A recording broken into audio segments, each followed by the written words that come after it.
seats. We've got a good program this morning. Good morning. Sorry, good morning. Good morning. Oh, there, that's better now. So we're going to get the program going in about 5 minutes. The Lieutenant Governor is here, and so we want to be punctual because she's done a great service to our province, and we want to show her the respect that she deserves. So 5 minutes.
Good morning, everyone.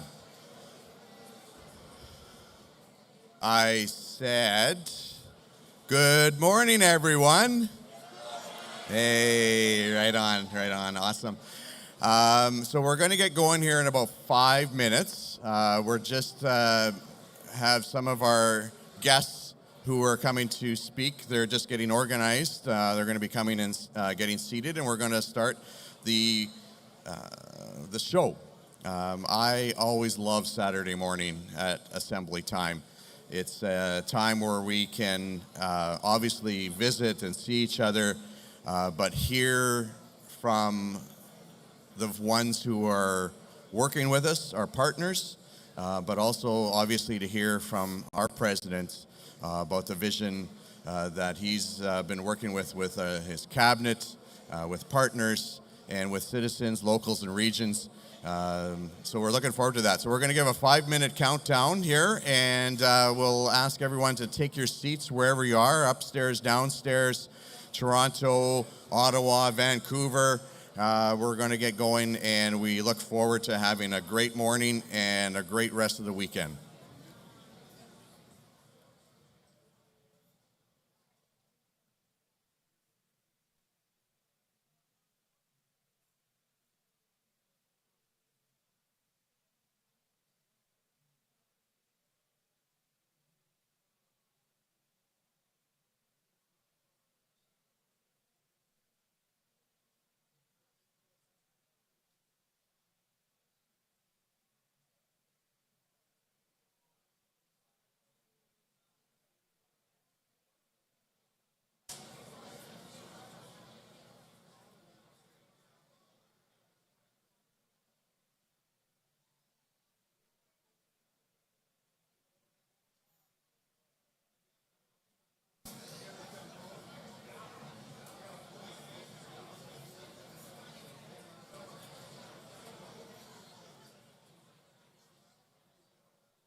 Okay, good morning. This time we're going to get going right away.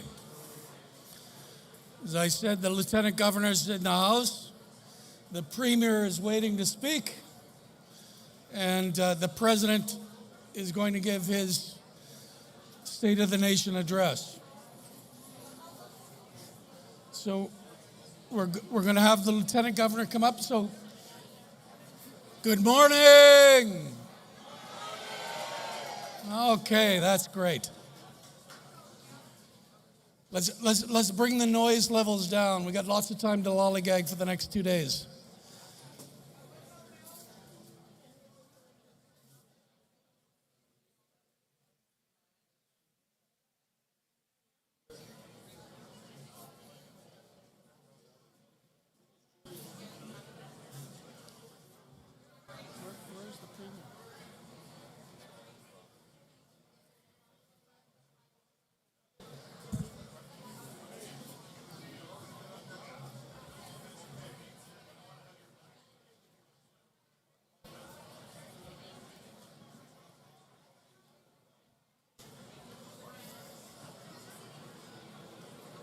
Oh, can you get the Archbishop? We're going to be doing it before he's opening the prayer.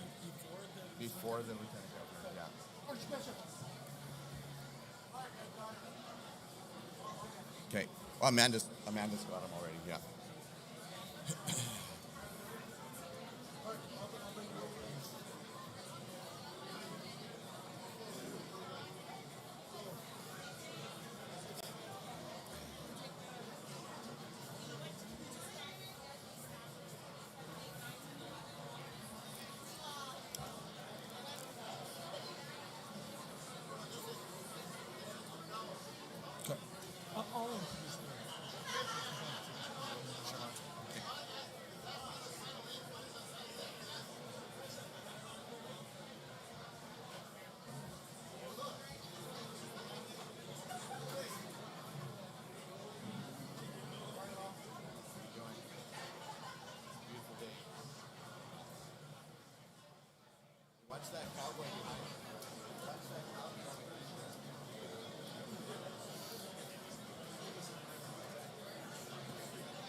Good morning again. Okay. Now the most noise is coming from these front tables here with all these.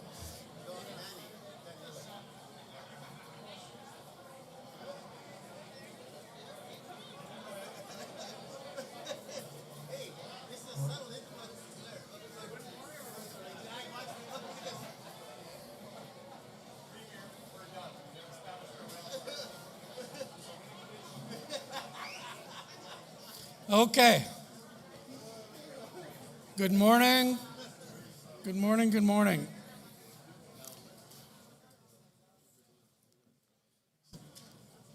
Now most of the chatter is here from the Premier and the President here, so I got to keep them quiet. That's hard to do. Anyway, as a custom, we open with a morning prayer, and we have again this year from last year Archbishop Richard Gagnon, who was pivotal in securing our trip to see the Holy Father in Rome. And he's a good friend of the Métis, and as you know, our patron saint is Saint Joseph. But I'd ask the Archbishop to come and open our meeting with a prayer.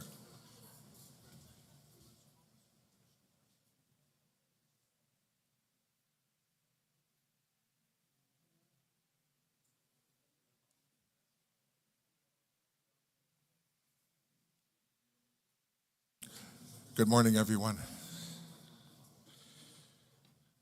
As we begin our day together, let us place ourselves in a good space just for a moment and reflect on the important things.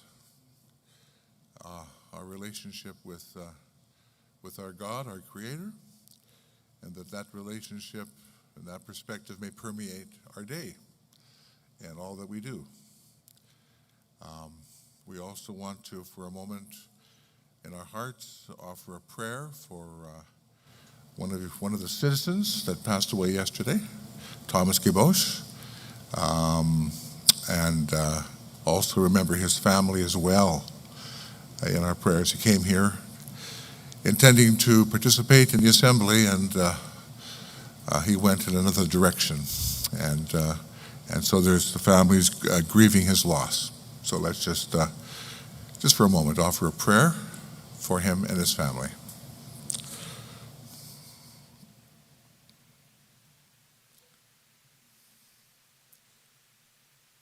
Blessed are you, Lord, our God, Creator of all that is. It is you who walk with us each day. We bring this day to you. Give us your blessing. Guide our minds and our hearts so that we may work for the good of this community and all its citizens and help all your people. Teach us to be generous in our outlook, courageous in the face of difficulties, whatever they are, sensitive to the needs of others, and wisdom in our decisions.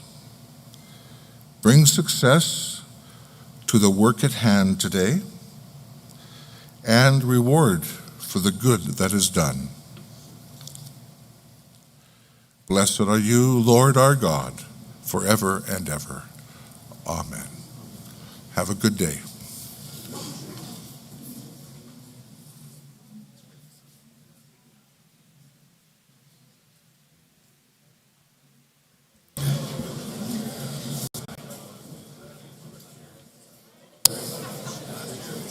Thank you so very much, Archbishop, for those kind words, and of course remembering the family of Thomas, and of course for setting the stage for another very positive day today. We're going to be hearing from some amazing folks here.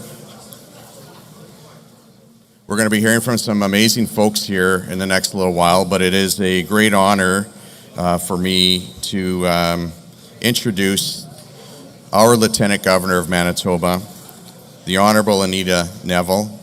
She's making her way here at the moment. When she's here at the podium, we're going to be asking you to rise if you're able for the entrance of the Lieutenant Governor, and we will be playing and remain standing for the playing of the Vice-Regal Salute.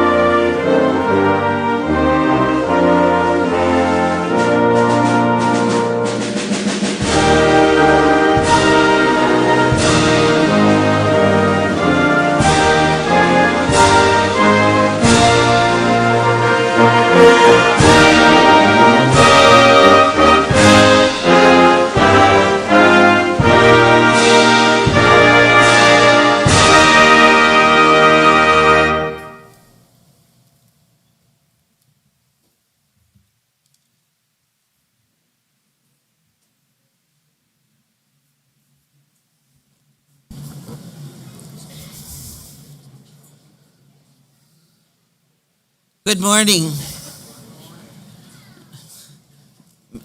Mr. Mayor, Mr. Premier, ministers, many distinguished guests, fellow Manitobans, members of the Manitoba Métis Federation,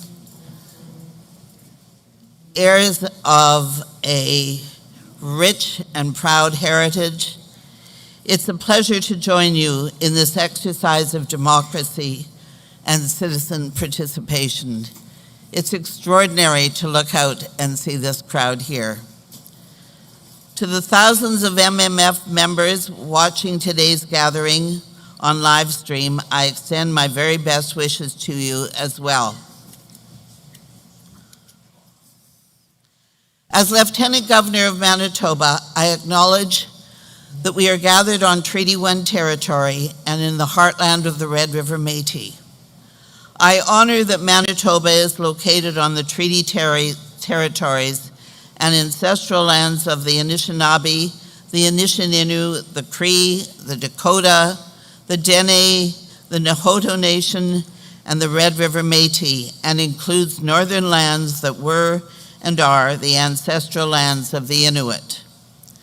We respect the spirit and interest of the treaties and treaty making, and we remain committed to working in partnership with First Nations, with Métis and Inuit people to build a more inclusive, equitable, and just society for all.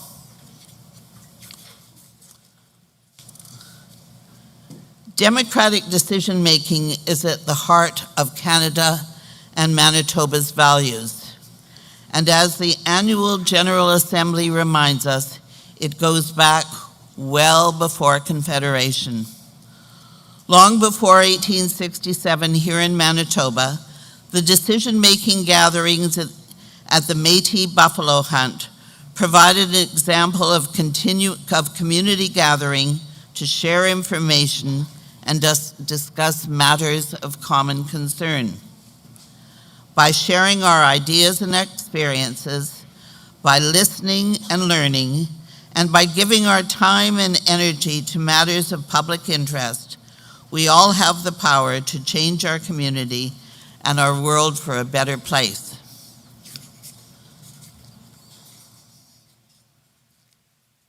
The passionate commitment of the Manitoba Métis Federation members and focused shared leadership is evident in the many accomplishments and commitments, from the first-time homebuyers program to culturally focused accessible childcare, to the recent commitment of over $100 million towards the revitalization of our downtown. There is very obviously clear vision and purpose, and I commend you and I commend your leadership. The work of the Manitoba Métis Federation touches all aspects of life in Manitoba and will continue to play a very important role in the continued development and prosperity of our province for the benefit of all Manitobans.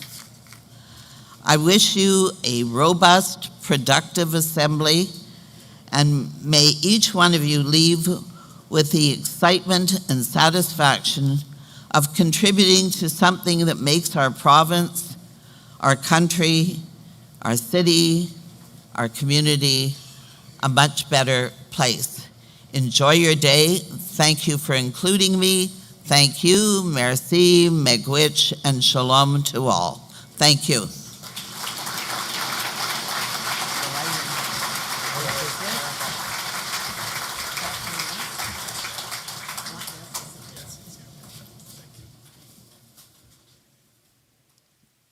Thank you so much, Your Honor. I can't think of anyone who deserves a title more than Anita Campbell for that honorific. Let's please give her another round of applause.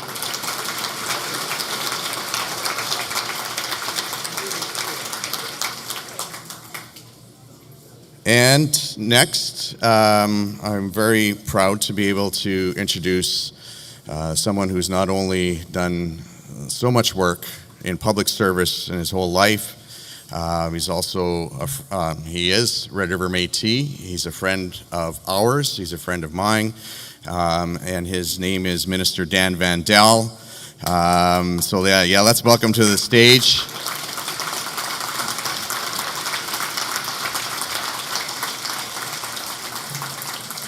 He recently announced he's stepping back for a little while, but I have no doubt that Dan Vandal will always be there for those who are in need. So let's please again give a big warm welcome, Minister Dan Vandal.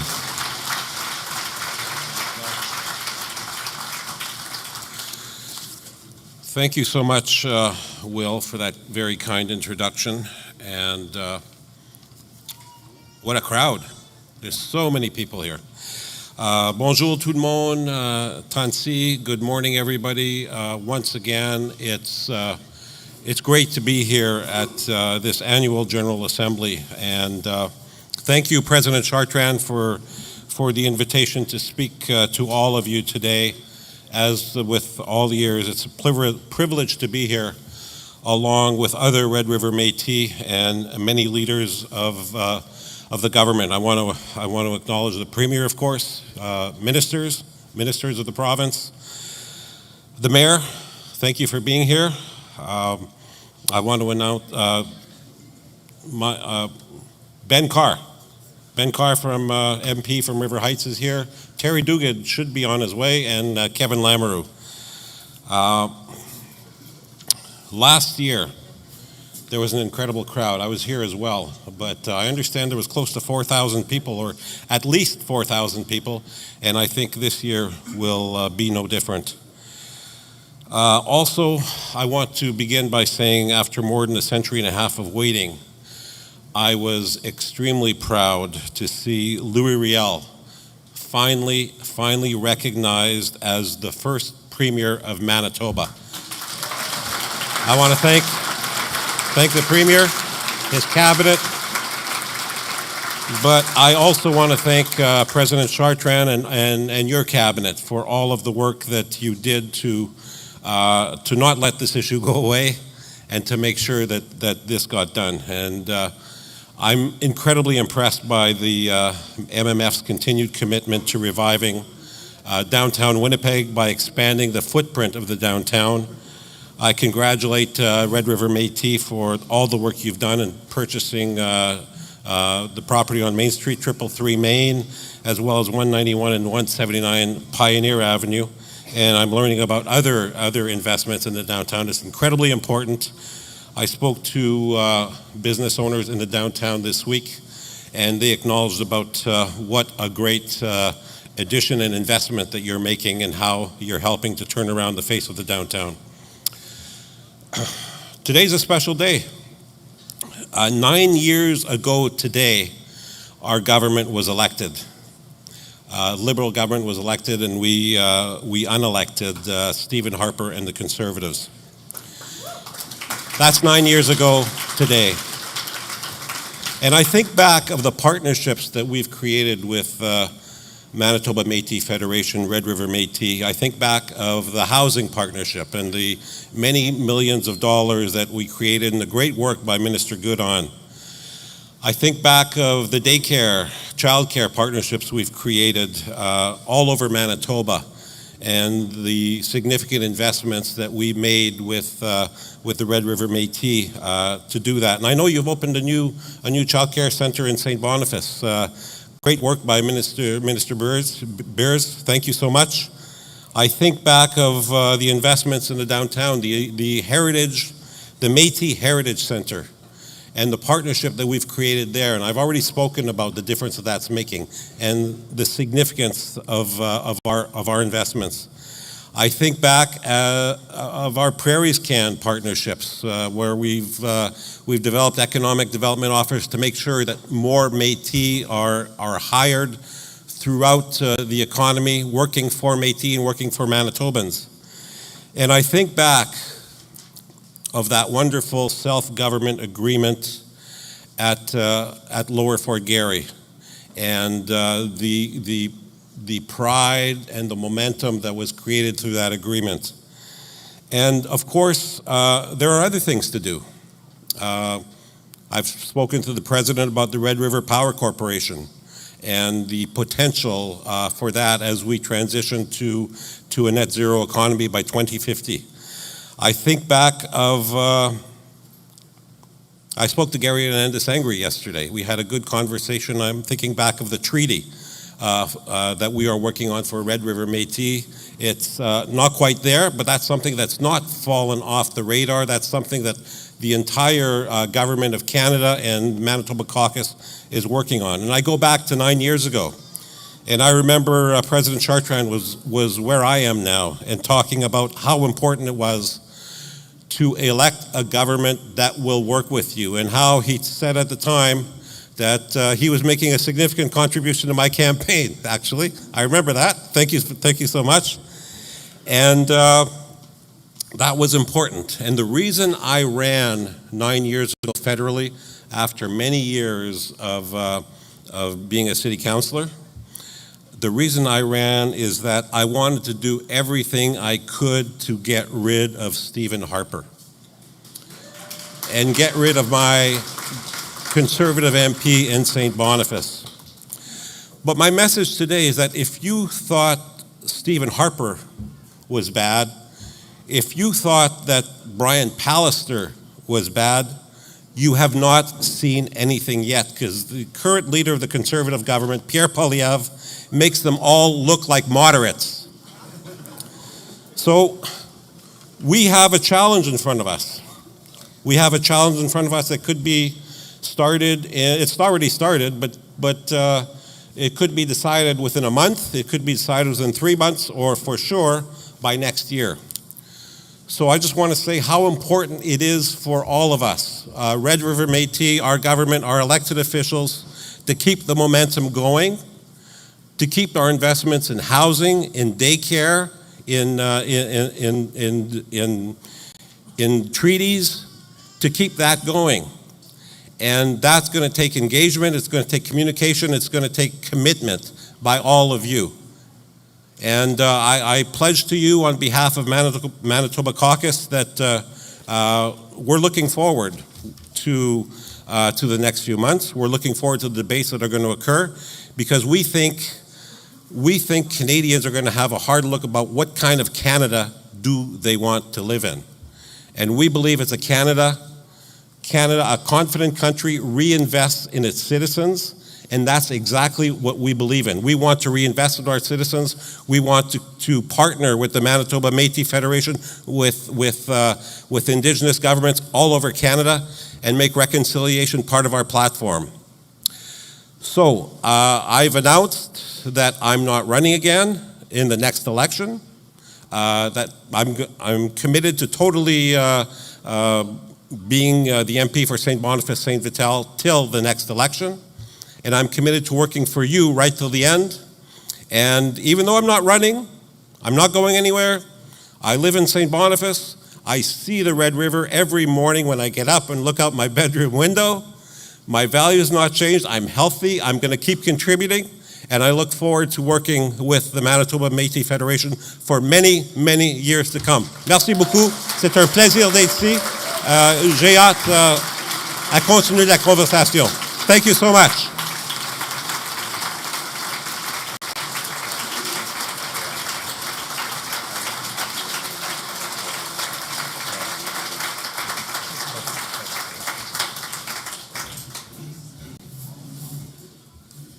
I was just trying to convince him to unretire. Thank you very much, Minister Dan Vandal. As I said, friend of all of ours. I'll say this, I had the privilege of knocking on doors as well during his elections, and I would do so again if I ever got the chance. We have a few more folks, and there's going to be a couple folks that are going to be coming in by video, and one's pre-recorded and one's going to be live, but right now we're very happy to be able to introduce the video by the Honourable Gary Anandasangaree. He has served as the Minister of Crown Indigenous Relations since July 2023. He was elected to represent the riding of Scarborough Rouge Park in the House of Commons in the 2015 federal election. And he's been working very closely with our president on several issues, including our Red River Métis Treaty. So if we have the video ready to roll, the Honourable Gary Anandasangaree.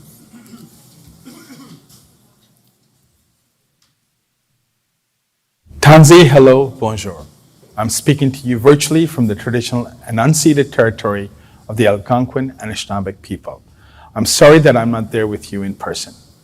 This gathering is a valuable opportunity for the Red River Métis citizens to exchange ideas and reflect on the successes of the past year. This includes innovative housing solutions and the ongoing progress towards your modern treaty agreement. Your leadership continues to ensure safe and affordable housing for your Métis citizens. Canada is an honored partner with you on this important work through distinctions-based funding delivered by the Manitoba Métis Federation. Alongside this, the Urban, Rural, and Northern Indigenous Housing Strategy announced in May will include an allocation for the Red River Métis. This new funding will help address the needs of the Manitoba Métis Federation citizens who live away from their home communities. Your commitment to core housing needs continues through important work such as renovations, repairs, and mobility adaptations of existing homes. Your dedication to these priorities, as well as your efforts towards self-government and closing socioeconomic gaps, remains unwavering. I wish you a productive assembly and look forward to continuing our work together on a bright and prosperous future for your citizens.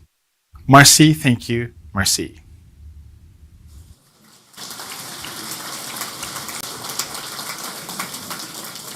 Thank you very, very much, Minister. And I know that the caucus here in Manitoba and the cabinets in Ottawa are working hard to reflect the values that we as the Red River Métis bring forward and make sure that, and I know that President Chartrand communicates those very effectively to you as well. The next guest speaker, I will be, I met a couple of times, had the opportunity, to discuss one of the issues that is really important in this day and age, and that is identity, Indigenous identity, theft and fraud. We've been very vigilant in the last few years to help people understand who the Red River Métis is, who the historic Métis Nation is. And Senator Mary Jane McCollum has also been working hard in her office in the Senate. She was first appointed to the Senate by Prime Minister Justin Trudeau on December 4th, 2017. And on May 6, 2021, she was named Chancellor of Brandon University. Hey, that's awesome. Brandon University. So, as I said, she is a champion, and we're very happy to have her here today. So please give a big warm welcome, big Red River Métis welcome to Senator Mary Jane McCollum.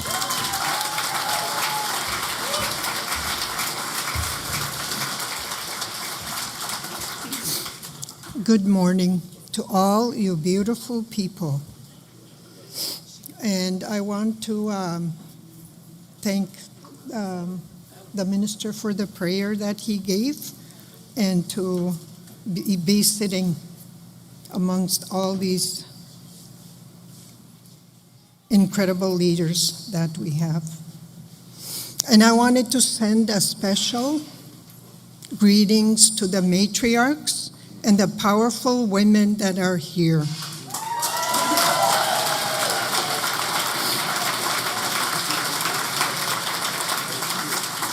I want to acknowledge that we, as creators, that special gift of creating life is something very unique to the women, and that is something that was given to us by Creator. I want to talk a bit about my history. My father was Treaty from Saskatchewan, and he married my mother, who was Métis. She came from, her dad came from Cumberland House, and my grandparents came from the Selkirk area. And before I went to residential school,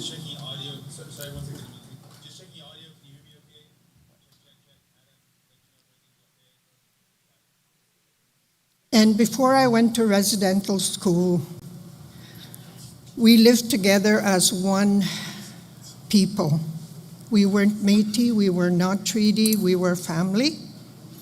And I remember when the Indian agent came and he said, Skuniganak over here and Napitegosanak. And I remember as a 4-year-old thinking, why are they separating us?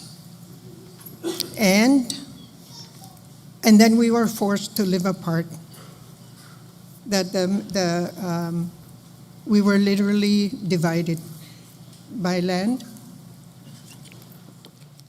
But my dad lived on an island beside my grandmother, and we were raised away from the reserve.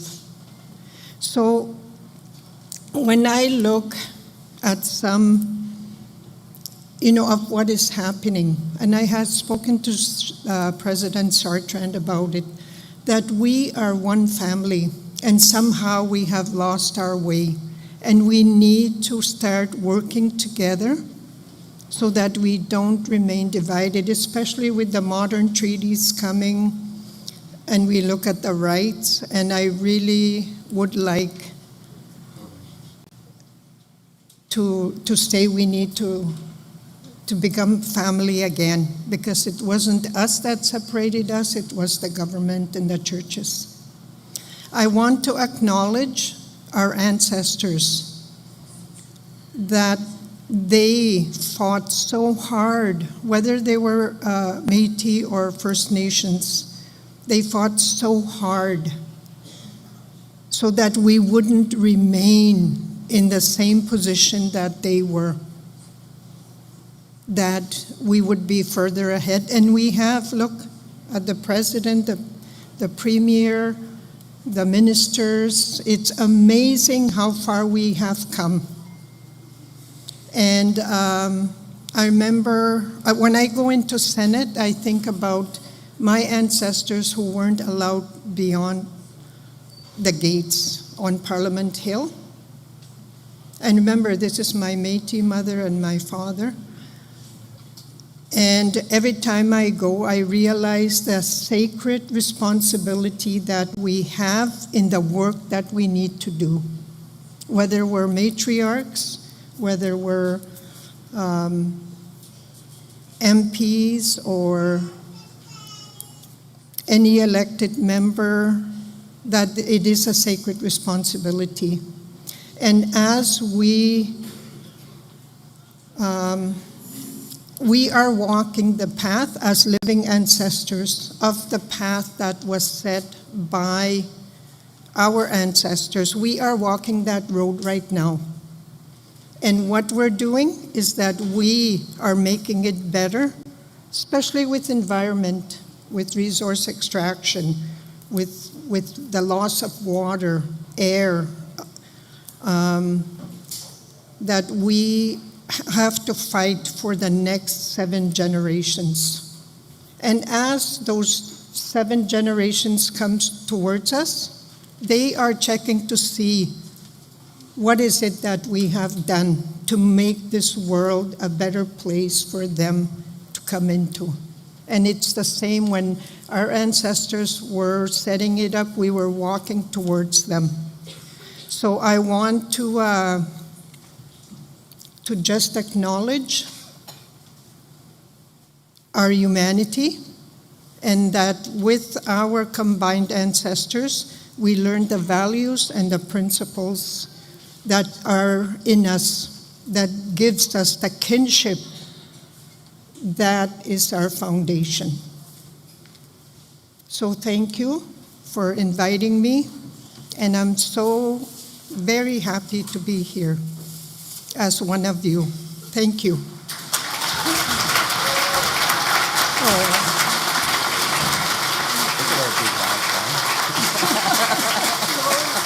Yours is awesome, yeah.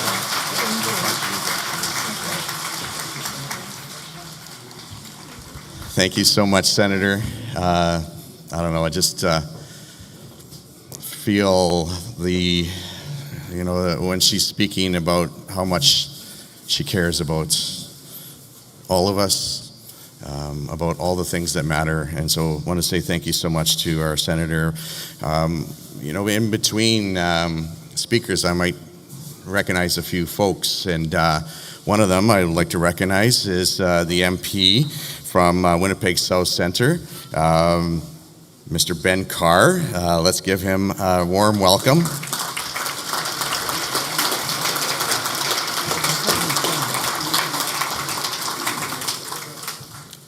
And we have another special guest coming in from distance. This one is going to be live. We have the leader of the New Democratic Party of Canada, Mr. Jagmeet Singh, and he will be joining us by Zoom, I believe. I think we've got him all queued up.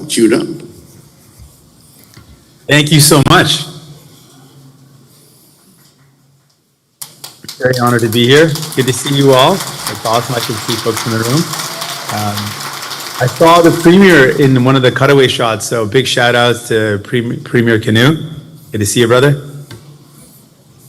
And let me get right into it. I am really honored to be here. Bonjour, hello, and most importantly, Tanse. I want to thank the Manitoba Métis Federation and the national government of the Red River Métis for inviting me to be here today. In fact, the invitation came very interestingly. I was on a flight with one of your esteemed leaders, and I got the invite that way. So I was encouraged to come there in person. I'm sorry I couldn't make it in person, President, but I was able to do this Zoom live, so I'm honored to be here. And I do want to take a moment to especially thank and acknowledge the elders that are in the room today, the Métis veterans, and the youth in the room. It's so important, I think, to always give space and acknowledge the importance. So, yes. And I really want to take a moment to just thank the leadership of the national government of the Manitoba Métis Federation. You do some incredible work. It's clear that you are working day in and day out to make sure that people have good governance, people have good services and supports, and ensure that you're uplifting Métis people. So I really want to acknowledge the leadership. I'm very proud. Yeah. It's good to know that the room is also appreciating the leadership. That's a good sign, folks. I also just want to say I'm very proud that Canada's New Democrats, like all New Democrats, we share the values of the Manitoba Métis Federation and the national government of the Red River Métis. At our core, we all believe in community. We believe that we are better off when we take care of each other, that we are committed to this belief in kindness and respect, and that we believe that no one should be left behind. That is a core value. and that we believe that support should be there for everyone when they need it. And those are core values that we share together. I also want to share with you that I fundamentally and truly believe in nation-to-nation relationships. And that's why, as the leader of Canada's New Democratic Party, I fully support the upcoming treaty legislation in Parliament. I fully support it and back it up with everything else.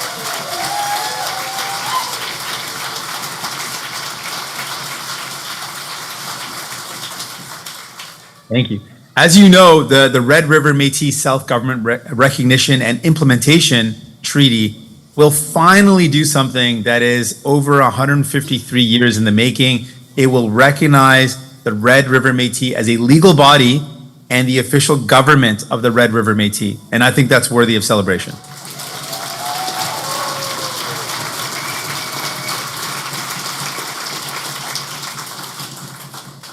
So my commitment to you is I will work with other parties to get this done in Parliament. It needs to get done, and I will work to make sure that happens. Right on.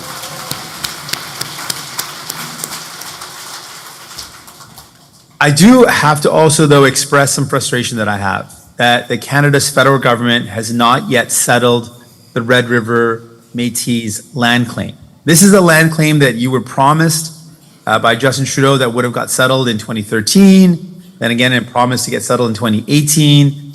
And sadly, I feel we're all very disappointed that the federal government has not yet even started the negotiations on the Section 31 land claims with the MMF, and that no member of cabinet has even been given the mandate to do the work. And so that's a problem. I think it's fair to say that the Liberals, they said the right things, but they didn't do the right things. And in a lot of ways, they let you down on this one. So I cannot stand by while the Prime Minister breaks yet another promise to you. So that's why I'm going to fight to make sure these negotiations get underway.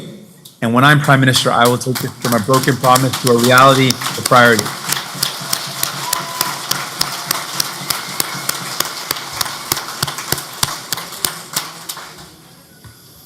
I also believe another very important step that must be taken at the federal level is that the federal government must support the Manitoba Métis Federation in restoring Métis control over child, family, and youth services. This is also very fundamental.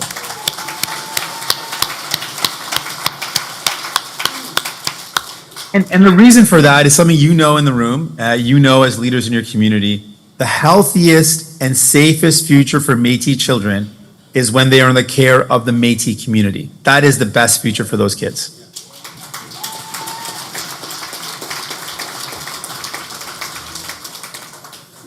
So while the MMF was among the first to enter into negotiations with the government under Bill C-92, it is disappointing to see that the government, they walked away. The government's gone silent and they're ignoring every message. That is not how nations build trust with one another. If we think about how precious these children are, and we think about the Métis families that are being impacted, we know that there is so much trauma as a result of the mistreatment of Indigenous people, of Métis people.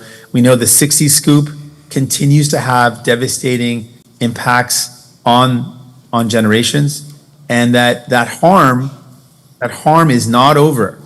Even though there's been time that's passed, it's not over. That harm continues and will continue until Indigenous governments like the Métis Nation have control over child and family services. That is the only way that we can really move past that harm.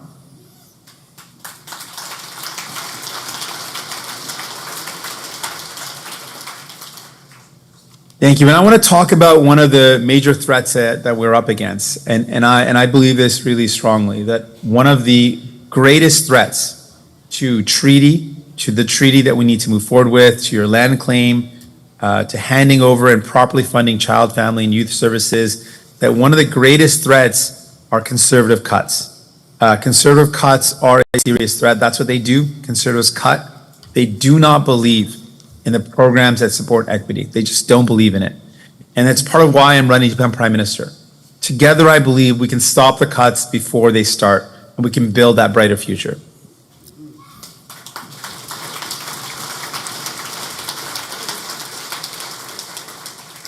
I believe that our best days are ahead of us. that if we make the right choices, we make the right commitments, we make the right priorities, and we make the right decisions, we can actually build that brighter future. And for me, the days that I'm talking about, that the better days are ahead of us, are days in which your sovereignty is recognized, and we have a nation-to-nation relationship which flourishes. I envision a future where you have the resources you need to be able to support your communities. A future where Métis veterans aren't just honored once a year, but are treated with respect and care that they deserve throughout their lifetime. Where young people are hopeful and know they've got a bright future. Where we are taking better care of each other. Where we have the right laws in place that give dignity and respect to all Indigenous people. And in this case today, we're talking about, and to Métis people, to the Métis Nation. That's a future I believe is possible. A future where we truly walk a path as partners, as allies. We walk in respect, we walk with protections for the people, and this is a future that I'm committed to working for. A future where we thrive together, where we look out for one another, and where the next generation truly can thrive, and you've got the resources to make sure that happens. That's my commitment to you. I'm going to fight to make sure that future is a reality. Merci, Marcy, thank you so much.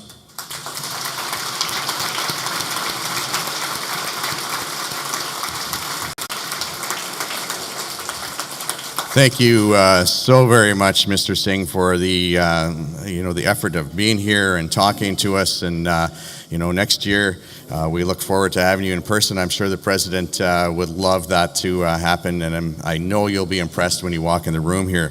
While we introduce the next speaker, I'm going to call out a few more of our special guests here today. The Honourable Bernadette Smith, Minister of Housing, Addictions and Homelessness for the province of Manitoba.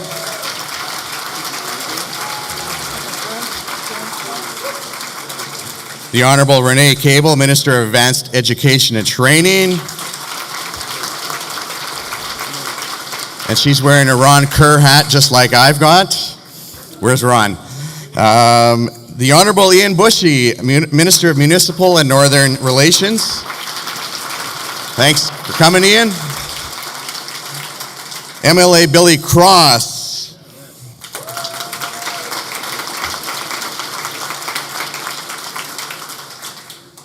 MLA Robert Loisel.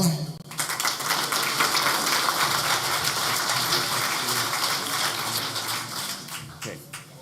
Tyler, I forgot your last name, and you're not on my list here. Blasco. Oh my God, I'm standing up here blushing now because I made, it's my first mistake of, I don't know, a couple of years at least, but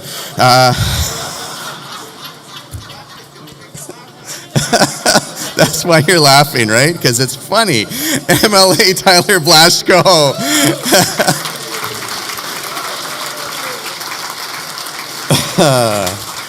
And of course, our next speaker, who is the boss of all these wonderful people I just introduced here. He's our premier. He's our leader here in Manitoba, and he's been doing a magnificent job since taking over the helm.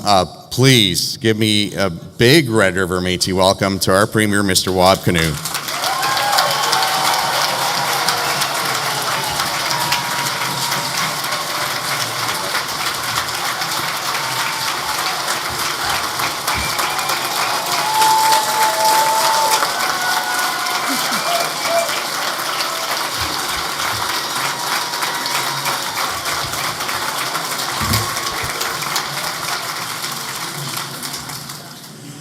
Oh, Gachimigwech for that awesome welcome. I saw people holding up hands, people holding up the fans. One person right there was holding up a baby.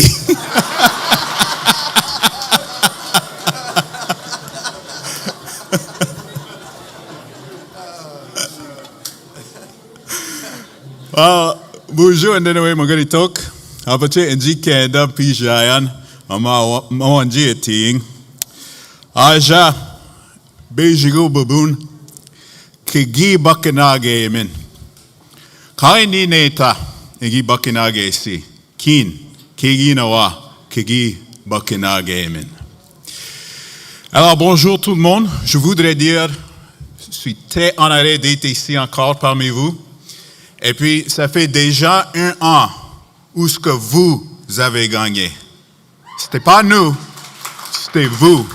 Les victoires étaient le tien. And what I wanted to say to everybody here, and this is going to be the theme of my remarks here, is that congratulations, Minister Vandal. I didn't actually realize that today was the 10-year anniversary, 9-year anniversary. Yesterday was the 1-year anniversary for our government to be elected by you, the people of Manitoba.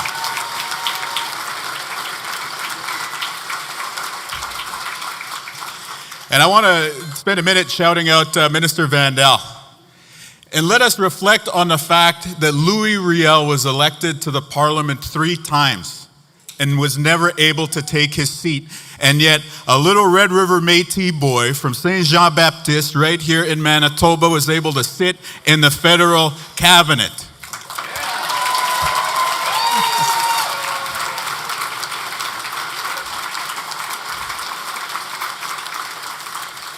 And so I know that Minister Vandal has announced his plans for the future, but I think we all deserve to show him one more big Red River Métis round of applause to celebrate his achievement.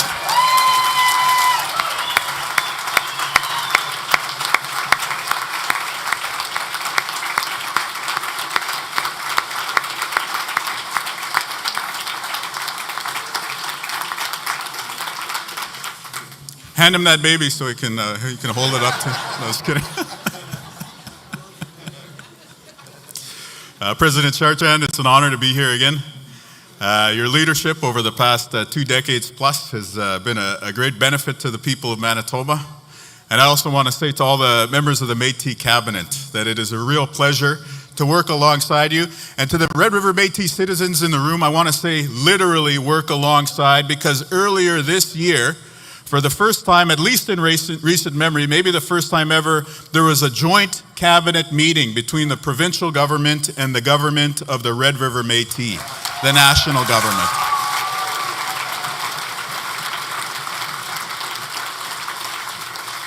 So there's a lot of work that we can point to. There's a lot of things that we get done. But I also want to say that there's been a lot of really seriously powerful moments. Back in June, and here I want to acknowledge Jack Park and all the Red River Métis veterans here in the room. We were on the beaches of Normandy for the 80th anniversary celebrations of the liberation of France and Europe. And to be there with Jack and the other veterans, to talk to the veterans of D-Day, it really just puts the rights, the democracy, and the freedom that we have into perspective. And there were young guys there in the day from Selkirk, from Winnipeg, and they ran across the beaches when they were 19 years old to defeat the Nazis. I got a 19-year-old son today. And to imagine being a parent, a grandparent during that time, and what they did for our freedom, it just puts everything into perspective. And so let's take a moment to say thank you to our heroes in uniform who defend our freedom each and every single day.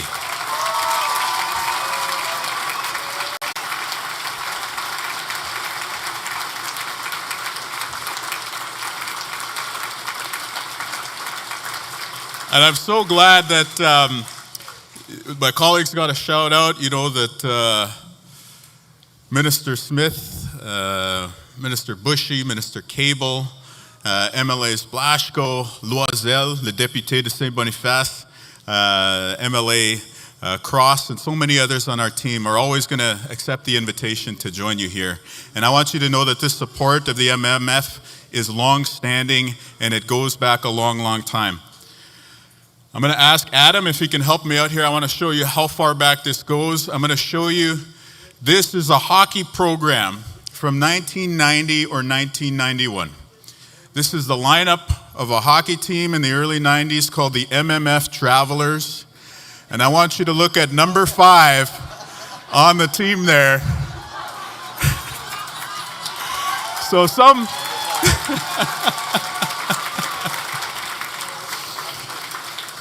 politicians come around in the election year for the MMF. Some politicians come around when they get a new title, but I want you to know we've been showing up for the MMF since way back in the day.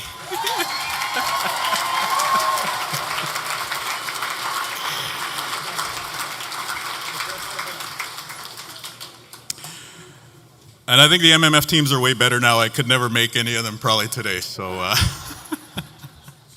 on a more serious level, our government is very, very proud to have been able to deliver a lot of big things this year. We've been keeping our word.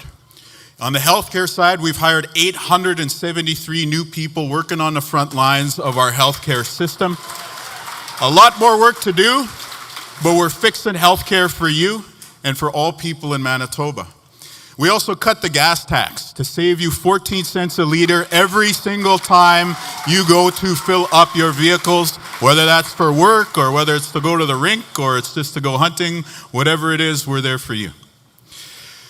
And when it comes to the priorities of the Red River Métis, it was a beautiful summer day where I was very happy to be alongside many of the citizens here in the room, the President, cabinet ministers, to announce that we're working with you on a repatriation and rematriation of St. Madeleine.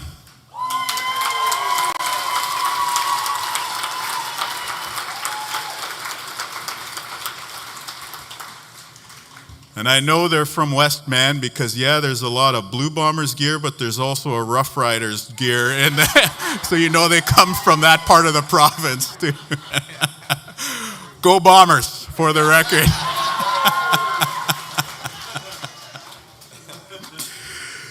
We also were able to hold that joint cabinet meeting, and we were able to touch on so many of the different priority areas, and that work is going to continue, whether it's on the social side and very importantly on the economic side. We know that Manitoba is going to be better off when more Red River citizens have opportunities to put in a hard day's work, to be able to earn a good paycheck, and to be able to put food on the table for Red River Métis families.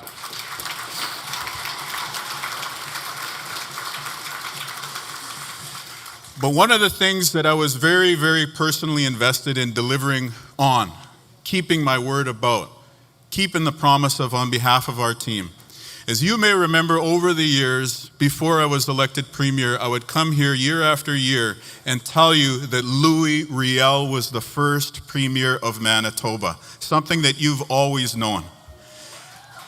And I know that this has been a long-standing fight for the MMF. I was sharing a laugh with President Chartrand. I said, you were fighting to make Riel recognize the first Premier for so long. You had dark hair.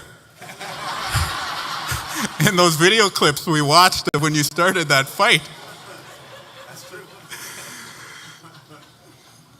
And I was very proud that our government's first bill, the very first piece of legislation that we passed into law, recognized Louis Riel for who he is and always has been, the first Premier of Manitoba.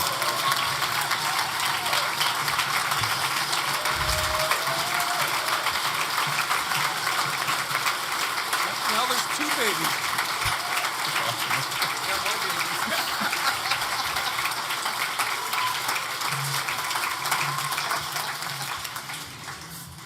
And now there's two babies. And that's what it's all about. For them, for the future generations, for all children in Manitoba to have the true identity of what it means to be a citizen of this province. A province that was founded by Louis Riel. Because his vision, Riel's vision, is a beautiful vision. That all people could come here and have the language rights, the religious freedoms, the liberty to pursue a good livelihood here, respected and recognized, and that we could live together to build a beautiful society in which we all prosper. And over the years, maybe we've gotten away from that vision from time to time, but today in Manitoba, it feels like we're getting closer and closer to fulfilling Riel's vision. And that is a good thing.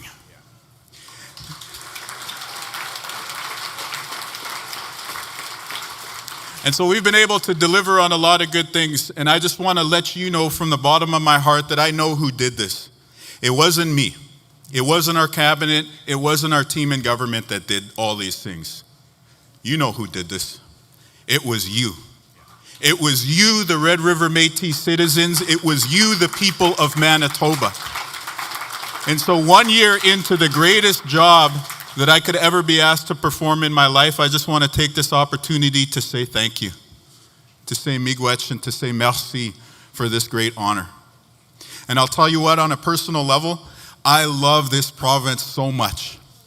I love Manitoba so much because Manitoba took a little boy from the res and it gave me the life that I have today. And for that, I am forever grateful.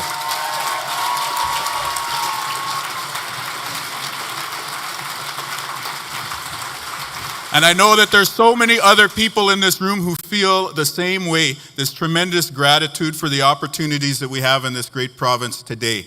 And so coming back to you again at this year's Annual General Assembly, I just want to say we are so grateful, we are so thankful for all of the help, all of the encouragement, all of the challenging words even over the years to get us to the point where we are today. We want to take this opportunity to say thank you. There are many more good years to come. Let's keep working together. Miigwech, merci. Thank you very much.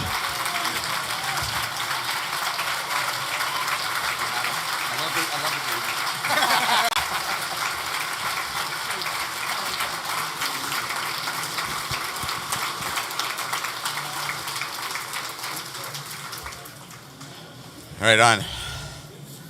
I think we set a new bar here. You've made it in politics in Manitoba when the babies are giving you a standing ovation. Just saying. Before I introduce our next speaker, I just want to recognize a few folks here from the part of Ontario that is a part of the Métis Nation homeland. Teresa Stenland, Regional Councillor.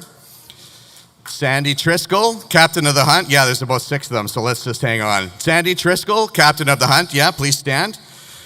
President Deanna Parker from Dryden, President. President Marlene Davidson, Atikokan.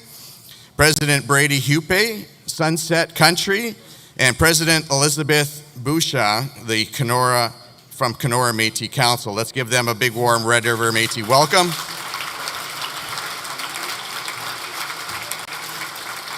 And just before I introduce our next speaker, since we have the Chancellor of Brandon University here, I wanted to recognize a professor, Dr. Kelly Saunders from Brandon University as well.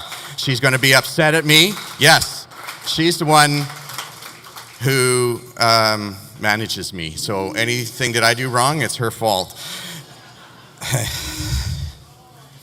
Yeah, I'm in trouble. So the next speaker we have, before he ran for his current office, I remember he came and he talked to the president and he also talked to me. He wanted to know what was going on with housing with respect to our citizens here who live in the city of Winnipeg. And to me that signals someone who is a listener, who wants to help and work together in partnership with people rather than telling people how things work. And he has carried that forward into his tenure as the mayor of the city of Winnipeg. He is the 44th mayor of Winnipeg, elected on October 26, 2022. He was a city councillor prior to that, and he was sworn in on November 1st, 2022. As I said, he has always been there, his door has been open. Wonderful human being. Please help me welcome Mayor Scott Gillingham.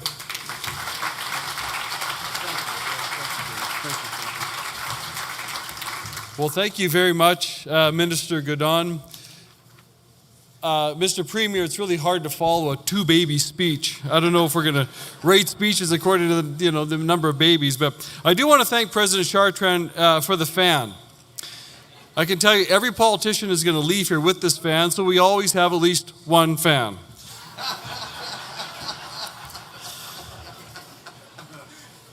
Yeah, I'm really honored to be here on behalf of all my Winnipeg City Council colleagues. It's good to see Mayor Larry Johansson from Selkirk, a colleague from the city of Selkirk. Thank you, Mayor, for being here. To all the distinguished guests, Your Honor, Minister Vandal, Senator McCollum, Mr. Premier, to all the ministers and MLAs. It's so good to see each one of you here today. And of course, President Chartrand, thank you again for the invitation to join you. I really appreciate having a strong City of Winnipeg government-to-government relationship with the President and all of his cabinet as well. And looking forward to the ongoing work that we're doing together. I want to first of all say thank you, Mr. President, and to yourself and your organizers for holding the event here in Winnipeg. It's not lost on me the economic impact of having your assembly here. So this is a great boost to all of our hotels and restaurants and shops along the way.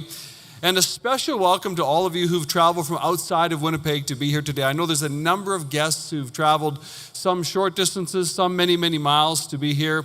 And a special welcome to those of you joining online as well. It's really, really great that you're here. And thank you again for having your annual general meeting in the City of Winnipeg. A lot of you know that for Winnipeg, this marks our 150th anniversary as a city. And of course, the Métis Nation, First Nations peoples have been stewards of these lands and waters for hundreds, thousands of years prior to Winnipeg being formed as a city. But the theme of our 150 celebrations is our shared stories, our shared future. Of course, the Métis Nation, the Red River Métis Nation has a long, proud, very, very critical founding story to this community. But I want to talk for just a moment in my comments about our future together, because it is that. We've heard a lot from previous speakers about history, which is so, so critical. But I point us forward, and I know, President Chartrand, you and your cabinet and your nation is looking forward to the future of our community, to the future of our province, to the future of our nation. And I too, as the mayor of this great city, are looking forward to the future of Winnipeg, and it is our shared future. A shared future that we will establish through government-to-government relationships, through partnerships with all peoples. And I want to take the opportunity to thank the MMF for your investment in Winnipeg's downtown and the downtown's future. Thank you very much.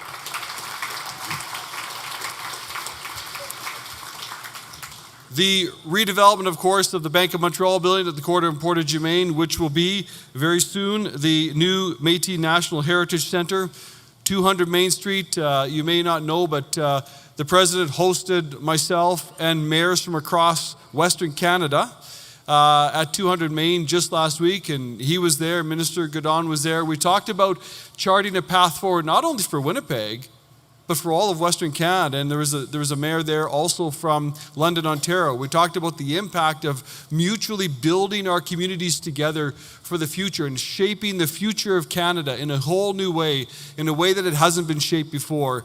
And the Métis president was right there at the heart of those discussions. And so thank you so much for hosting us, but for your contributions as well about your vision for the future of our communities.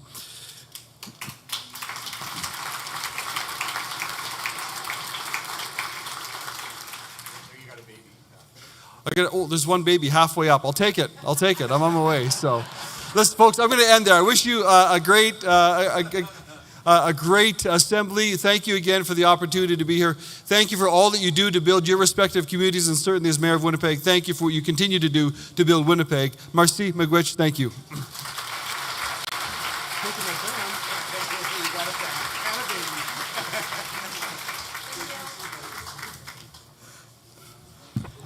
Awesome. Thank you so much, Mayor Gillingham. Always a pleasure to have you and chat with you and meet with you, and of course being here to support our Red River Métis citizens who represent our historic Métis Nation. You already recognized the Mayor of Selkirk. I was just going to get to that. Let's give a warm welcome to Larry Johansson. He's a big part of what we've been doing here. In housing, economic development, Selkirk is a great partner to have. You know, that's one of the things I find as a Minister of Housing, that, you know, it's at that municipal level where the rubber hits the road, where we can make things happen. Those partnerships are, you know, they're all important, but this one's especially important. I also want to recognize from the Northwest Company, President Joe Daigneault. Is he in here in the house? Well, let's welcome him anyways. I'm sure he's around. He might not be here. And a good friend of ours who's been a friend of the President, but all of ours for a long, long time, Mr. Larry Vicker from the Vicker Automotive Group.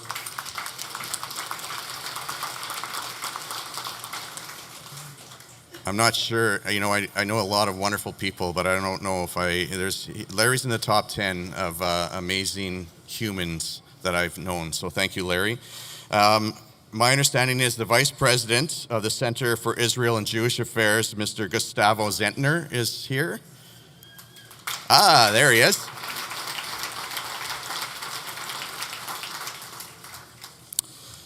And so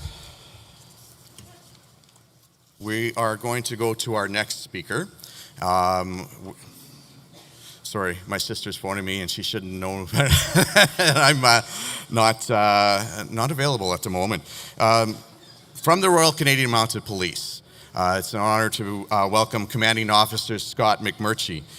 He is the new Commanding Officer of the Manitoba RCMP. He has 34 years of experience in the RCMP with postings in Saskatchewan and Manitoba. With organized crime. I think he's investigating organized crime. He's not with organized crime. District Operations Officer. I'm sure he'll fill us in and explain that. For the Manitoba North District, Officer in charge of Community and Indigenous Policing Services. So it's a little loud in the back here. I know that we've got our youth that are bringing around the signs.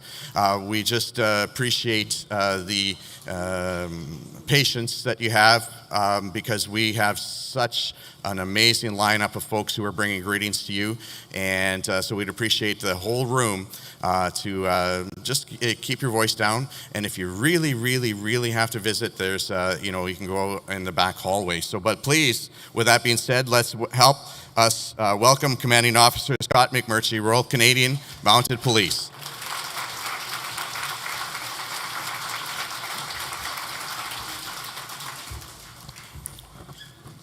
Good morning, everyone.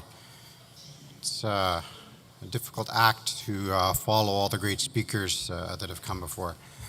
Your Honor, Lieutenant Governor, President Chartrand, Mr. Premier Kinew, looks like he may be on to his next event here. Members of Parliament, members of the Legislative Assembly, other dignitaries, honored guests, and citizens of the Red River Métis. It is once again my distinct pleasure to bring greetings on behalf of the Manitoba RCMP. I provided greetings at this assembly on multiple occasions, but this is my first as the commanding officer of the Manitoba RCMP.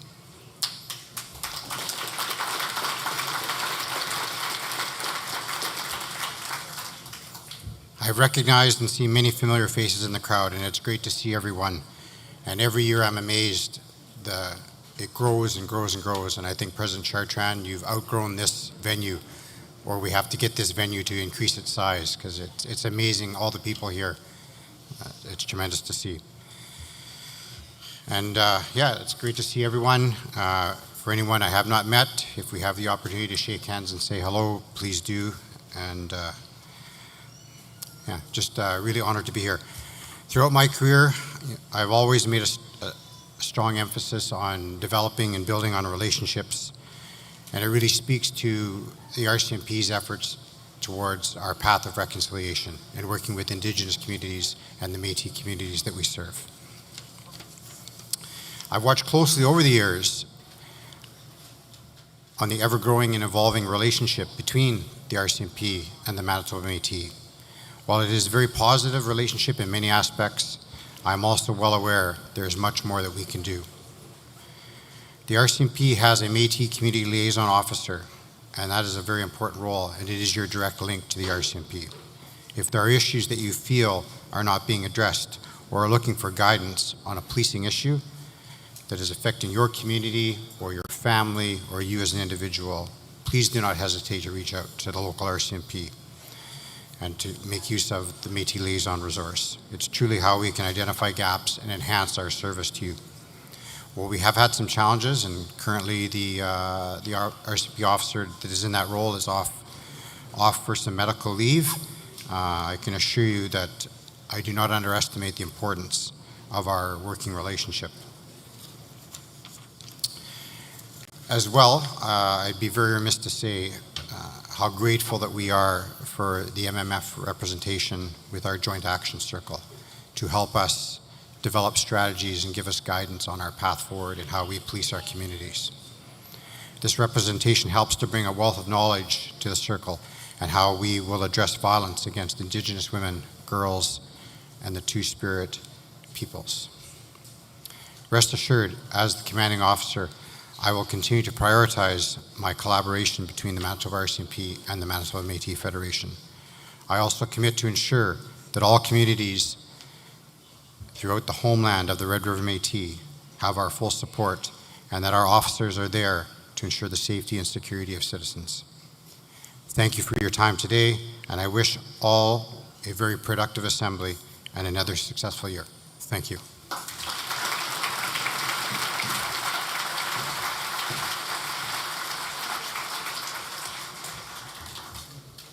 Thank you very much, Commanding Officer McMurchy. Much appreciated. Yeah, there's a little bit of murmuring in the back there, so again, we'd all appreciate just keeping the noise level down so that folks can hear the amazing folks who are here to be a part of us. They know what is happening here, the absolute revival of our nation, and where we were 30 years ago and where we are today, completely different story. And of course, we'll talk about the guy who's mostly responsible for that in a little bit here. But we have a couple of other speakers before we go there. Before I do that, though, I don't know if I introduced myself. My name is Will Goodon. I'm your co-chair today. And we have, of course, our other co-chair, Mark Leclerc. And yeah, don't worry about him. But for the next one, Rochelle Rexeiler is our youth co-chair from the Southeast region, and she's here, and again, you guys have to be nice to her or there'll be trouble, but you can give her a big warm welcome and a round of applause. Sorry, Mark. Our next speaker is the president of Manitoba Hydro. Alan Danroth joined Manitoba Hydro on August 6, 2024. He's brand new in the job. He joins from Alberta Pacific Forest Industries, where he served as vice president. Operations. He holds an MBA from Athabasca University, a first-class power engineering designation, and a diploma in marketing and management services from British Columbia Institute of Technology.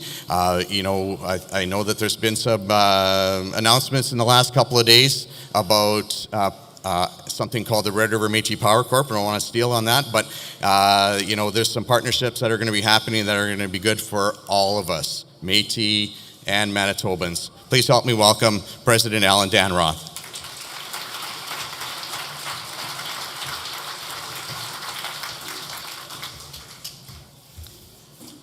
Good afternoon. Thank you. Mr. President, Premier, distinguished guests, veterans, elders, thank you for having me here today. I'm very honored to be here. This is my first time attending the annual General Assembly, and I'm excited to witness firsthand the energy that's going on here by the great people of the Red River Métis.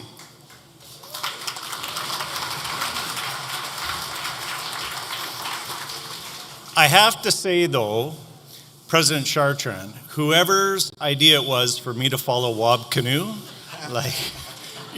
you're not helping me out. This is not good. A positive step in Manitoba Hydro's efforts towards reconciliation with the MMF was taken last August with the conclusion of the revitalization agreement. This is a historic agreement and addresses the legacy of our projects across the province and establishes a process and a framework for Manitoba Hydro and the Manitoba Métis Federation to work together on a range of issues related to Manitoba's hydro developments and operations, including any future developments that may be undertaken with the newly created Red River Power Corporation.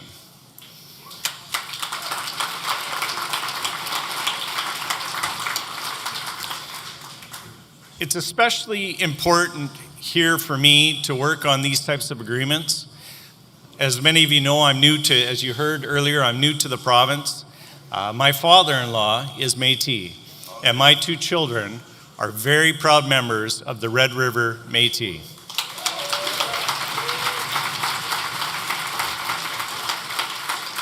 With that as background, I can assure you that I am completely committed to working with David Chartrand and with his government and the citizens of the Red River to foster a better future together.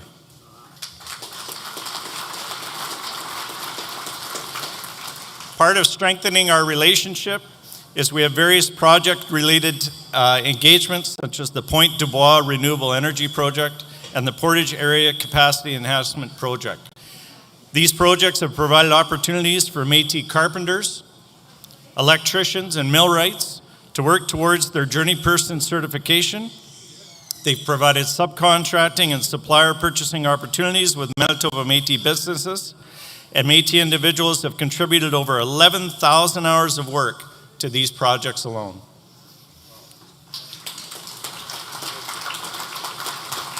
All of this is to say that I'm very optimistic about our future together.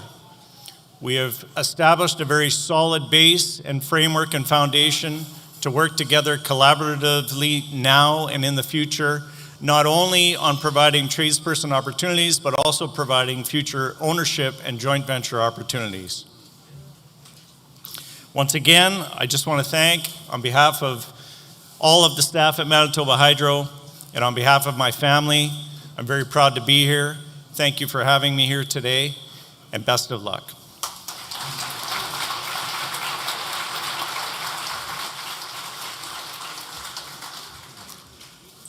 Thank you very much, President Danroth. We very much appreciate you being here and continuing on and renewing those relationships that are so important here in Manitoba and beyond, throughout the homeland and in so many areas. Before I introduce the next speaker, I just want to give a couple shout outs to a couple more guests who are here with us today. Stan Delorme, where are you? Stan is the chairperson for the Buffalo Lake Métis Settlement from Alberta. And Executive Director of the Métis Settlements General Council, Catherine Keel. Where is she? There she is. And then that gives me a good intro into introducing our next speaker. He is the president of the Métis Settlements General Council in Alberta. He's also been a strong partner of ours in so many areas, but most recently in the area of our fight against Indigenous and Métis identity theft and fraud. He was at our summit that we had earlier this year, and I know that we have a strong partner to protect our nation in President Delorme. So please help me welcome, or Stan. Sorry, Dave. Got mixed up there. They switch chairs sometimes, these guys. Who's causing a distraction? Wab. Enough with the babies, Wab. My apologies, Dave, because apparently the Premier is causing a little kerfuffle over here. That being said, I'm really proud to call Dave a friend of mine. Let's please help welcome up President Dave Lush.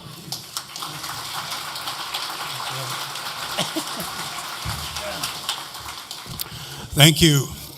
Thank you, Will, and thank you, Mark, for the co-chairs for inviting me over here, and also to the president of the Manitoba Métis Federation and Red River Métis, David Chartrand. Thank you.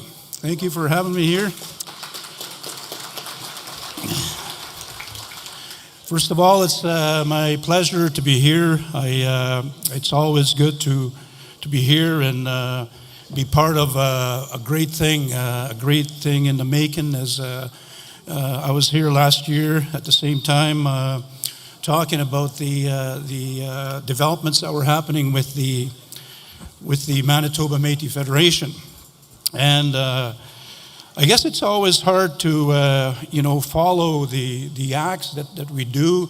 Coming up after, listening to Minister Vandal and Wab Kinew and everybody else, and we were just talking in the back over here saying maybe they should start from the bottom so I could go first. This way, the momentum would be a build-up instead of if you have a good momentum and then it comes down again. Anyways, thank you everybody. Thank you for having us here. My name is Dave Lush. I come from northern community from North Alberta, north of Edmonton. It's about 4.5 hours, 4 hours if you speed, but then you get a few tickets every now and then. A place called McMurchy. It's in English, it means gift lake, where people come together and gather and exchange gifts. And that's always been what we, our values have always been to be sort of givers of, mankind or humankind. And I think that's what the Métis is. The Métis people are people that had brought two different distinct societies together. And not just, to become part of that in humankind and through ethnogenesis, but at the same time to bring different nationalities together and working together. So we have a really big job, and I think, when we talk about Métis, it's not just about mixed ancestry, it's about a nation. It's about a nation that builds.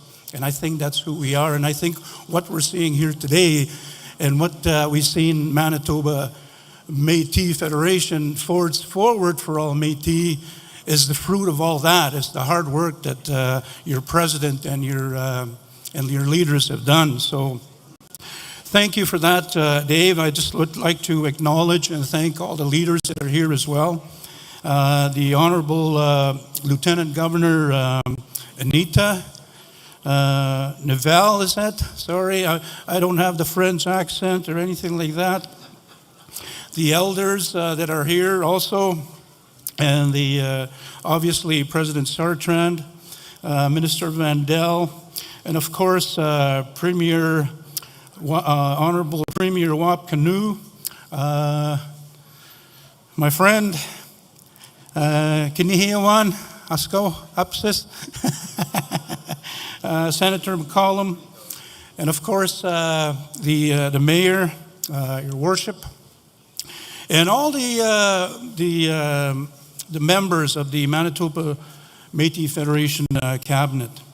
Of course, we started a good way as well with Father Richard Gagnon in his prayer. It's always good to start off with with the mind of God and Christ in our minds. And many honored guests that are here, of course. Thanks, Will, for introducing Stan and Catherine that are here with me today. I would like to recognize, Stan is our chair for one of the settlements in Alberta, Buffalo Lake. Stan, can you stand up? There he is, yeah.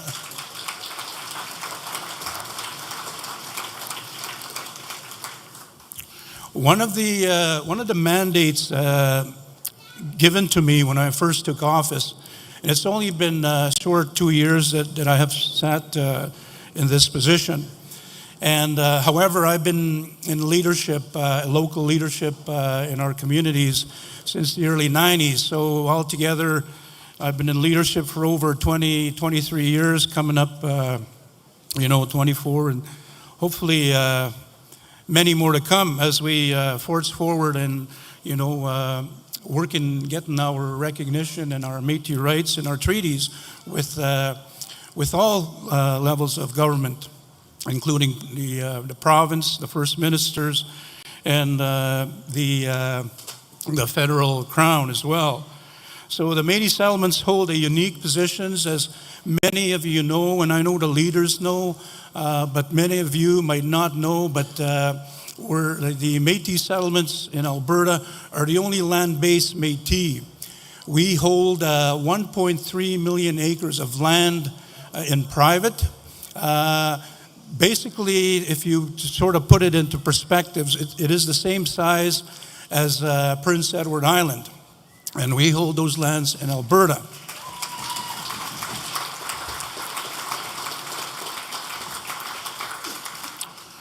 Our membership is finite.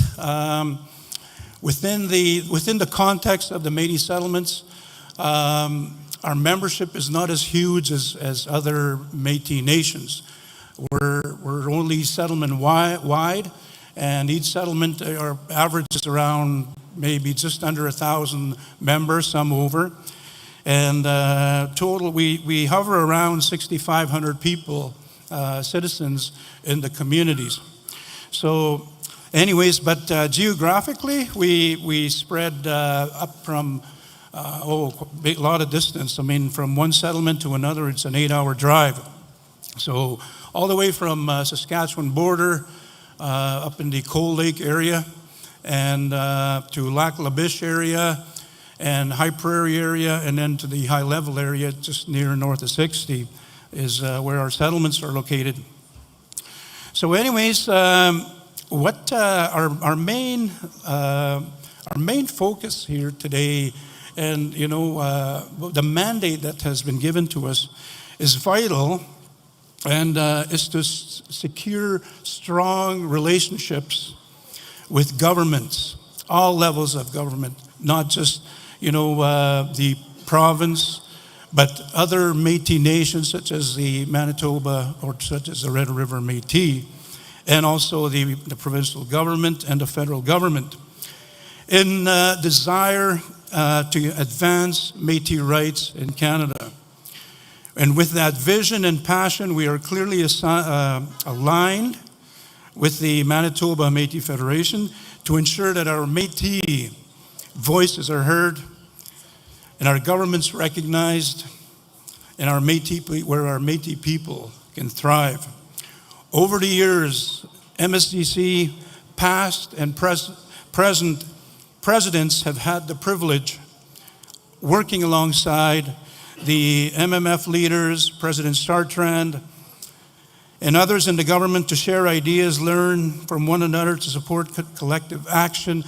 Mr. Chartrand was there when our guys were there during the constitutional talks in 1982, working together. In fact, they were more of our friends than our Métis brothers back home. For whatever reason, there was always that little divide we had with our friends and partners and sisters in Alberta. But thanks to people like David Chartrand, Clem Chartier, and the people that were with them were always welcomed us. So we hold a special place for the Manitoba Métis Federation. And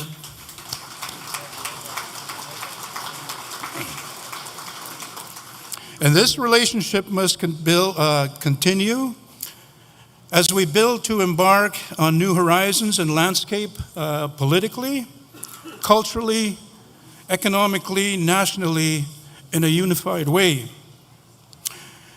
A couple of weeks ago, I had an opportunity to speak at the Truth and Reconciliation Day at the legislature or outside the legislature in Alberta. And we always talk about truth and reconciliation, and what does that mean? What does truth and reconciliation mean? Because it means different things to other people. But the way that we deciphered the truth and reconciliation processes, we separate truth and reconciliation. So what does that mean? And for us, what does that mean for our Native brothers and sisters and the people that are before us? And when we talk about truth, what does truth mean? Truth means, like, it could mean different things in different contexts. But the way that we were able to decipher it for ourselves was truth. In our Cree language, it means to bring things, to bring something to light that was hidden for a long time, that was hidden from us, and also, or to the general public. It's to bring something to light. So let's hear the truth. And to muskasitak, and then when we say reconciliation, what does reconciliation mean? Reconciliation means we had to have been reconciled at one time, and that conciliation was broken. So how do we reconcile? So the word that we always use is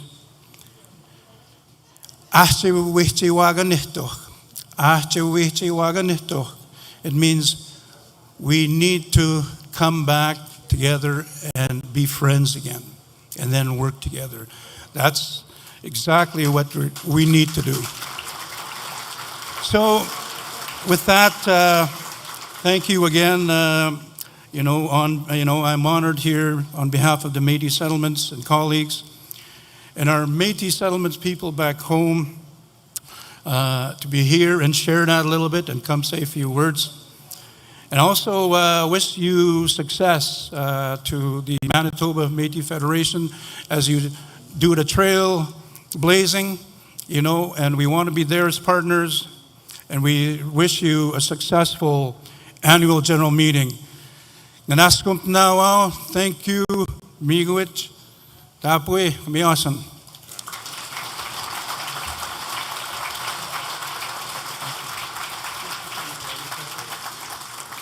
Thank you very much, Dave. Much appreciated. And that friendship and partnership is what we all need to strive for, reflecting on President Lemouche's words and, of course, Senator McCollum's words as well. It's about family. It's about who we are. I noticed we have another guest here. He must have snuck in the back door, crawled under the tables and popped up in the middle here. But he's one of the best allies the Red River Métis has had in years and years and years. He's the Member of Parliament for Winnipeg South. Let's please give a warm Red River Métis welcome, Mr. Terry Duguid.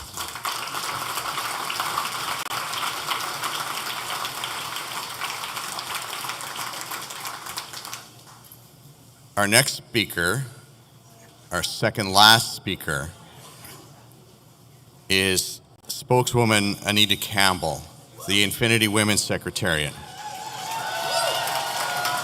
Yeah.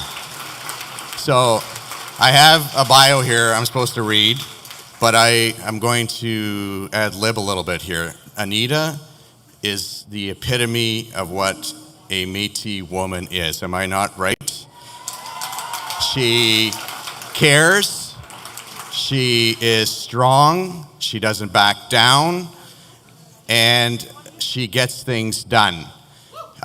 She has been in leadership for, she's only 24, so I'm not sure if I can say it was the entire 24 years, I would think. But I am very fortunate to have learned from her, being taught by her, and I want you to give as loud an applause as you possibly can. Spokeswoman and Minister Anita Campbell.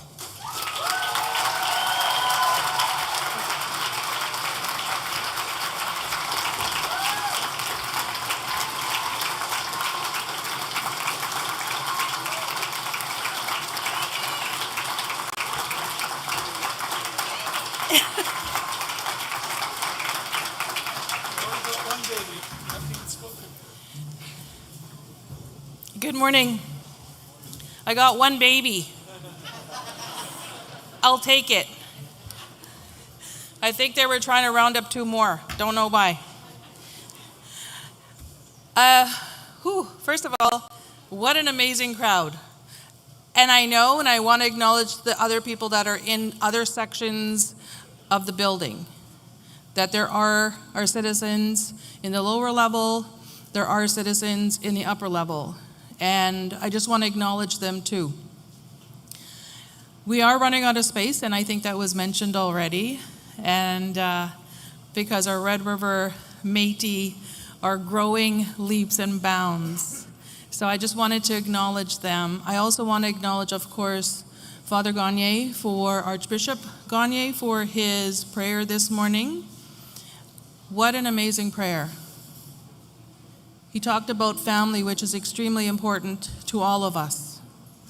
And I think one of the conversations, that we've had throughout our time, whether volunteering at the local level or, doing the work that we're doing through our governments, that family is always a priority.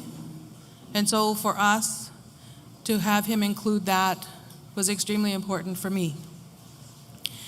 Every year at this time, I always think I have really nothing to say.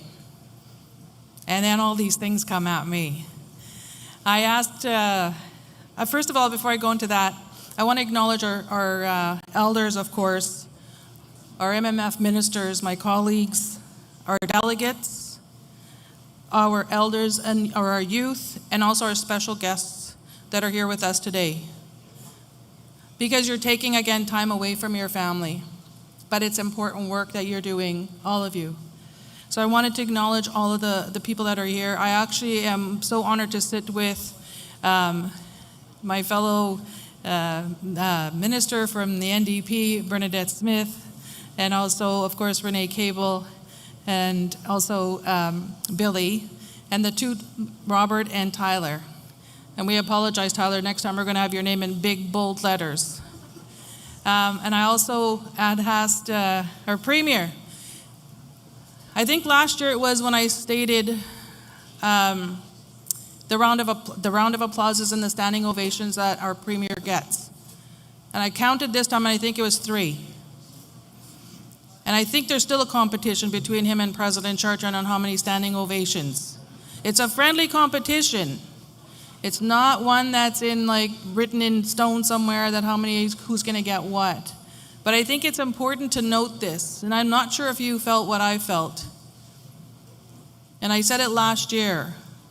I was watching the screen when he was up here, and I wanted to see who would stand up first when he came up here. And it was our Red River Métis women that stood up first.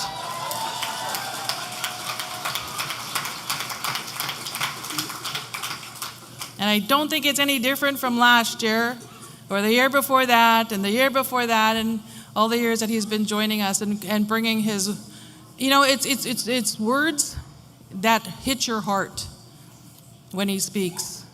And I know our previous speaker had mentioned, they should start from the bottom up. And I'm sitting in the back and I'm listening and I'm agreeing with him, because then they would have started with me. So they would have did the best first. In saving, well, I'm not the best for last either, because you know who follows me. And if you think you had a hard time following Premier Kinew, it's really nervous when you're first before President Chartrand. He's always told us, know that I get the mic last. And I've never forgotten that. So I just wanted to acknowledge our Premier, and I think one of the things that I said that he should one day consider becoming the Prime Minister of this country.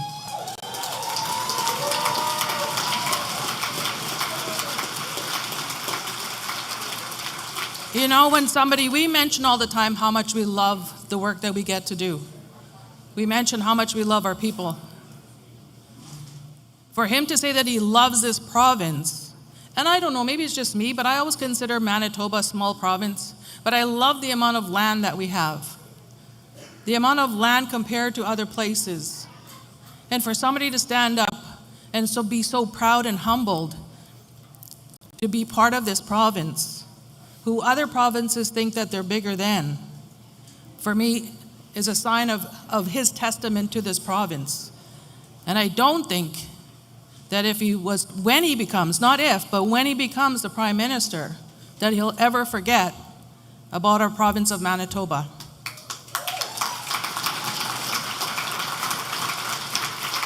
So I want to thank you, Mr. Premier, for your words. It stuck with me, and I know that when things hit me in my heart, then I know it's hitting the heart of our people. So thank you very much for that. Thank you. The theme this year, and I'm not going to take anything away from President Chartrand at all, I'm just going to quickly touch on it just a little bit. We are Red River Métis. The reason I needed to go down there is I'll share a really quick story with you that I shared, and this is, I know they told me I only have a few minutes. I just kind of looked at them and shrugged and kept going. But I just want to share a really quick story with you. Our history is rich, and there's such a culture there in terms of who we are, where we come from, and for us to be proud. And we are a very proud nation. We are a very proud people, not only because of where we come from, but because of our identity, our culture, and our kinship, which is our family. And we don't only mean family in a sense of your own individual family. We mean family, because all of you are family. You know, there's those cousins that you don't really talk to, but you have them. Everybody has them. You can't deny you all have those cousins. But they're still your family. But there's those that are your friends that become your family. Sometimes closer than those cousins that you really don't want to talk about. And that's okay, because it's your family. Short story. And that massage thing is not an important part. I went for a massage. Everywhere I go, and if I wear something that has MMF on it, everywhere I'm going, doesn't matter which store anymore, doesn't matter what I'm doing, when I'm wearing something that says Manitoba Métis Federation, or I tell them that I work at the Manitoba Métis Federation, I immediately get, I'm wondering if somebody can help me get my card. So, happened again. Young lady asked me how can she get her citizenship card. She didn't even say she asked me if she can, how can I help her getting her card. Okay, I'm like, here we go. I'm going to spend 20 minutes explaining the process, which is 20 minutes outside of my massage. And so, as I'm talking to her, I'm realizing she's not going to be Métis. I think she's going to be status, because of what her story was about. And I asked her, her issues are this. Her grandmother, who's still alive, won't tell her anything about her history, won't tell her anything about her lineage, won't tell her anything about who her ancestors are, won't tell her anything. And then I said, what about your mom? Same thing. So it's this young lady that wants to know who she is, because she's pretty sure she's either Métis or she's status. And so when I talked to her more, I said, I'm leaning towards, from what you're telling me, I think you're going to be status. And then I said to her, have you talked to your grandma? And she said, I tried. When's the last time? Over a year ago. Try again. Try every day. Try every week. Try every month. One day she will tell you. I'll tell you why. Here's what you're going to tell her. She doesn't own it. There might be issues why she doesn't want to talk about it, but times have changed, and she doesn't own your heritage. Neither does your mom. It's your heritage. Then you have a right to know who your family is, who your kin is, what your culture is, and what your identity is. Because if somebody is going to keep that from you, you're going to go through life trying to figure out who you are. And that's something you own. That's yours, and you need to say that to her. Because it's important for everyone to know where they come from.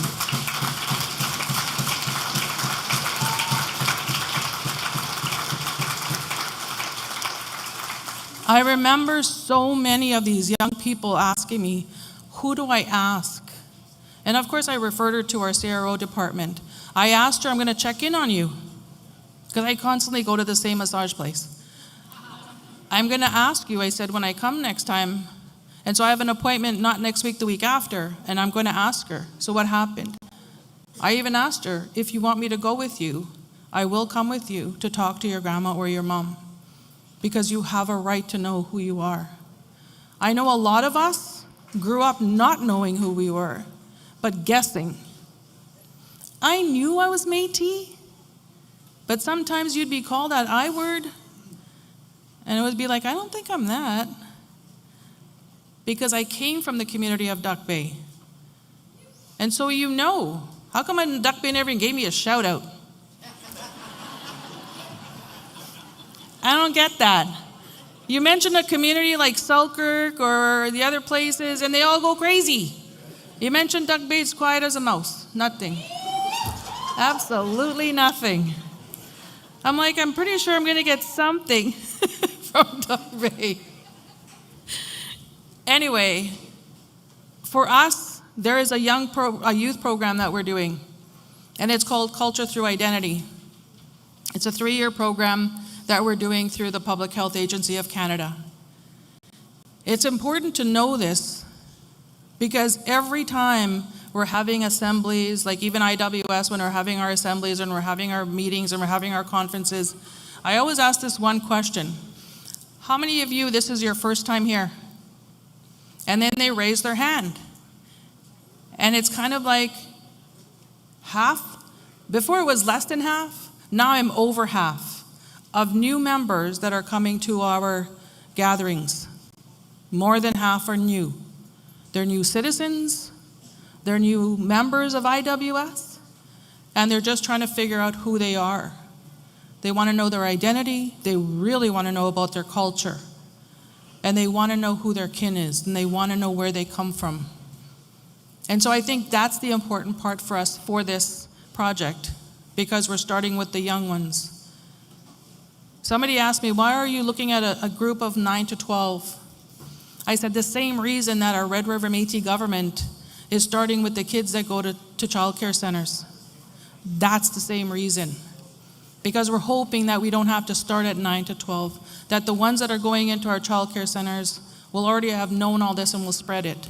I ask all of you to be this, to be those ambassadors and those champions, and to speak about who you are, and to be proud of being a Red River Métis citizen, to be proud of it in your communities and in your families.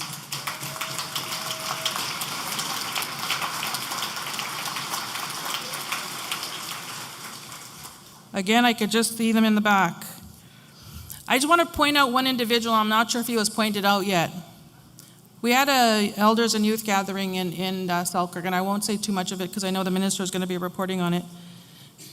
But I wanted to point out Larry Johnson he's a Selkirk mayor who is a new Red River Métis citizen. Larry, did you want to stand up?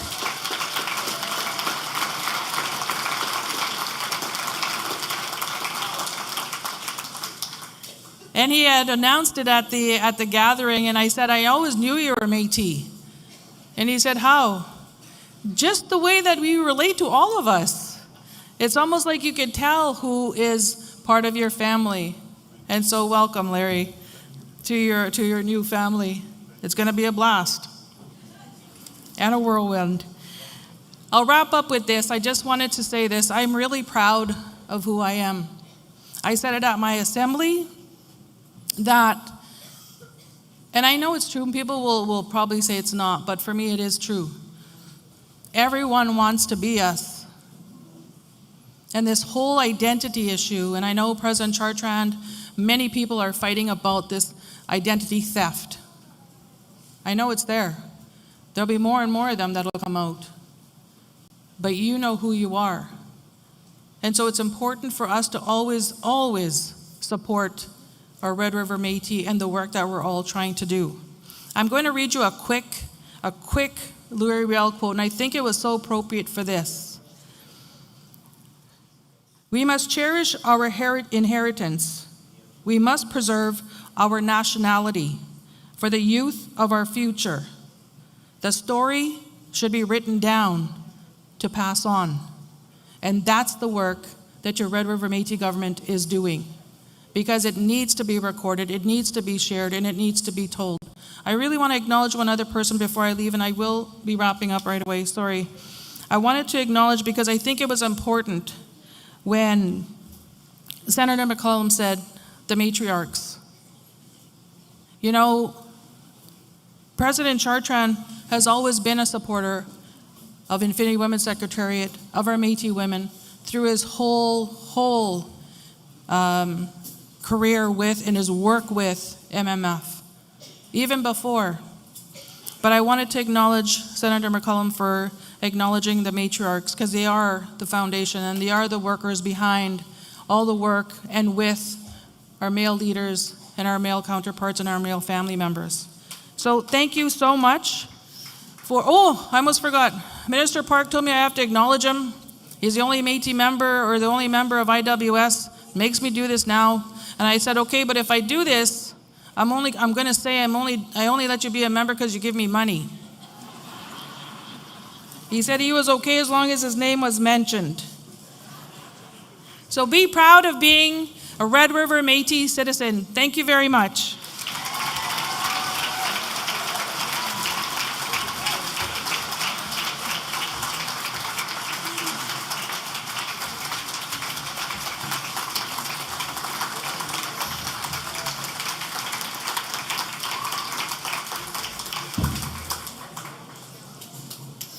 Okay. Just before President Chartrand speaks, it's my honor to introduce, and their pictures will be up on the screen here. Adam, if you're ready.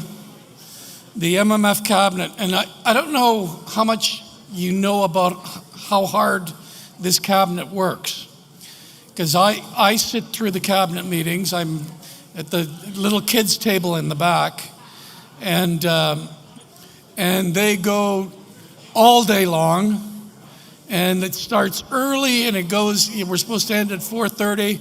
It never ends at 4:30, and they just work tirelessly and in so many subject areas.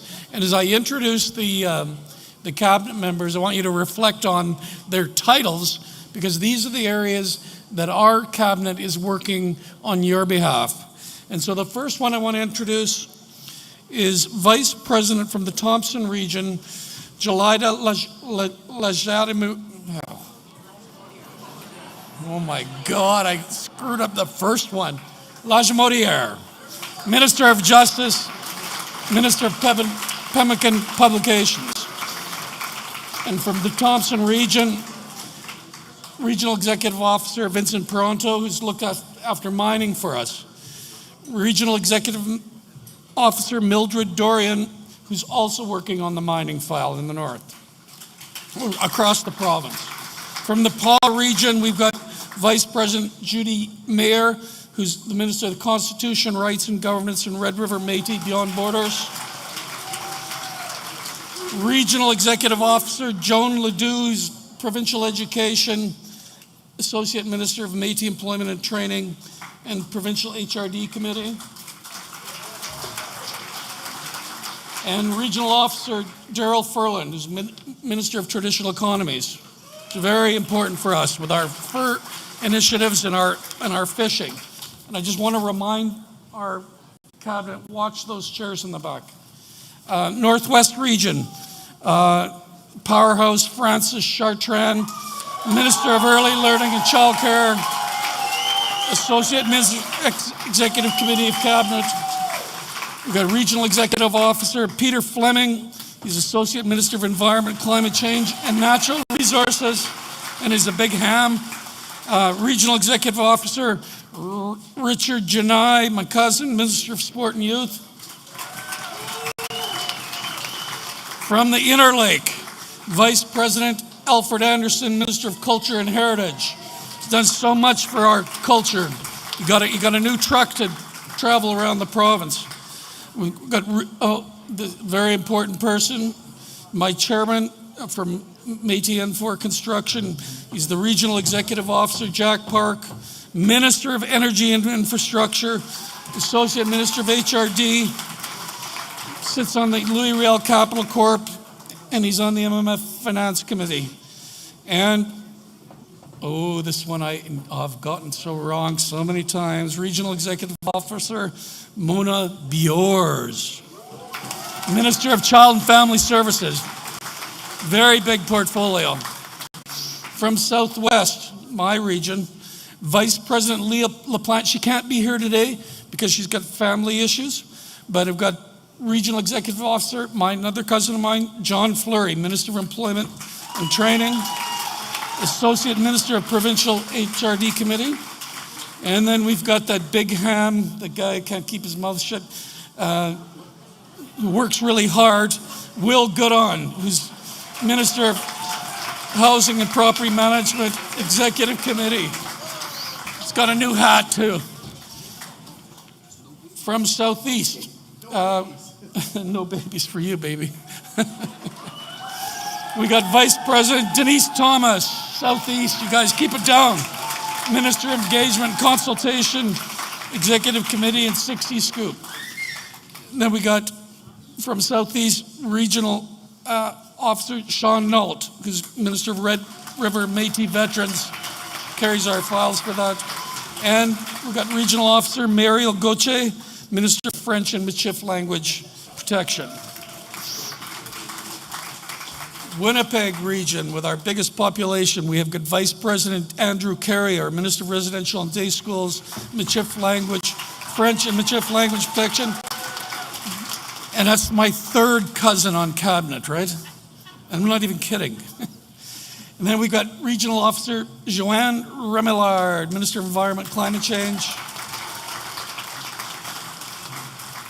And we've got Regional Officer David Baudouin, Minister of Agriculture. It's a very growing portfolio. And finally, to introduce President Chartrand, we have our dynamic Anita Campbell. Minister of almost everything. Well, she's Minister of Finance, so she's in control of almost everything, let's put it that way. But I'd invite Minister Campbell to come up and invite and introduce President Chartrand, please.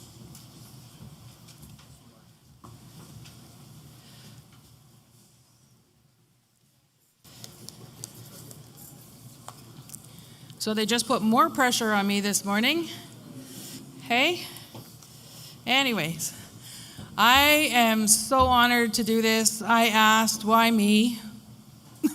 Literally, I asked, why me? We're going to start by, I want to show you a picture. I think there's a picture that's supposed to go on the screen. Did we get the picture? Yes?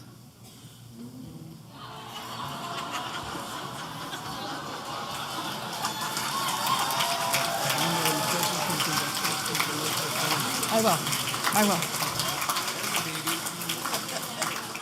It goes, I think, to Premier Kinew's comment about black hair.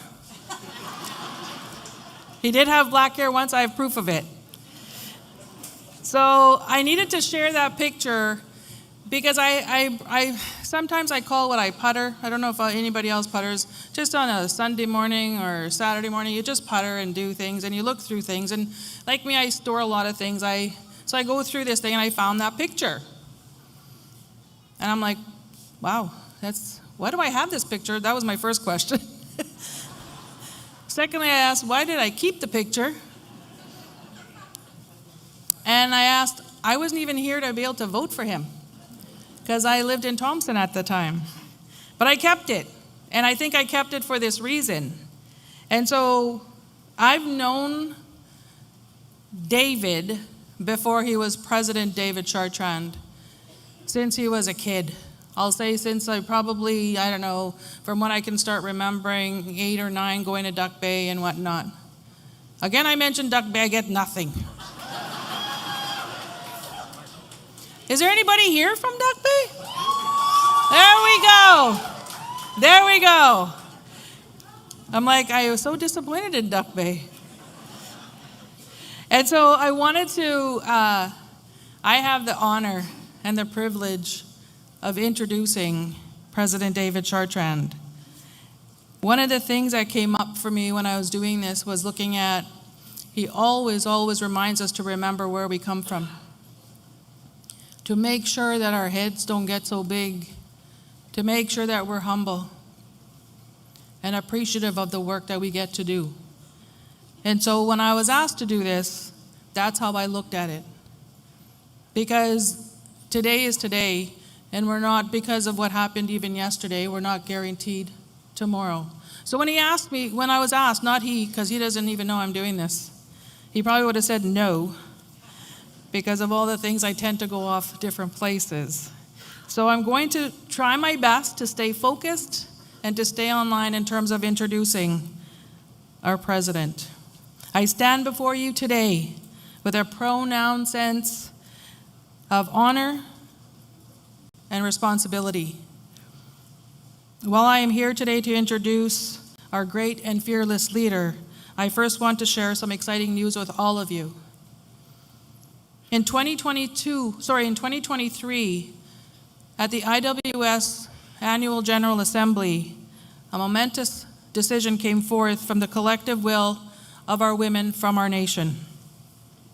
In a very powerful display of unity and gratitude, the women of the homeland came together with a singular purpose to recognize the extraordinary leadership of our president. Their voices, raised in unison, was definitely heard at that assembly, resulting in a unanimous resolution demanding the erection of a monument in his honor.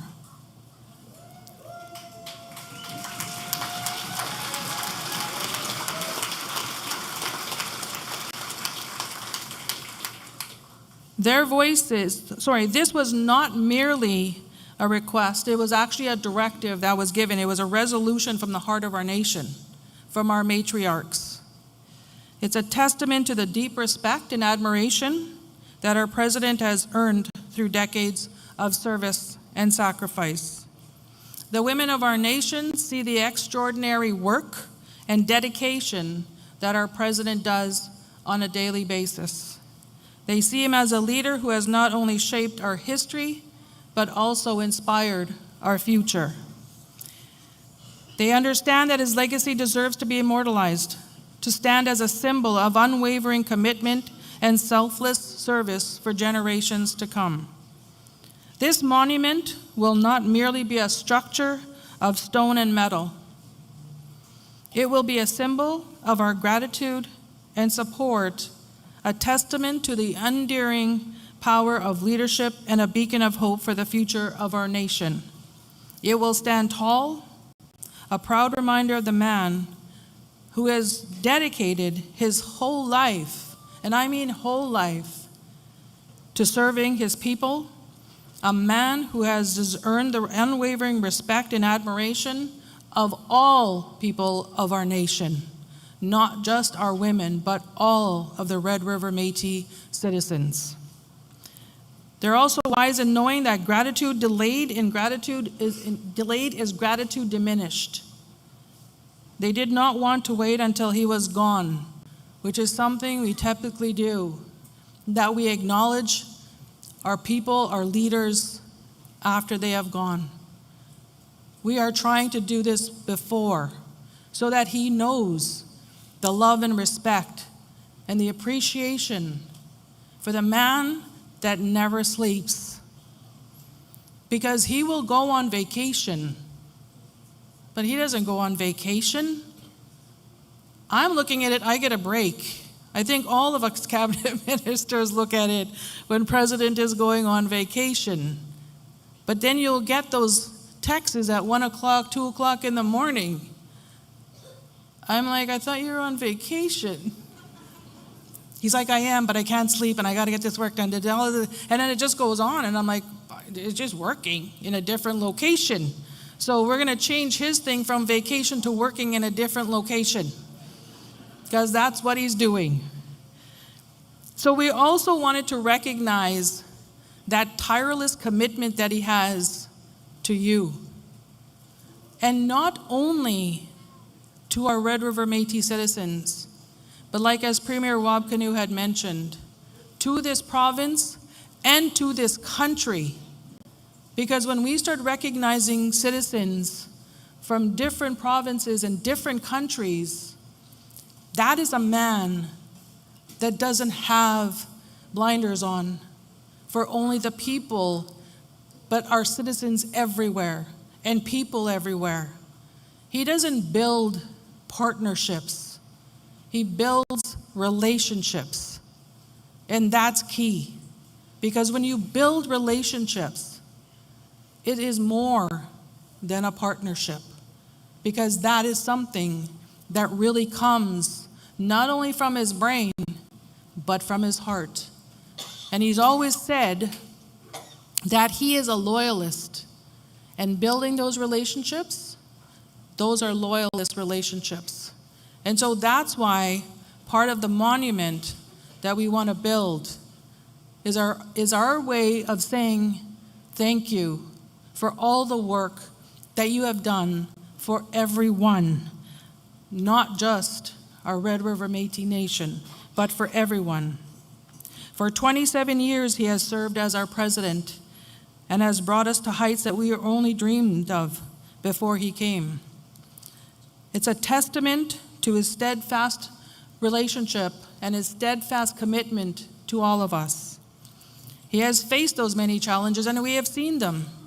We have witnessed them, yet his resolve has never wavered. His spirit, his light, never dimmed.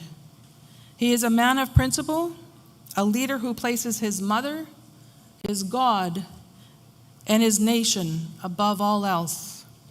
These are the pillars that guide his every decision, the foundations upon which his leadership is built. He understands that true leadership is not about power or authority, but about service and sacrifice. It is about inspiring hope in times of despair, fostering unity in times of division, and leading by example with courage and conviction. After 27 years, his dedication to our nation burns bright. He continues to work tirelessly on our behalf, driven by an unwavering belief in the potential of his people. He sees greatness within each of us and challenges us to rise to the occasion to build a big, bright future for all of us together. I am honored to introduce this remarkable leader, this man of unwavering faith and unwavering commitment. Let us honor his sacrifices, his dedication, and his enduring belief in the promise of our nation. He is a true inspiration to us all, a shining example of what it means to lead with strength, compassion, and an unwavering commitment to the values we hold dear. I ask each of you to turn your attention to the monitors in silence as we share a video with you that he hasn't even seen. Video, please. This is the Métis People's case. This is the MMF's case. This is our people's case. It'll go back to the original name. Never forget, as I said, what I said, never forget where you come, and never forget what put you there. They will not have a say. They're not going to control this money. Your government's going to control it. The Métis people always control that money. It'll never go off your hands. That's one of the things I will guarantee you as president. You're damn right you come and fight me, challenge me. Let them try to come in your community and say, I don't care what you think. We're going to do this in your community.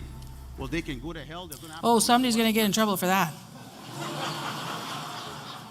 And I hope it's not the IT, because I'm that minister. Here we go.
you. Well, thank you very much for that. This is young people in action, because this is definitely not my style. So I'm blushing all the way coming this way, but seeing the proud faces of so many of our citizens makes it worthwhile. Thank you to the young people that decided they wanted to do this, and my daughter and my granddaughter walking beside me makes me feel so proud and reminds me why I do what I do. Archbishop, thank you for that beautiful prayer. Actually, I've asked Archbishop to pray in the area where we lost Thomas. As Thomas always looked forward to these assemblies, every year, whether he was mad at me or not, he'd always be here. Looking forward to meet other friends, family, whether they're from Camberville or relatives from different places. And of course, we all know that Thomas left us yesterday.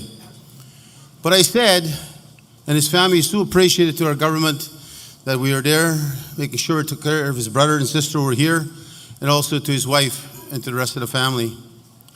But I said, if Thomas had a way to choose when he was going to leave this world, I'm sure he would have chosen exactly here.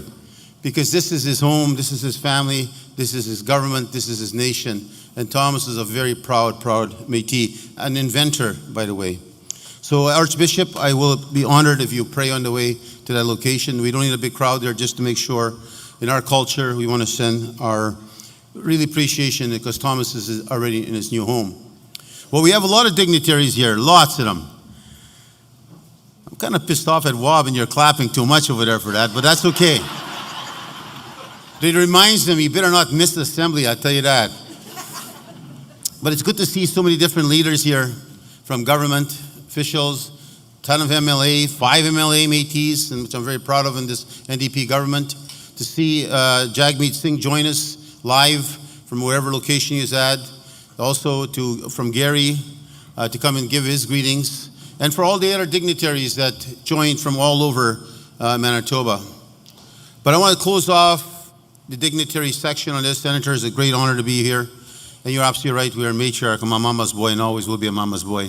So when you look at the issue of people, you know, I want to say a little closing tribute to one of my friends. Dan Vandal, a boxer, good street fighter. I would have took him on my days. I tell you, he would have been sorry on Main Street. I said to Danny, you know what, Danny, he was a boxer, but I use my feet also, be careful. So, in the old days. But again, Danny actually earned his way, as everything that we all know about ourselves. Danny earned his way to get where he was, from city councillor, firstly an athlete, all the way to city council, participating in a vision. I don't believe Danny ever thought his vision was he was going to be an MP and eventually a minister in cabinet. But he had a vision. He wanted to be proactive and get involved, and he got the political bug in him, and it definitely changed the future of where he wanted to be and where he wanted to go. And clearly from that standpoint, he learned a lot from the city, learning how to be a leader, learning at the same time how to maneuver himself in a political spectrum when challenges come for the good and the bad. But he decided to run in a riding, once held by L'Oreal, St. Boniface, a traditional territory of our home. And it gave me great honor. And he's right, I damn well went out and gave him financial support. I damn well gave him support. He was one of our citizens. And he was going to go out and do his part to help Canada.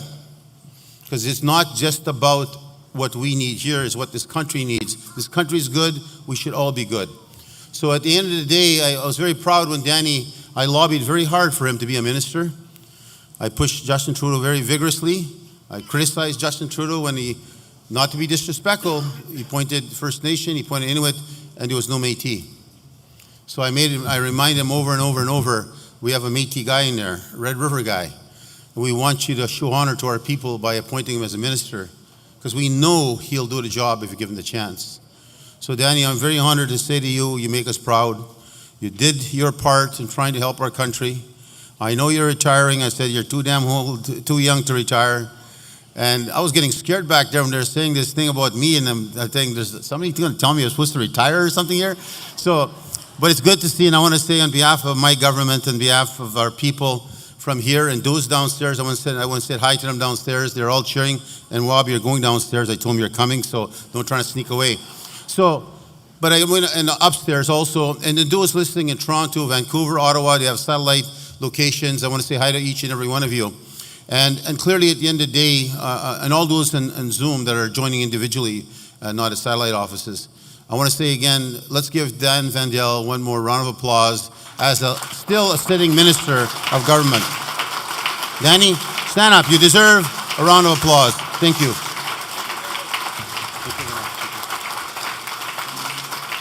So we heard some very good speeches. I'm not going to mention all of the people here because they've already been mentioned several times. But of course, Anita, it's always a pleasure to have you here as our Lieutenant Governor. Anita has always been a friend of mine, and we've been friends for a long, long time. And she's always shown great respect to our people. She loves something. I can't tell you, I'm not allowed to tell you this. She loves eating something. And last time she was here, she was picking through an entire bowl looking for something. So we gave her a gift this time. She had it, and they took pictures of her in the back. She's this big sealer, nicely designed, a nice red ribbon around, full of black jelly beans, so her favorite. So she thought we'd forget. The Métis never forget. So, but it's very important to recognize where we're at. You know, I was telling where's the Hydro? Is he disappeared on us? Oh, he's right there. I apologize. My eyes are going bad. No, actually, my vision is slowly coming back on my left eye. As you all know, I had a stroke on this side of my eye, and then my vision is slowly coming back. But when I met, of course, the new president of Hydro, the new CEO, we chatted and we talked about the future, where we fit into Hydro. Trust me, I had some heated fights with Hydro. Bob turned out to be a good friend of mine, and we fought like cats and dogs. And he actually really is the father of Hydro in the way he evolved and developed it. And ever since then, presidents throughout I've been meeting with, and I'm very glad to welcome a president here that actually has a connection to us. He'll then better understand the challenges we face, the situation of our political structure. Because I'll tell you where governments make big mistakes. You look in this crowd, to every minister that's here, premier, leaders, CEOs, in this crowd, they come from villages across the province.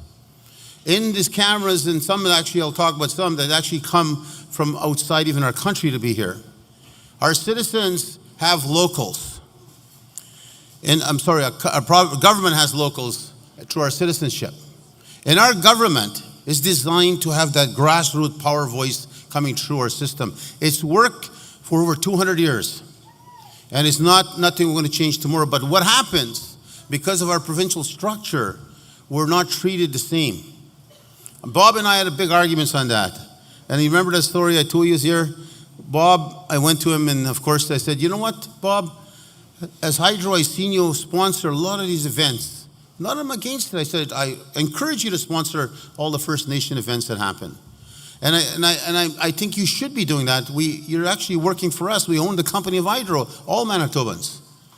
So Bob, while you're hissing and pissing out and trying to make excuses why, I said, we have over 80 locals in this province which represent community and villages. They're no different than the chief and council. They come from those villages as the elected officials to represent our government. But you treat us as one. You'll give us one representation like we're one band. We're not. We're no different than provincial government.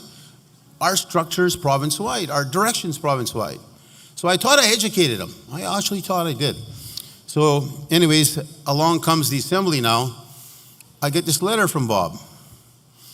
It says, Dear President Chartrand, we're very proud to sponsor your assembly.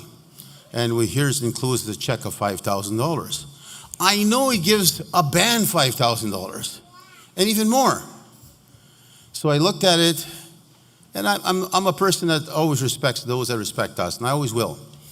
So I sent it back to Bob. I said, Bob, you should keep this check. You probably need it more than me, obviously, if that's all you can give us and respect us. And he took it back. So, but I tell you, he took it back with, it bothered him all his life.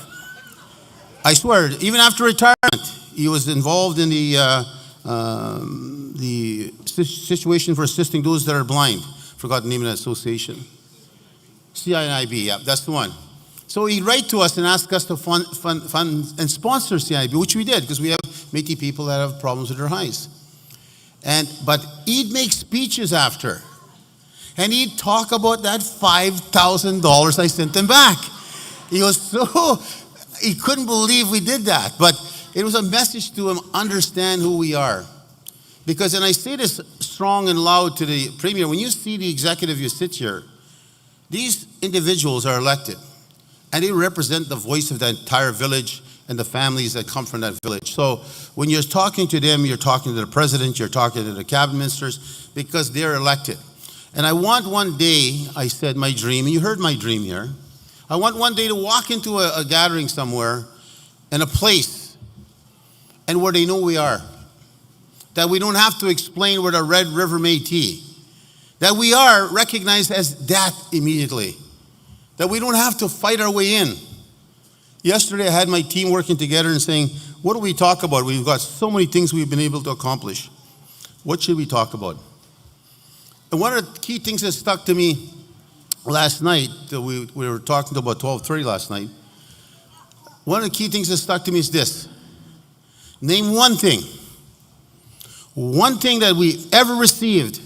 Founders of Manitoba, bought Western Canada Confederation, protected the invasion of Western Canada from the Fenians, Western Canada from the United States coming into Western Canada to try to claim the western part of our country as United States territory. We were the defenders, proud to defend, willing to give our lives. We went to World War I, World War II, 35 years after we were attacked and killed in many ways, and many people suffered in Batoche. But 35 years later, we're gone overseas to fight for a country that didn't respect us and a people we did not even know. But we went when we were asked. And the sad part is we've never been able to walk into a room and walk into a place in our schools, our universities, that they know exactly who we are. And what does that do if they don't do what they need to do to recognize who you are? That's when the thieves that steal your identity come out. Because there's an opening there. They start to define you differently, start to give you a different perspective of truly who you are. You heard Anita speak on this subject. It's a very, very dangerous subject. And I make it very clear. Let's tell them who you are, loud and clear. When I say 1, 2, 3, you have your fans. You know who the hell you are. Downstairs, upstairs, those in the cameras, those in the satellite office, those singly at home. You tell them right now who you are. You're the what? Damn right. And nobody take that from you. I tell you that. I don't care who it is, who comes along, who says you're not. Nobody takes it from you. Never. And I told this to Wab. You know, Wab, I'll tell you something. And I know you're loved by our people. You know why? Why are you loved, Wab? Because you connect with our people. It's not because you're Premier. Premiers come and go. We're not going anywhere. But you connect with us. You understand us. You feel us. Because you went through some of that in your upbringing. I seen his name in hockey. I would have beat the snot out of him. I was there playing. But I'll tell you this. He connects with us. He actually connects with us. And that means so much. And I keep on trying to educate those that aren't Métis to understand who we are. We are loyalists. You support us, we will support you. And we do not turn our back, and we never backstab anybody that we are going to work with. We'd rather go down with our name and our loyalty than lose our commitment as we had promised. That's who the Red River Métis are. We stand to defend, and we're proud, proud people. So when we look at the future, everything we've got and everything we've been able to achieve, from the days of Cuthbert Grant to the days of Riel to now, which some were giving our life in battle, some were suffering the consequence of being who we are. Some, as you heard, need to say hide their identity because they're afraid of how they were going to be treated. We went through hell, and we're still partly coming out of hell Because right now still, in this very day and age, in the new millennium, we still got to go out and keep on defending and demanding our share. I make people clear, and I tell you every assembly, and I want you to tell your children, I want you to tell your grandchildren, the resources you get from provinces and federal government is not charity. In fact, they have a fiduciary responsibility to be giving you back those resources because that's your taxes. We're hardworking people and we pay billions and billions in taxes every year, without fail. You know, governments, just to give you a quick snapshot, exist because of taxes. Without taxes, they'd crumble, they'd fall. Clearly, without taxes, they would not be able to administer and operate anymore. That was the regime that was brought in a long time ago and still continues today. So when we move forward on processes, we need to look at how we build, where do we fit in. And we're, like you heard the mayor say, we're a big, big footprint downtown. And why are we doing it? Because this is our town, this is our province, this is our city. And we are going to help revive this city as we once helped build this province and build this city. You may have forgotten who we are, but you're damn well not going to know who we are, forget who we are now. And what's so important is branding. That I was just really taken by that windmill here, a little fan you got there, which says, that was damn smart technology, to be honest with you, where the hell that came from. A little above my head, my pay grade, I'll tell you. But I took advantage of it right away. Right away, I looked at it and my ideas started spinning in my head. And I'm sitting with the president of Hydro, and I said, see, this is the windmills I'm going to be building for you right away. So there. So then he says to me, then this is what he says to me, sitting beside me. He says he's trying to put it on. It doesn't work, he said. Well, I said, let me teach you something. I said, I'll give you some technical support. I said, there's a little white tag behind there. You pull it off and you press it. So there. So don't worry about your wind farms, your windmills. I said, we'll make sure they're running smoothly. But let me say this. This is important to recognize. Why I always tell you to get involved with politics, to vote. Make sure. You don't have to be every day like me, living a life like my cabinet behind me, living our life like local executives, always trying to fight for something, trying to get something. Because nothing's given to us. Nothing's been easy to us, ever. Still not to this day. But let me say this. If you look at the premise of where it is, we all need to remember is that if we don't vote, people like Jagmeet Singh, Gary, whether it's the Prime Minister, even Poilievre, I invited them to come, they didn't come. But, you ask yourself, and this is important, that's why we put in our website, for you to look at what each party is guaranteeing. Where do you fit into the party? Do not take that lightly, my friends. If you're thinking, to hell with it, I don't give a shit, they don't impact me, they do impact you. They will make policy that will impact your children or you. Somewhere, somehow, you're going to be affected. So I keep on reminding you, we need to support a party that recognizing things that are priority to us. And I told this to Wab, I was sitting beside him, to congratulate him on, for sure, Riel. That's a dream. I said, you get to know the Métis, we don't give up on something. I said, when we go after something that's ours, we're not going to stop until we get it, because it is ours. And recognize Riel as the first father of Manitoba and the father of Confederation. Clearly, he's been recognized in Parliament, but clearly he did that in his first term. 1 year, he did all this stuff. Recognized St. Madeleine, 1 year. But he's done something greater that people have yet to see. And this would not happen if he wasn't who he is and where he comes from. I guarantee you in my heart of hearts of all my politics, I know it would not happen if it wasn't for who he is and understands where he comes from, understands who he's dealing with, and respecting who he's dealing with. When they announced this is the biggest announcement. We have not yet felt it and seen it, but you will, because it's going to impact your family and your generations later. The revenue that will come from the development of this idea that he's proposed.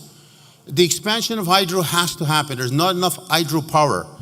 It needs, and there's no more dams going to be built. I'll tell you that under Wab's leadership, there'll be no dam. I guarantee you that, because there'll be hell and high water to pay for that because of the damage. So, but they got to be smart. So Hydro is proposing want to bring wind power. Now the issue of privatization becomes an issue because that's what the NDP criticized the Conservatives, and they should. So he said, how do we go about expanding the ability to include Manitoba? I'll go to government relationship. The Métis is a government, and I recognize them as a government. The First Nation are governments, and I recognize them as that. So we're going to do a government-to-government relationship, and we're going to expand the ability for the First Nation and Métis to have the ability to build the wind power we need, that everybody needs in Manitoba, and not only that, for profit to sell, whether it's in the south, east, or west. So the genius of it is this. They created ability which is coming out shortly, which we'll be bidding on, and I anticipate, I'm getting my team ready. This is, and let me tell you how big this is, so you'll understand the magnitude of how big this is. 600 megawatts. Sounds like not much, 600, right? 200 megawatts. Alone, if you are going to build 200 megawatt of wind power, $500 million or more it's going to cost you. $500 million or more for 200. Imagine now 600, that's $1.5 billion. That we will be involved, Métis and First Nations, building our plan of how we're going to sustain the need of hydro and help hydro to overcome the challenge of shortfall. And you ask yourself, how much is 100 megawatt? Well, it doesn't sound like much. 100 megawatt, you can light up Flin Flon, probably, no, DePaul, Thompson, Brandon, altogether 100 megawatt. That's how much power it is. It's not small stuff we're talking about. This is a lot of power.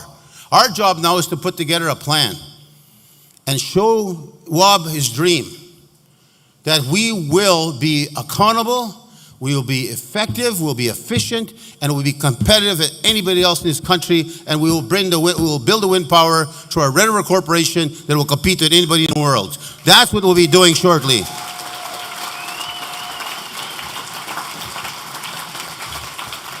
You know, you look at something that's very important, and that's why I say you need to, when you vote, that's the whole emphasis I'm trying to give you, to tell that to your kids, tell that to your families. And if somebody's lazy to, like if my daughter says she's not going voting, you'll see how quick I'll be at her house. So, because it's important I educate them and my granddaughter and everybody why they have to vote. And if they don't vote, there will be consequences for their laziness. How hard is it to get off the couch, jump in a vehicle, 10 minutes down, go vote, come home? You know? But just know what you're voting for and why. Come on, there's got to be no reason why you can't vote. Because if I tell you, if you vote, these guys, the premier, future premiers, ministers, Métis or not, they'll be coming here. Because they know if they don't vote, there could be a dangerous situation they leave themselves in if you go the opposite way. And all of a sudden, their careers are over as politicians. So I say this over and over because there's a federal election coming. And it's not far away. We need to be there. We need to be ready for that because we have to make sure that everything we have done and everything we have built is nobody should take that away. I have met with the Conservatives. I've asked them point blank. I said, tell me why, since Harper, I'm not here to criticize the Conservatives, they got to earn their way in. I supported Brian Mulroney, I'm proud to say that. I supported Joe Clark. Those are Conservatives. But I said to them point blank, why is it in all your campaigns, nowhere are we mentioned? Nowhere is there a plan for Métis, the Red River Métis. There's no plan. Yet you're going to be taking our tax dollars, you're going to take our money, but you're not going to give nothing back to us. Explain that to me. They just smiled. They couldn't explain it. So I'm going to challenge them right to the election day. You tell me what you're going to do for the Red River Métis. Because if you don't, I want to ask you, then vote for somebody else. Vote for somebody who's going to say something you're going to do for your family, your kids, and your future. Because if not, then you're failing yourself, you're failing your nation, and you're failing our country.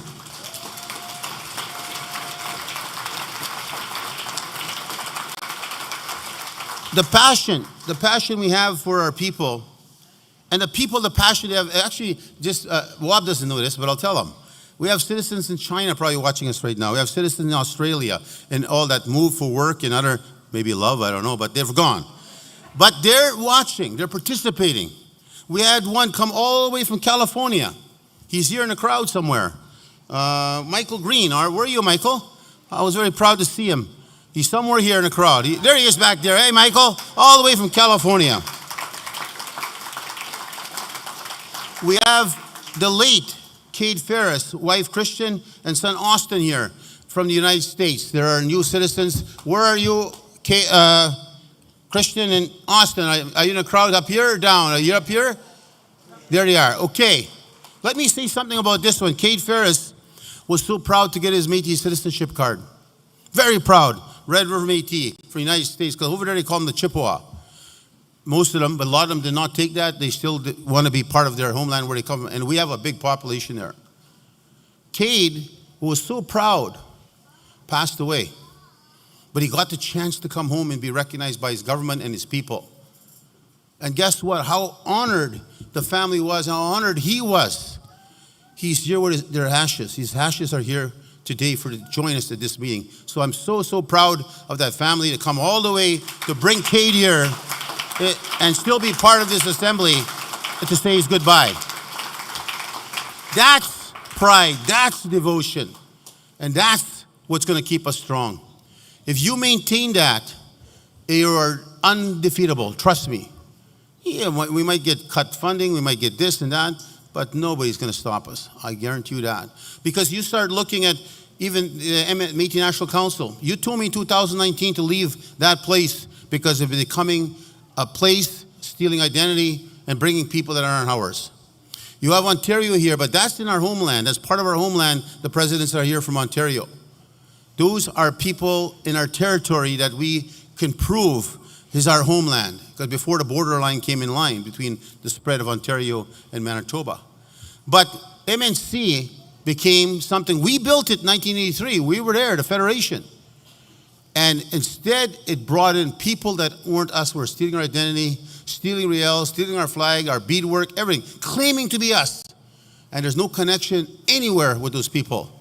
That's why they call them different names, New Historical Métis, Root Ancestry Métis, all kind of ways of tricking the minds of especially non-Métis people. That's why I know Senator knows that issue about identity theft. She fights for that protection. But MNC, let me tell you this, is dead.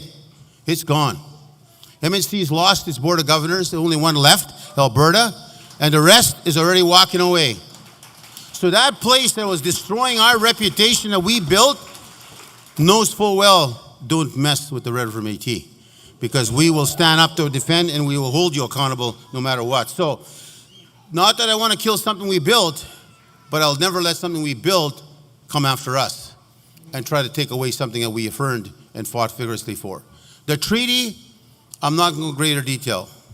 I would have loved Danny to come to his final hurrah on the treaty here, goodbye, but that's not happening. We have finished consultations, like you know, we went through it. Vigorous consultations, over and over and over against the Métis, like Ontario, Alberta fought against us. But what's as interesting, there's also First Nation that fought against us, not to recognize us as a treaty. That part, I agree with the Senator, I don't understand why it is, these are our relatives. Why would they want to fight against us establishing something that was committed to us by this country 154 years ago? Why? Tell the logic in your mind. Why would you be against it? Yeah, some First Nation are saying we should finish our treaties first, then we do yours. Let's not forget where you were in 1870. 1871 is the first treaty that comes. Guess who argued for that first treaty? Louis Riel and the Métis. That was us who fought for that. You could see it it's actually written down. It's not made up stuff. So, but they forget that history. Like you heard Anita said, my mom told me, don't you ever forget where you come from, my mom said to me. I never will, as long as I live and breathe. I'll always remember who I was. I grew up a very poor a person on welfare. My mom raised us alone. We had a big garden. We hunted, and we worked hard. And my mom raised us with respect, raised us, never a day in her life did she go to school, but she never, ever allowed us to be disrespectful to anybody. And always, always, as soon as an elder walked into our house, we were to serve immediately. No questions asked. That is what builds who we are as a culture and a people. That's what makes you really you. That's the Métis way. And we can't let the young generation forget that, because I'm starting to worry about we're losing that to the young generation. Some are coming, like for example, I spoke about when one young person came here, which he got a quick reaction from the people. He wanted to say, well, today's a new generation, a new way of thinking. We're going to cancel prayer. We will never cancel prayer. As long as I'm president, live and breed, we'll never cancel prayer in any of our functions we have. But that's the young generation. They're entitled to their opinion, they're entitled to their comments. But as parents and grandparents, we've got to hold them accountable too. That's just not the freedom of speech, the freedom to do whatever you think you want to do. Because at the end of the day, there's consequences to those actions, and they could be long-lasting consequences. So the Federation today is somewhat so different. Like last night, some of my team was telling me, you know what, you think, before, like you heard me talk about yesterday, some of you may not have been here, Canada announced recently, Mark Miller, I met him the other day, that our MMF card now, the only Métis, MMF card is now eligible to be used to come back as an American to come into Canada and meet you, to come see your family and extend your time in Canada. We're the only ones, MMF card, because it's a powerful card. It's something we're building. The ambassador, I meet him 28 in Winnipeg, he's coming to our office. Federal, I'm talking United States ambassador, we're going to be pushing that it's back and forth. There's a fancy word called reciprocity. I'll be like Trump now. Anyway, so, so you start looking at the return of that relationship with Canada and the United States. I think it's important we recognize that us too, when we go across. I was approached by somebody, his son is working, wants to go to the United States.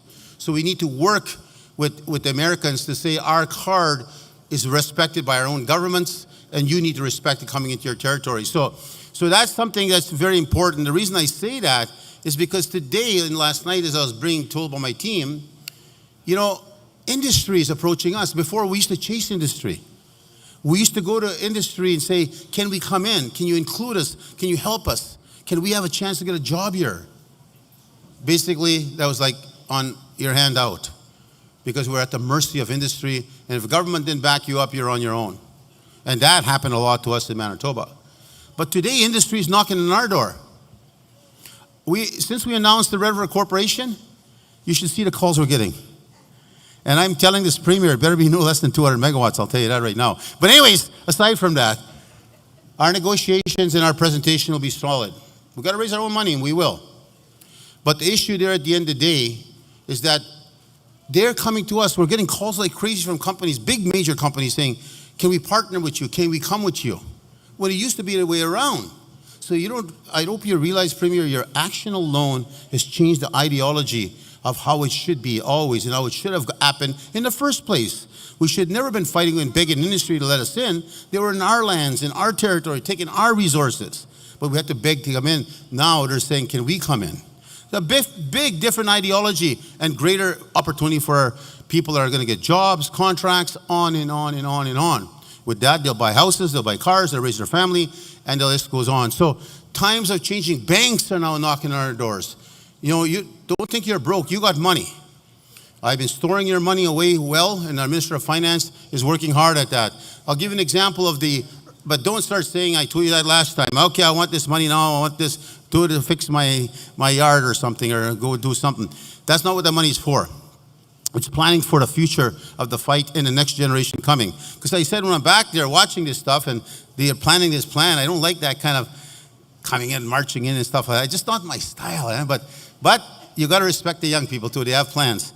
But anyways, you know, that I was serious. Are these guys putting me out to pasture or something?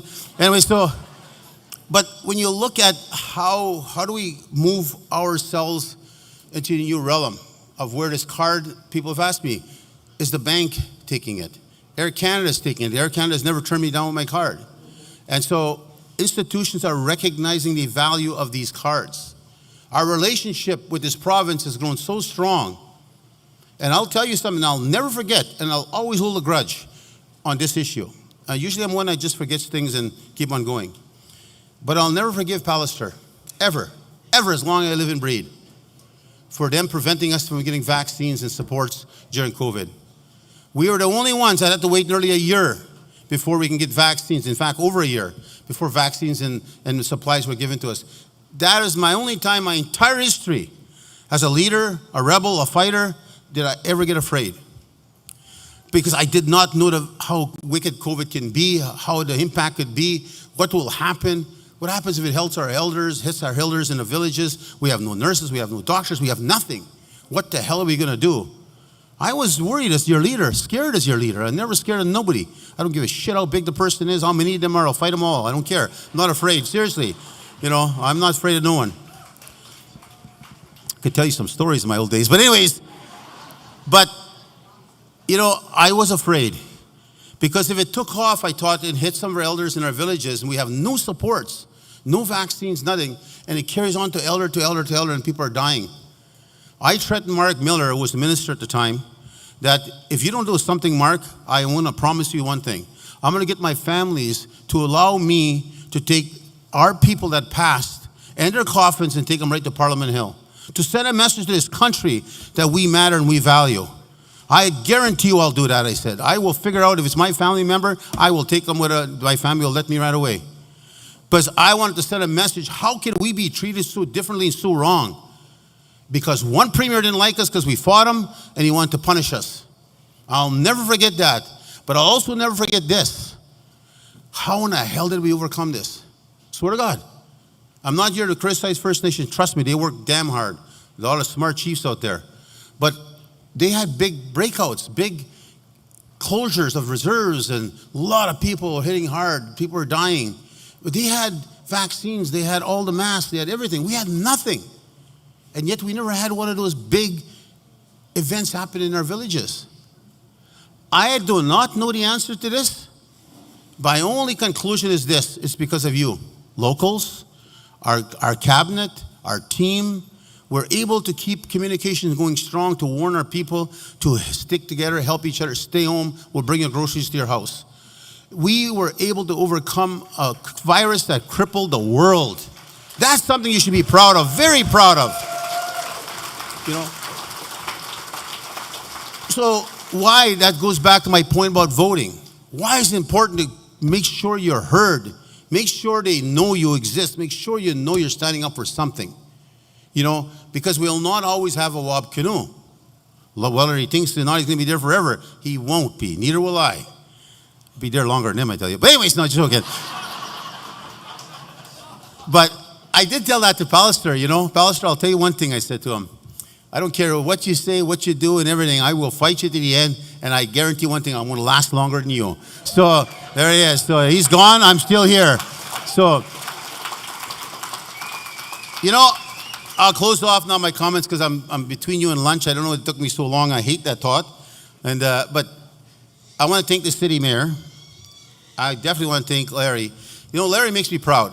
You heard him say, I'm a proud Métis. But when we have our events in Selkirk at the park, our elders gatherings, our Métis days, we call it. They know they call it Indigenous Days in Canada. We call ours Métis Days now, to make sure it's ours. But we invite everybody. First Nation come, Métis come, non-Indigenous people come. Thousands of people come to Selkirk. But Larry makes sure of respect. And I thank my minister for that, Bucky and his team. Everywhere down the street, our flags fly and all the lights. All the way into the park. And you know what, the pride that gives me to see that somebody's truly respecting us, we don't have to fight our way in, they're inviting us in. Because nothing has been given to us ever easily. It's always, we got to fight for it. So, Mayor, I want to thank you for recognizing the economic. There are millions of dollars going to be spent here alone. The hotels alone are, I think, close to 1,000 hotel rooms. Do the math, 3 nights. That's a lot of money. It scares me. Trust me, I look at the numbers, holy man. So, but I know, oh yes, thank you very much for this. This is, so see, I get too carried away sometimes. Anyways, shut me down once in a while. You sit down here, Mark. Anyway, so I want to announce this thing is very big. But going back, I told the mayor, why is it you guys never recognize our gatherings? There's so many people. These aren't broke people. People, nearly everyone in here has jobs. Everybody pays bills, they buy products, they're going to go home with stuff for Halloween, they're going to go home with stuff with their kids, they're going to be shopping, gas and food, and on and on. But nobody seems to recognize that. And not being racist in any way, but you see a white group come out here, All of a sudden, it's mentioned everywhere. I'm not criticizing non-Indigenous people. Trust me, I'm not. But it's the ideology of how that thing has worked.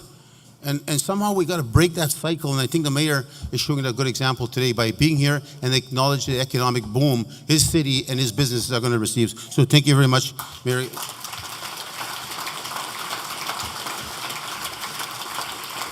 I'd pick up that water, but I can't bend down. Anyway, so this is very important. I heard people talk about it. You know, we've now filed a lawsuit against Canada. Thank you very much.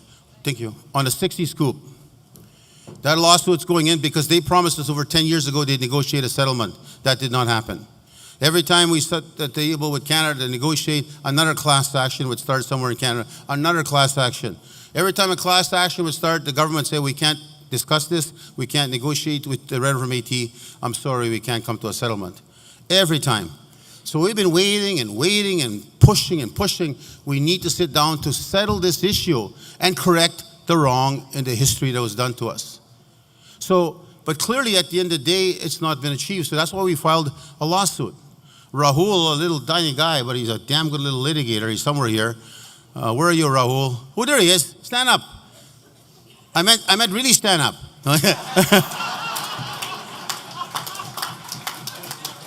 Yeah. Actually, he's a good litigator, and he's the one leading our file. But we said something in our cabinet, and this is so important. People ask the question, how about our 60 scoop? First Nations have settled theirs years ago. Canada came and settled $750 million. There was 34,000 children apparently in that era, from 1951 to 1990-something, or 91. There's been no settle for us. There's a Valari case going in. You'll hear about the word Valari. There's a name of a person. There's a case going forward. We finally got intervener by the court to step into that case to make sure they're talking about the Red River Métis, because they have the word Métis, but they don't describe what the hell that is. So, but we said to ourselves in cabinet, our people are dying. They're not going to see justice like our veterans. They're not going to get that apology like our veterans waited 75 years to get. Our veterans waited 75 years for this country to apologize for treating them with such racial discourse when they got home. Yet they went to fight for a country they believed they loved, but a country that did not love them. So we said in cabinet, look, we got some money. Our Minister of Finances raised some money and earned some money through our investments. Actually, we earned $17 million in interest account investments. That's a good number. Give our minister a round of applause. $17 million that they've earned. So we can afford these hotel rooms, these assemblies, we have to. But this is what's important. I want to close off with this announcement. I've instructed my cabinet that effective immediately, we're going to be launching out a process. And Danny, you take this back. Terry, Ben, take it back to Canada. It's unfortunate we have to do it ourselves first.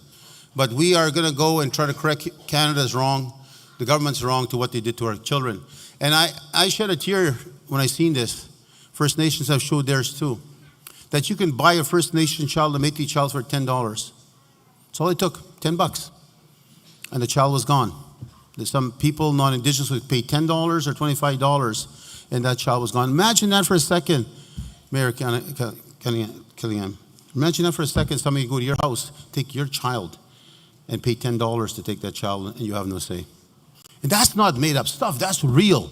That's factual. We have documents and receipts that people would pay $10 to take our child away and take them as theirs. And a lot of them went to slavery in the United States. They actually became farmhands. But when you look at the 60 scoop today, as they age out, because this happened in 1950s and 90s, a lot of them have died already. They never got their appreciation. Never got to say, I'm sorry. They never got to say, here's a program that can help you revitalize yourself and your children, your family, because the family's broken. They're hurting. Never happened. We're not going to have it now with this, even the sitting government right now. No matter how good a relationship we would have with the Liberals or the support of the NDP. Bill 92 has not been signed by this government of Canada, which I'm very upset about. Danny knows my position on that. 92 was supposed to be the transformation of child welfare from federal government to the Manitoba government and change the very essence of how children are being raised and supported and families being supported at the same time, so our children would never have to leave their village or leave their family ever again. That's what 92 is all about, and they have not yet signed that damn agreement we negotiated 4 years.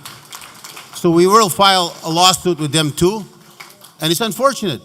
And Danny, maybe there's something you want to finish off. That's something you could finish off because it's agreed. Trust me, the agreement's done. Every word, every comma, every dot, every period is done. The agreement is done completely. What's holding them back is they don't know how to get money to us because they've never, ever treated us the way as they did First Nation Inuit. They don't know how to get money through their system of Treasury Board and all that to the Métis of the Red River. Unbelievable. Think of that. No rocket science there. But that's their struggle. They're talking maybe spring. If they exist this spring, we don't know. But that can change the lives of thousands of children and families. The 60 scoop is something we can change a little bit right now. Today I'm announcing that our government is setting aside $2 million so we can start to give those living citizens who are 60 scoop survivors at least a check for $5,000 so they can wait till the settlement if they live to that day.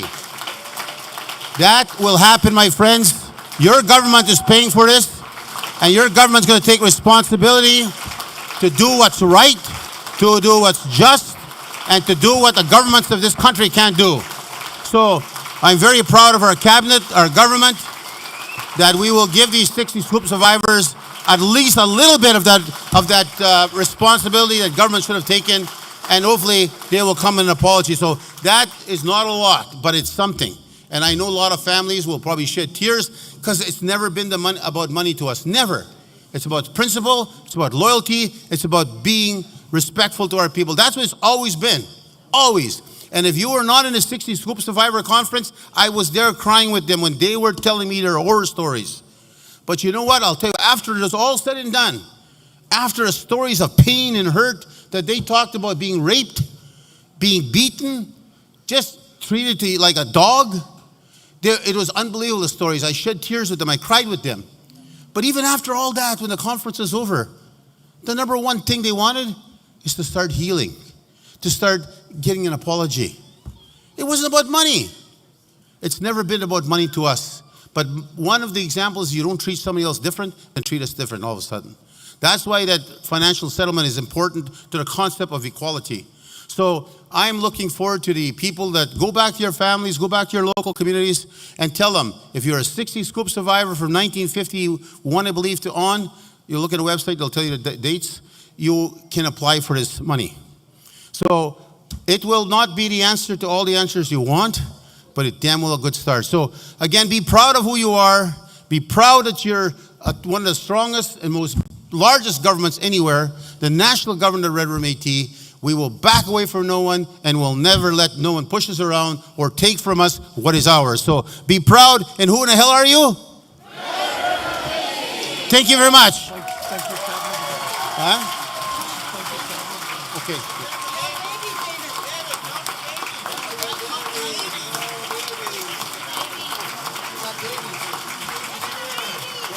Babies everywhere. Good. 2 babies here.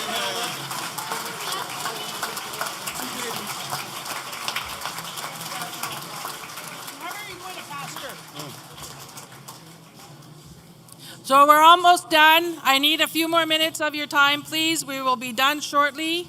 It is my honor and our custom to always present a gift to those that we love and respect. And on behalf of Cabinet and staff, and of course our Red River Métis citizens, it is my honor to present this gift to our president, who is never going to pasture, ever. This small gift of our appreciation for all the hard work, dedication, time, commitment, and is not sleeping. On behalf of us, please accept this gift.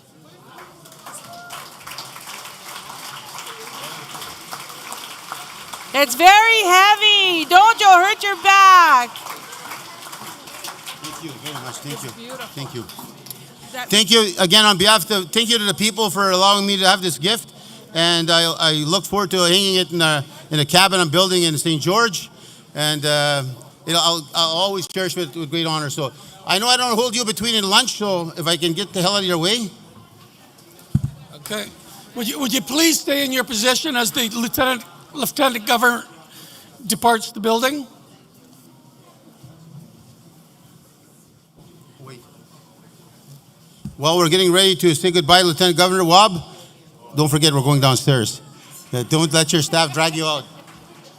Want some water? Yeah, please. Would you please stand if you can as she departs, please?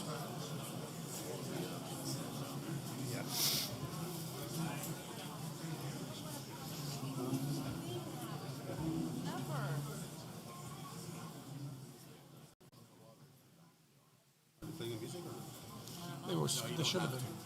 Huh? You don't have to. And just before we go to lunch, can we get a big round of applause to this awesome cabinet that we have back here?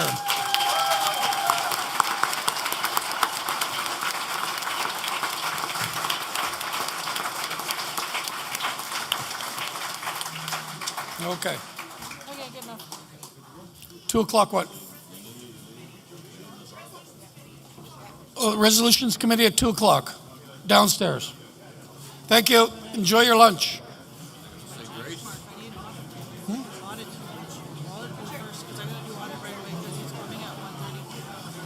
Okay, we'll do audit.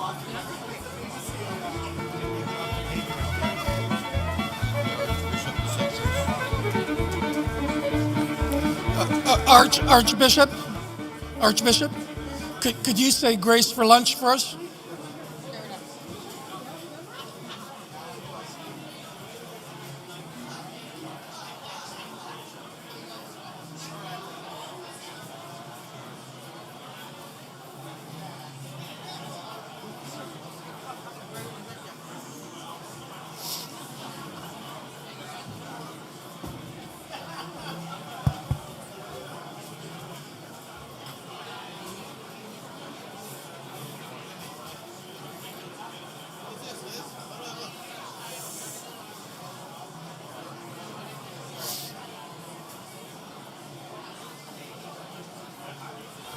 Okay.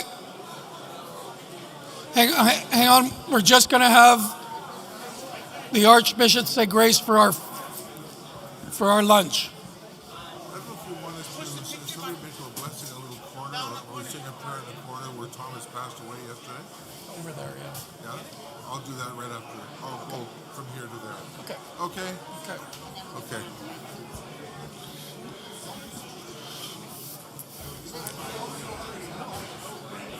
It sounds like everybody is hungry here.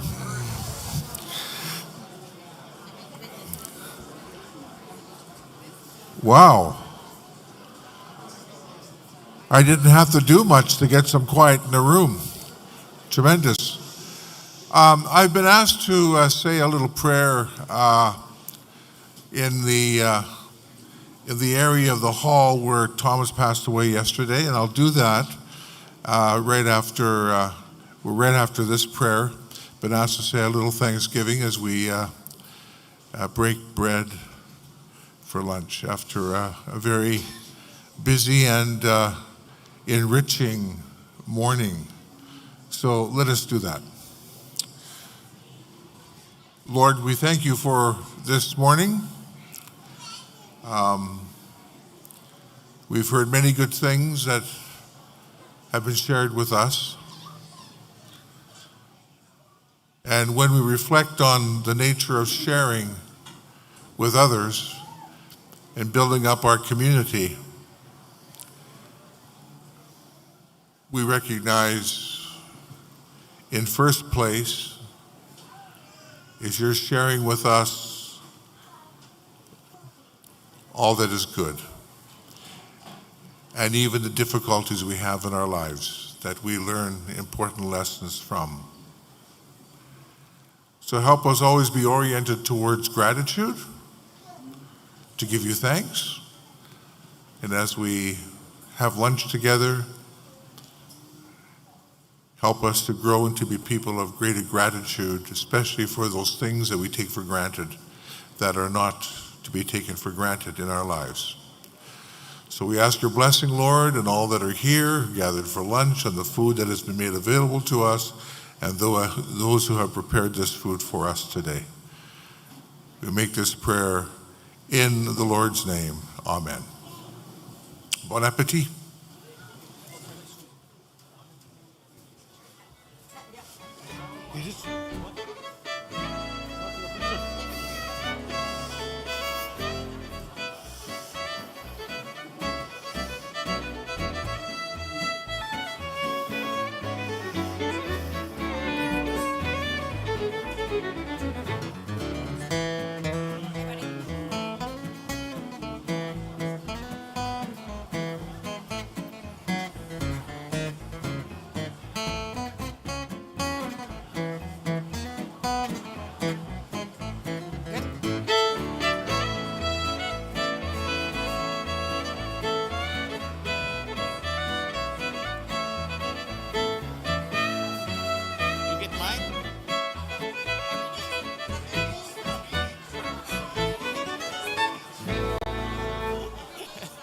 Every day's an election.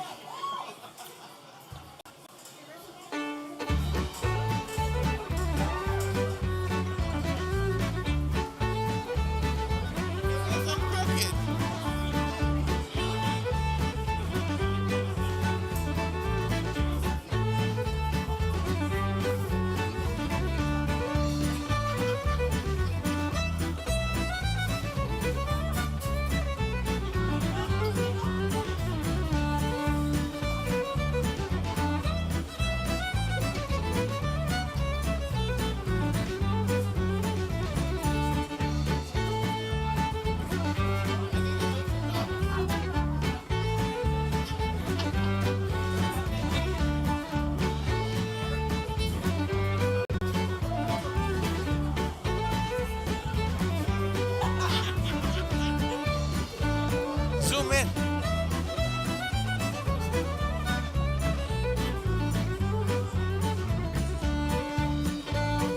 Thanks. Get a picture of Fran trying to. Yeah. Put this on Facebook. This way, this way. Awesome.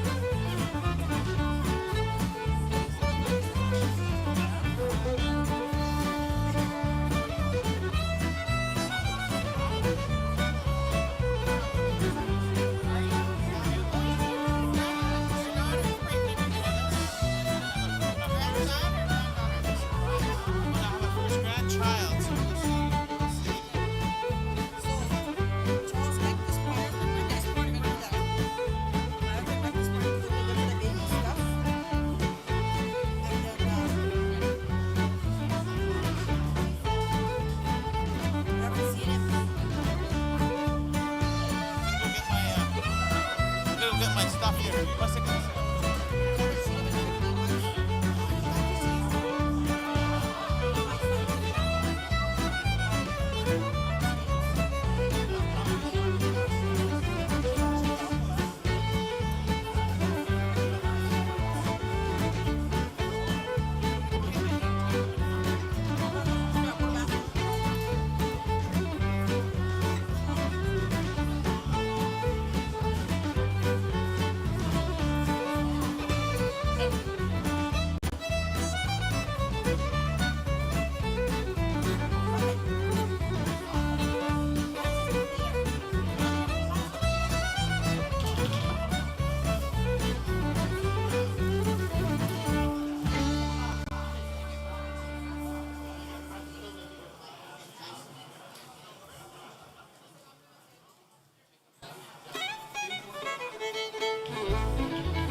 down to Georgia. He was looking for a soul to steal. He was in a bind because he was way behind and he was willing to make a deal. When he came across this young man sawing on a fiddle and playing it hot, and the devil jumped up on a hickory stump and said, "Boy, let me tell you what. I guess you didn't know it, but I'm a fiddle player too. And if you'd care to take a dare, I'll make a bet with you. Now you play pretty good fiddle, boy, but give the devil his due. I bet a fiddle of gold against your soul, because I think I'm better than you." The boy said, "My name's Johnny, and it might be a sin, but I'll take your bet and you're gonna regret, because I'm the best as ever been. Johnny, rosin up your bow and play your fiddle hard, cause hell's broke loose in Georgia and the devil deals the cards. And if you win, you get this shiny fiddle made of gold, but if you lose, the devil gets your soul."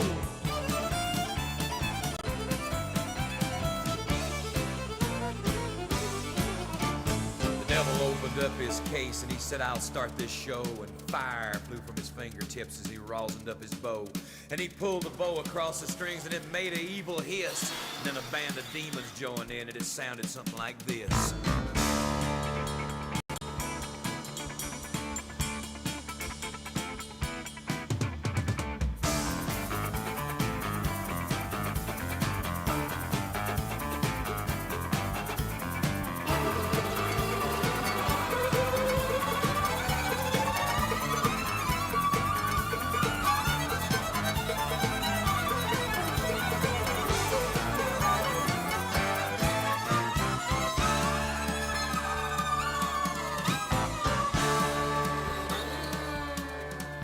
When the devil finished, Johnny said, "Well, you're pretty good, old son, but sit down in that chair right there and let me show you how it's done.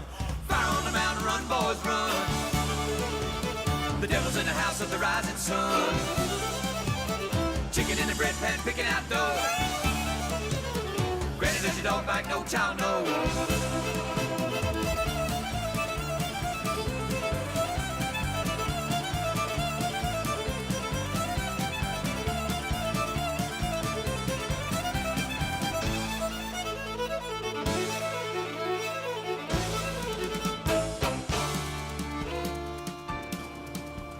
The devil bowed his head because he knew that he'd been beat, and he laid that golden fiddle on the ground at Johnny's feet. Johnny said, "Devil, just come on back if you ever want to try again. I done told you once, you son of a bitch, I'm the best as ever been." He played "Fire on the Mountain, Run, Boys, Run." Devil's in the house of the rising sun. The chicken in the bread pan, picking out dough. Granny, where your dog bite, no child knows.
Good.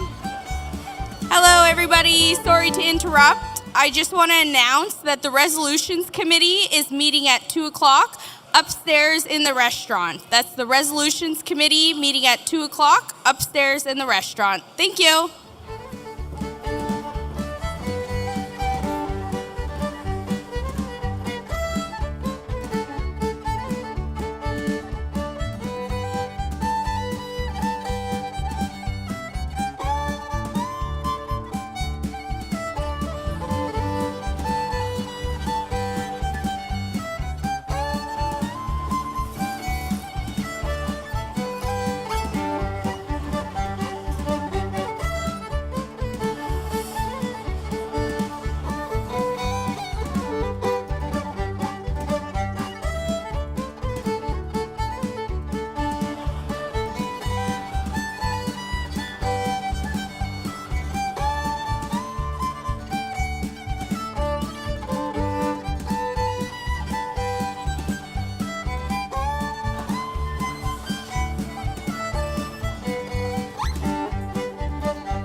Ladies and gentlemen, if there are any local executives who haven't got your manual, Amber is near the front doors.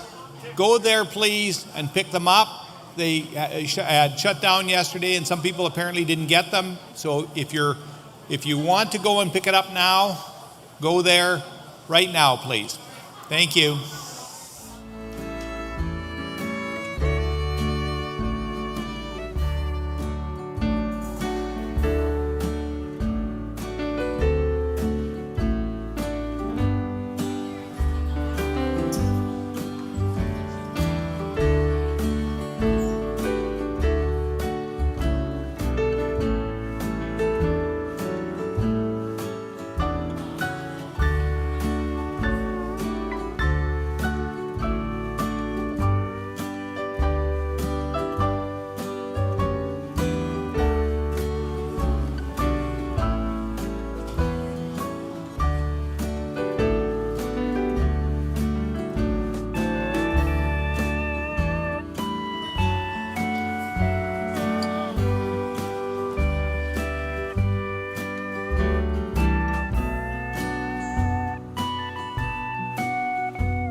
Here's your partner right here. Come on, don't be shy. Here's your partner right here. Now.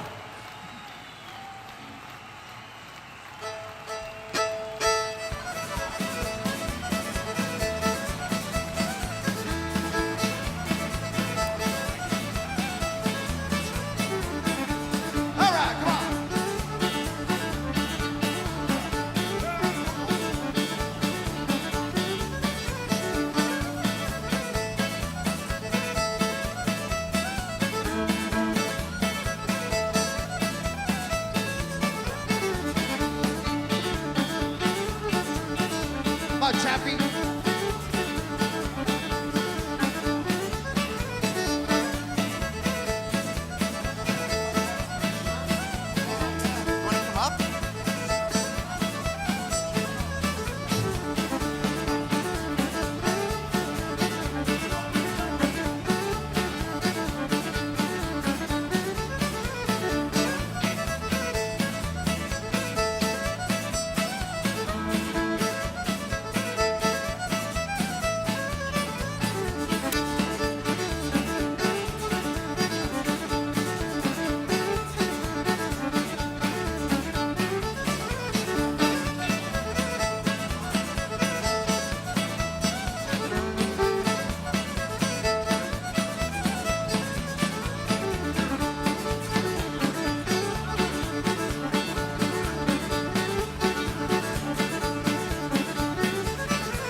Good.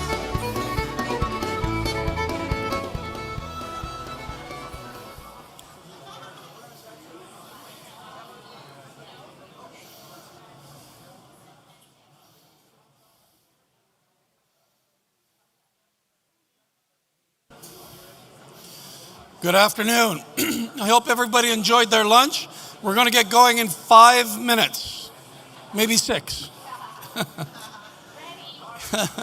So everybody grab a coffee or a drink and get in your seats, please.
Yeah.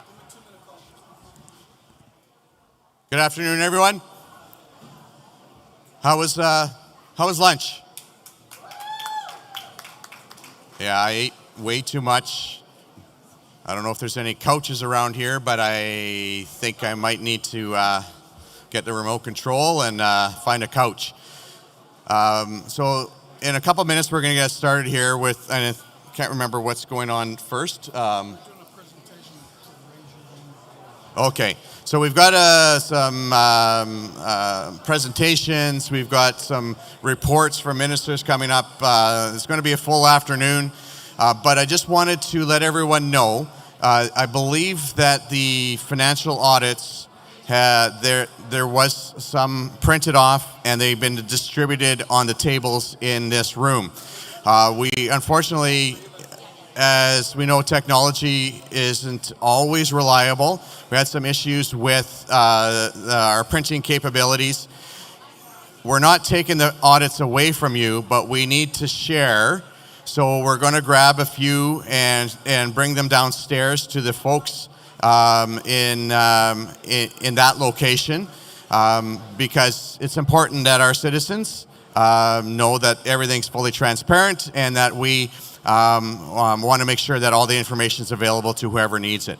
And then, of course, in the near future, we'll provide anything written, printed that's necessary. But I just wanted to give you a heads up. We're not taking the audits away. We're just taking some away so that we can share them with our cousins and brothers and sisters downstairs. And then after this, we're going to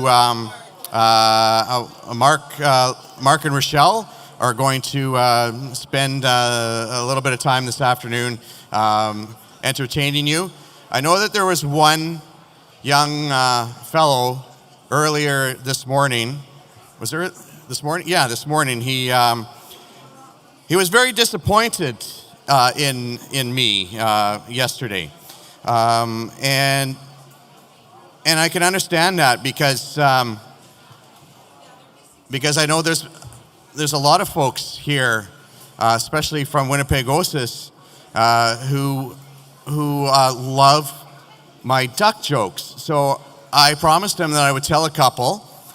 He needs to find me a couple, but here's a couple here.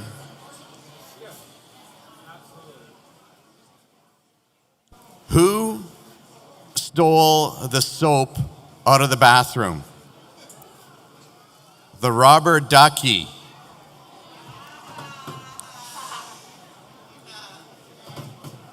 What was the goal of the detective duck? To quack the case. Thank you very much. I'm here all week. Try the veal. And we'll turn the microphone over to, I'm not sure who's up next here, but my friend and brother and co-chair, Mark Leclerc, is going to take it from here. Yeah. It's only getting better after those bad duck jokes. It's like I mispronounced Adrian earlier, Adrian Hurry. And I've been thinking ever since of that movie, Rocky. Remember when he lost 15 rounds against Apollo Creed? And the only thing he can go is, Adrian, Adrian. So I got my pronunciation better now. But with that, we have a video tribute that I'm going to introduce President Chartrand to come in and talk about. Everybody get to your seats if possible. You're going to get popcorn served right away. There's a movie coming. No, I'm just joking. For all those back there, if you can get everybody to start getting their seats, we need time will be pressing us later to get our reports done and a variety of other updates, what's going on in your government. So if our security and other can help those that are all piled up in the back, move away from there, get your seats. I know the one downstairs, you go down there, well organized down there. They already got their seats, and Wab went and visit them. He couldn't stay too long after that, but he had a good visit down there. He took some pictures. So I want to thank Wab for going through the crowd. He had to rush off to another function. He didn't even stop to eat. He just had to leave. Okay, if I got your attention.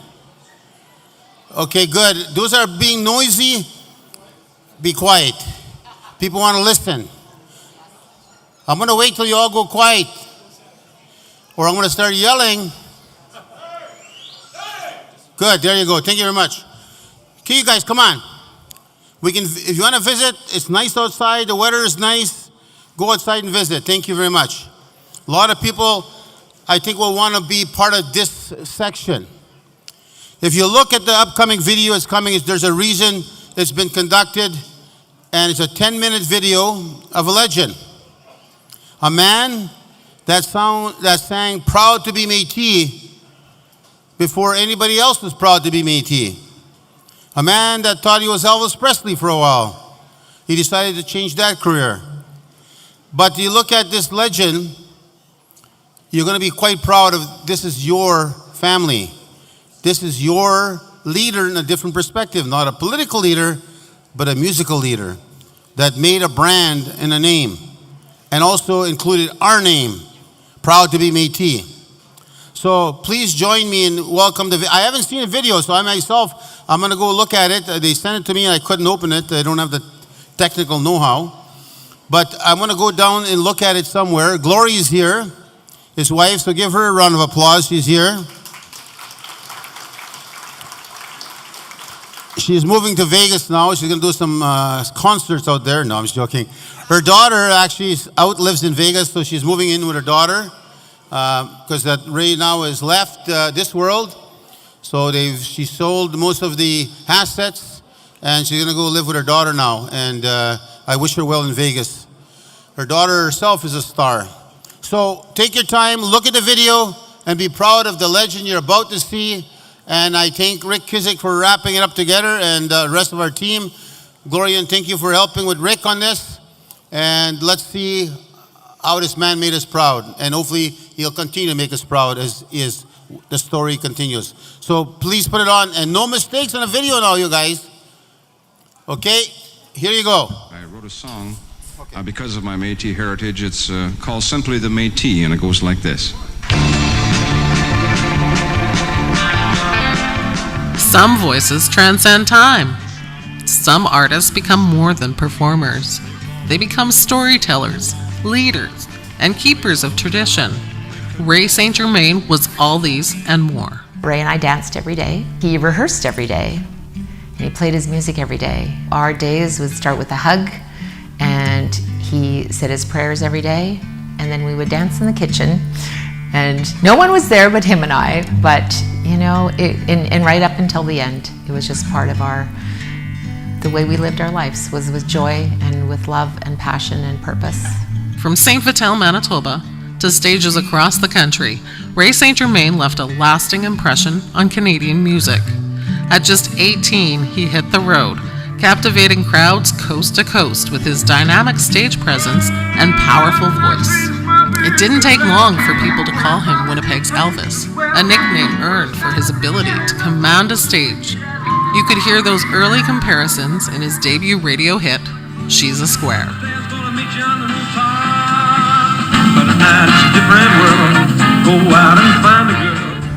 He was a wonderful dad, wonderful dad. Lots of music in the house always. I think some of my fondest memories are of him having rehearsals, so the band would come over, you know, bass player, drummer, guitar player, all gather at the house and then have some rehearsals for their upcoming shows. And so I always got to sit in and listen and learn. And then very generous man, just wonderful to be around, very encouraging. And yeah, he was a wonderful man. He is such a magical entertainer with an amazing voice, and just was such a privilege to back him up on guitar and help support him on some gigs. And so I think that's what I'll miss most, is seeing him entertain and do his show. Well, let me spread it all to you, don't you know, this is just my way.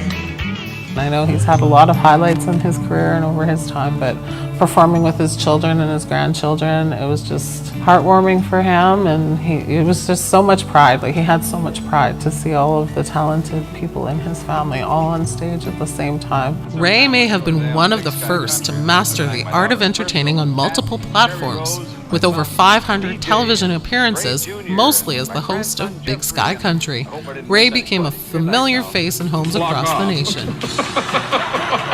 As you look at the legend, I call him, Ray Saint-Germain, he was a legend, there's not a question about it.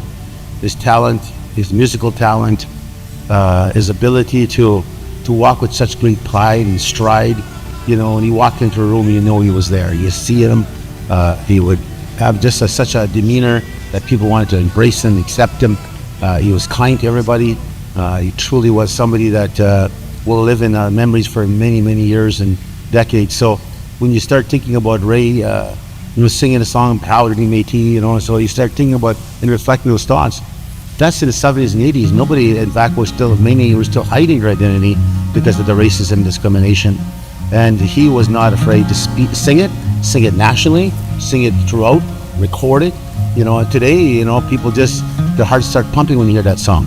Ray's commitment to his Métis heritage remains central to his life and career. Whether performing or speaking to school children, he inspired and educated future generations wherever he went. Even as he received the Order of Manitoba, and I was there, and President David Chartrand was there, and of course many others were there. They were talking about Ray, and it's a very serious event, you know, and everything is prim and proper, and they were presenting this award to him. And they mentioned about Ray being, you know, Winnipeg's Elvis. And he's always a practical joker, and he loved to laugh, and he made me laugh every day.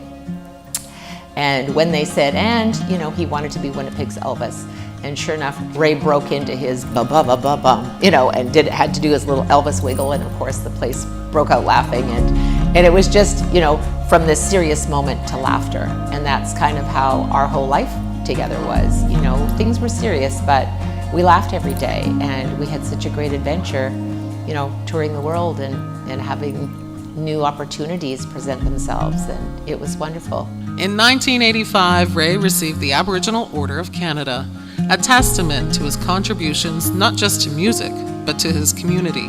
Me and Ray were very good friends, always talked. Every time we'd see each other, we'd stop and we'd talk, and I just love this music, and it's just, I feel a little bit empty in my heart now that he's gone, like, because he was always there, always Métis Hour. You always waited for him to hear him on Métis Hour, or even to sing his great songs, the Métis and Proud to be Métis and other songs, Dynamite Woman. I called him my Mr. Ray of Sunshine.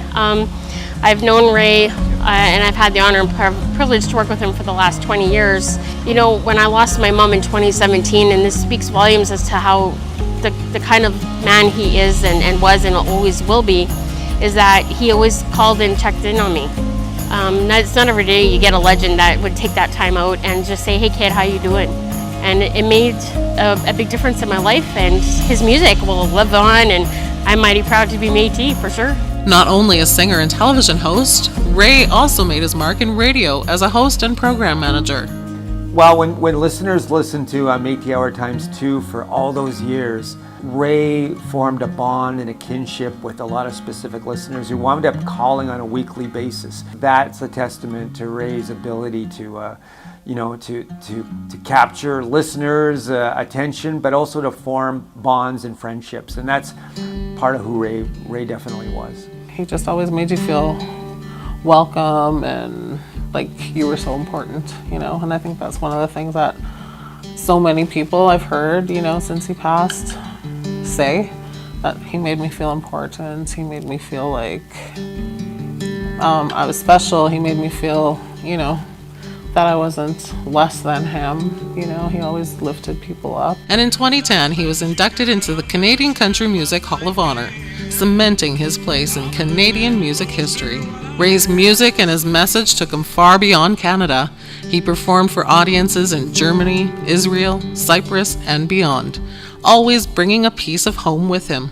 The last song that he always sang at the end of every show was his signature Elvis song, It's Now or Never, hitting his high Pavarotti, you know, E at the end.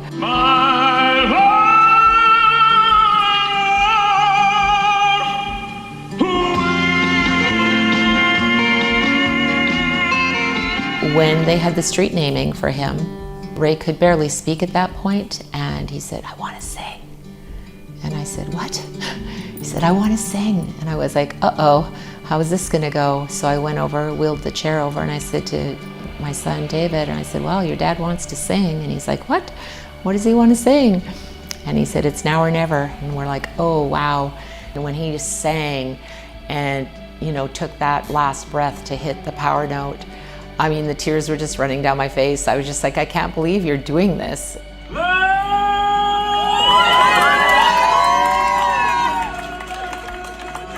It was his last performance to the world to say, remember me, you know, it's now or never.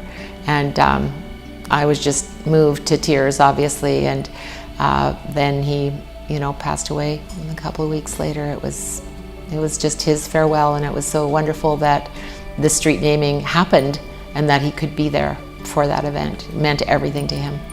Though Ray St. Germain's journey has come to an end, his music, his humor, and his legacy will live on in the hearts of those he touched. He passed away June the 25th, 50 years to the day that we met. And it was almost like he planned it that way.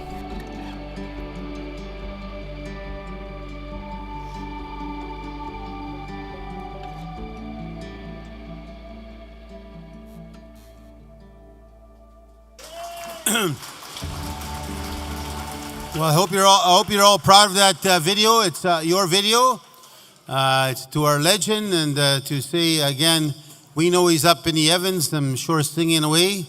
Probably trying to figure out how he could call into Métis Hour and get involved in Métis Hour with us for over 20-something years, I think 25 years. So, Gloria, if you don't mind coming up here for a second. You can't jump up that high, neither can I. We used to be young ones, Glory.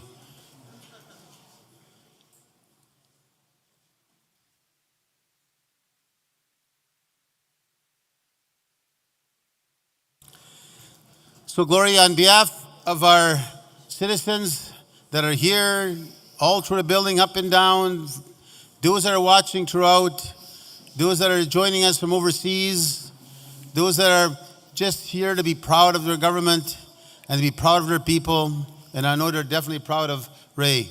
So I know, Glory, sometimes people don't like it, but you'll always be known in our family, that's Ray St. Germain's wife. But with that comes a sense of great pride and honor, because he is definitely a man that deserves the honor, and he's one of my heroes, one of my legends. So in your trip to Vegas and your new home, always remember you got a home with us. So I want to give you some flowers, some beautiful roses you can take. I think you're catching a plane today, right? 3 o'clock in the morning. 3 o'clock in the morning. In the morning to Vegas. So maybe give it to some of your family member or someone. Thank you.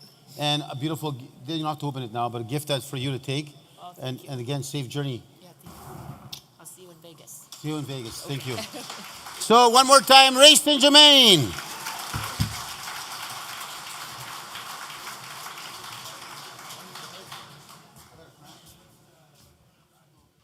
Okay. Okay. Yeah, Ray St. Germain was always there for us. Now I'm going to call up the Finance Committee and our auditors, and we're going to go through the MMF audit. And I know how exciting that stuff can be, so if we could have Minister Campbell come up. Tyrell and his team from Myers Norris Penny. Are you with Myers Norris Penny or who?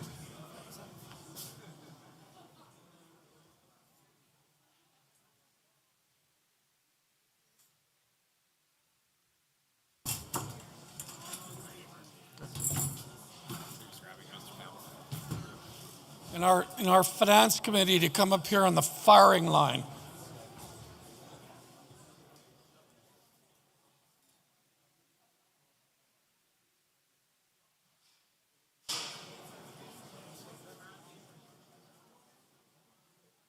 Leanne, are you coming up here too?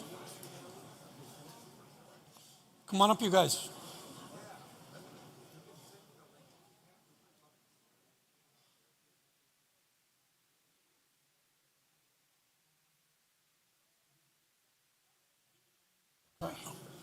So I'm going to turn it over to Minister Campbell to introduce our auditors and our financial statements. Thanks, Mark. Yep.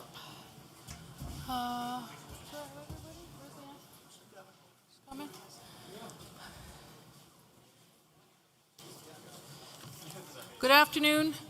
We're going to do the fun part of the whole weekend, the audit.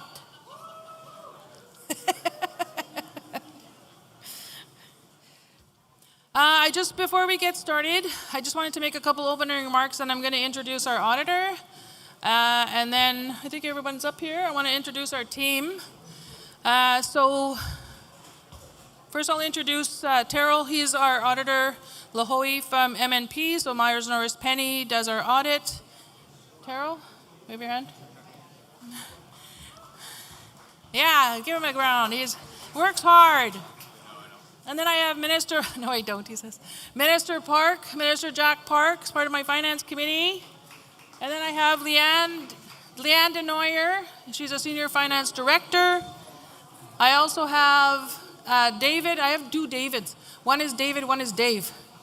I have David Goodmanson, he is our chief financial officer, so he is our CFO. He's been with us for a month. And then we have David Jadek. He's Dave Jadek. He is our controller. So that's the finance team right now. We have one that's missing. He had his little children today, so we had an event today that he couldn't cancel. Sean McKenzie, and he's our senior finance analyst. So he'll be, next year for sure, he'll be joining us. So that's the finance team that we're working with. Of course, we have, of course, we have a finance department. There are approximately 23 staff now that are part of our finance department. We have gone through major growth, not only this past year mostly, but last year also, because of the amount of work that finance has to now conduct. So one of the things so I'll introduce, Terrell will come up, present the audit. And you'll see you have the smaller version of the audit. We did have some additional copies made at the back general registration if anybody wants to go grab one. And then so I'm going to introduce Terrell, and then we're open then for questions and whatnot. Then I'd like to come and do some closing remarks after that. Okay, thank you. Terrell?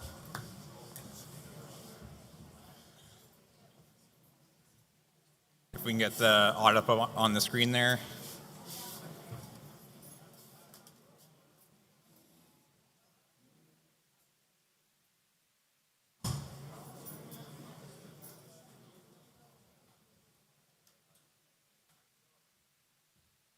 Okay, so thanks again, Minister Campbell. So again, my name's Terrell Lahoy. I'm a partner at MNP. We're proud to be here today to present to you the March 31st, 2024 audit. So as Minister Campbell has mentioned, what you have there is a condensed version of the audit. The full audit will be available for distribution in a couple weeks here. When we go through the numbers here, you'll see that there's note disclosures, just reconciling some of the note disclosures in the statements there and just making sure everything's buttoned up there before issuing the final ones. But all the numbers that will be presented to you today with regards to the assets, liabilities, revenues, and expenses are basically the final numbers here for the Manitoba Métis Federation. So the audit report's the first thing on the screen there. So there is a qualification on the audit. What a qualification here means is that the MMF itself controls a number of entities. Those entities will be the programs that you're going to hear from today: L'Oreal Capital Corp, L'Oreal Institute, MEDO, etc. Those entities, as part of an NPO that controls them, would either have to be fully consolidated or disclosed in these statements. Since these are non-consolidated, that's the reason for the qualification. So there is no issues with any of the numbers that are presented. It's just a qualification on a note disclosure. You'll see that there is a supplementary information paragraph that just indicates that there is 19 schedules on the full audit. You've got a summary of those audits in the back of your package there, which is page number 6. That's just all the programs for the disclosures.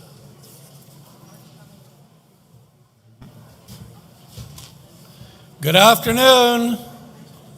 I know that it was a heavy lunch today, and I think Everybody liked the lunch today, and I know that there's lots of talking going on. It's a little loud, so you need to either lower your voice or take the conversation out, because this is the people's business now. This is the financial statements, very important, and some people want to listen to this very carefully. So I want the room just to pay respect to one another. That's what that whole morning conversation was about from so many speakers this morning, about paying respect. So let's pay respect to each other and have this committee give their report. Please, thank you. Thanks, Mark. So we go to the next page, actually 2 pages ahead. Here we go. So here's the statement of financial position. So the statement of financial position is as March 31st, 2024. There is 2 years there. Last year is the approved one at the AGA in 2023, and this year in bold is 2024. So it's broken down between current assets and long-term assets. So current assets are just items that can be turned into cash within a year. Long-term are the ones presented below the line there. Those are ones that are outside a year, and so they'll be long-term. Overall, current assets are sitting at $248 million versus $226 million last year. So you can see cash overall is pretty consistent. It's at $75 million versus $77 last year. Investments, so the MMF, because it does have some excess cash flow, has invested money into basically GICs as well as marketable securities. So the reason for the decrease from last year is 2 of those GICs became due. One rolled into cash, another one was basically reinvested there. Accounts receivable is up from $57 million to $94 million. The change there is just government funding that's still due at the end of March. So a lot of that portion that was due was from basically CERNA and also rapid housing funding, and then funding claims that the MMF was to submit basically, and submitted after March 31 to get their money. Restricted cash is related to the endowment fund, so the endowment fund that's been set up, so it's sitting there as different set of cash flows, and there's also deferral related to that. Funds held in trust is at $5.5 million, last year's $4.7, so the majority of that balance, over $4.5, is related to property deposits that the MMF has made, so deposits in trust with a lawyer for properties for purchase.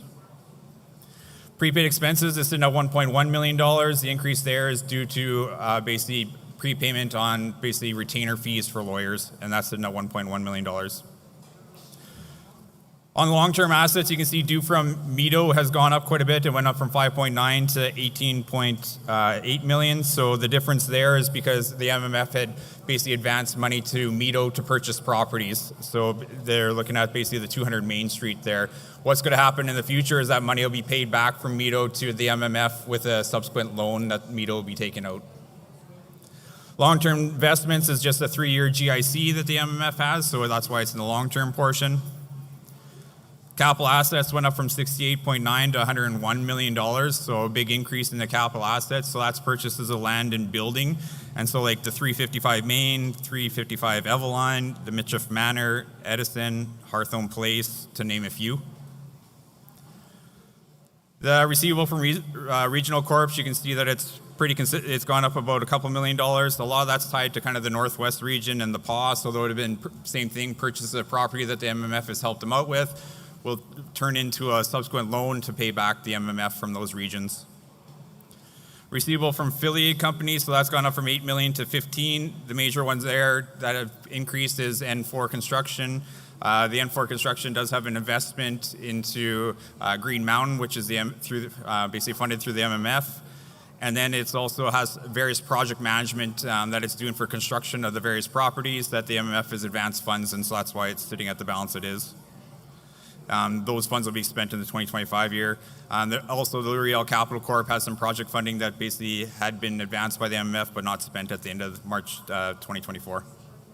So overall, you can see the asset growth from $327 million to $405 million for the Federation. If we go to the next page. So the next page are the liabilities. So on the previous page, those are the assets that basically the MMF own or is owed. Here's the liabilities, which is the obligations that the MMF has. So accounts payable sitting at 28 million versus 16 last year. A lot of that's just timing of vendor payments that were due at the end of March, as well as OT and vacation accruals for the salary or for staff. Deferred contributions. So what deferred contributions means is that it's funding attained from the government organizations or funding sources that they're obtaining that haven't been spent before the end of March. And so they're going to be used in the 2025 fiscal year. So right now they have $280 million of funding that they've received or that are receivable that to be spent in this current year that we're in right now. The majority of that's made up of from ISC, so Indigenous Services Canada programs, and Hydro, and the major programs, the interim fiscal financing. The reserve fund is made up of the protector and conservation funds, so they do have those two funds set up as liabilities. They're sitting in separate cash accounts. Forgivable loans are just the amounts that they would have been received for affordable housing initiatives. So each year, $488,000 of those loans basically gets forgiven over a 10-year period. And then term loans on long-term debt. So they do have some properties that they have done through their housing initiatives that do have some loans on them. So that's sitting at $1.3 million. So overall, the liabilities are sitting at $314,000. So when we look at the assets versus the liabilities, they've got $91 million of net assets, which the majority of that is sitting as investment in capital assets. So the number of properties and buildings and everything that the MMF has purchased over the past 3 to 4 fiscal years. The reason that you can see that there is a deficit overall is because they had used some own source revenue or own source dollars in the current year to purchase some of those properties. So that's why it went from $11 million surplus to $11 million deficit overall, but that's all been invested into properties. So if we go to the next page. So those first 2 pages are as at March 31st. These are now for a full fiscal year. So their year end is March. So they go from April 1st to March 31st. So you can see the growth even just within 1 year. It went up from $131 million of total revenue to $157 million. Key changes from the previous year would be additional money from ISK. It was from $94 million to $98. Manitoba Hydro had a revitalization agreement with the MMF. Most of it's been deferred, but that was the amount of $43 million for funding. Grant revenue is up about $8 million. A lot of that's due to housing, so Rapid Housing Initiative, as well as the Green and Inclusive Buildings. And then interest income. So interest income, you can see, jumped up a lot. It went up from 3.8 to 17 million. So from their investments in their GICs, the investments in the marketable securities, they earned an additional $14 million from those investments. On the expenses, so as they operate as a government, but basically operate under the not-for-profit standards, as revenues go up, the expenses are basically going to coincide because they're deferring any program funding that's not spent. So overall expenses are sitting at $146 million. Some key changes there: construction, building construction went up from $8.4 to $11.7 million. So they did a fair bit of construction with regards to the daycare center, Saint Jean Baptiste, Saint Laurent, the PAW, and the trailer park. COVID emergency supports continue to happen, so they are still supporting various businesses and individuals. So that went up from 1.6 to $2.2 million, or sorry, from $4 million to $5.9 million. You can see program expenses are up from $8 million to $12.3, so that's the cost of living program that the Manitoba Métis Federation ran. So that was an additional $4 million of expenditures during the year. Project expenses are up from 3.8 to 4.8. That's a lot to do with the housing strategy, so the housing initiative projects that they're running. Rent is up from 2.5 to 4.2, so they had the 205 Eaton and then 200 Main Street, so those additional places were basically rented out by the MMF for its various programs and services. Repairs and maintenance are down because they did a fair bit of repairs and maintenance on 150 Henry in the previous year, and that didn't happen in the 2024 year. Salaries and benefits are up by about $7 million. So with the additional funding of $26 million, they had to hire, of course, additional staff members to run those programs. So that's why it's up about $6 million. Training and development is up about $3 million. So increase in staff, so increase in training those staff, as well as the education bursaries. And then travel as well increased overall, and that's just tied to basically running the programs and the additional staff members. So if you go to the next page, so this is just the change in net assets. It just shows the investment into the capital assets during the year. So you can see $36.7 million was invested into the capital infrastructure of the Federation. The next page after that. Next page. So this is just the statement of cash flows. It just shows what's happened with cash. So the first underlined item of 41 million, that's cash from operations. So that's your revenues less expenditures for the year and the timing of when you receive your receivables versus payment of your payables. From that, they spent $7 million, basically an investment into the regions and affiliates.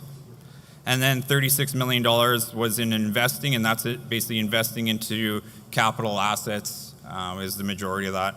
So overall, there was a decrease of about $2 million in cash. So the cash that they made from operations, they either invested back into the regions and affiliates, or they invested into capital infrastructure.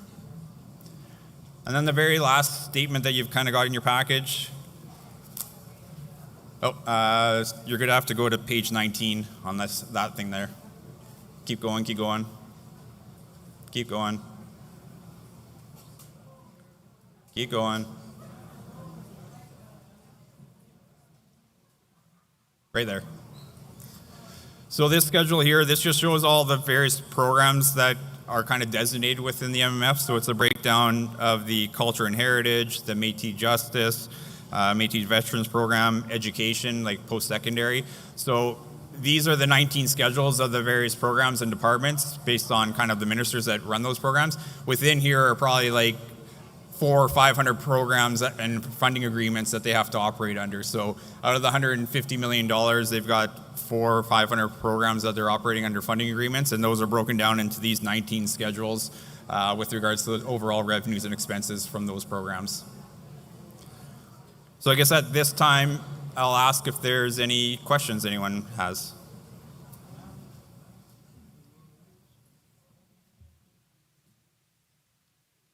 As I said earlier today, in the last 3 or 4 years, the MMF's revenue has quadrupled. And so we're now at $157 million, leaving aside our hydro money that we did the hydro deal with. And so things are getting pretty big in operations, and our accountants have been managing it, and our Minister of Finance done an excellent job in profiling these statements. And just a little quieter back there. And so we're growing, we're gonna try grow another fourfold. You heard about the child and family situation under Section 92. We want to grow that. We're suing the Government of Canada on non-insured health benefits. We want to secure additional resources there. And for our Beyond Borders initiative, we want to increase the amount, because we have 4,000 citizens now that are part of us from outside our territory, outside Manitoba. And so we're working to grow our finances and to tighten how we account for those, and Minister Campbell will have a bit of an announcement on that in a minute. But I'm going to go to microphone in the middle here. Move to accept the minister's report. Can I have your name for the record? And Minister Baudin. Okay. Over here on the right. I've been wanting to ask a question. Sorry? I want to ask a question. Okay, but perhaps somebody could second the motion. Okay, I'll second the motion. Second the motion. Okay, now we're going to have discussion. It's Jeffrey Rohn from the Prairie Buffalo Local. I note that at the bottom of the document that we were given today, it says the accompanying notes are an integral part of these non-consolidated financial statements, but we were not given the notes.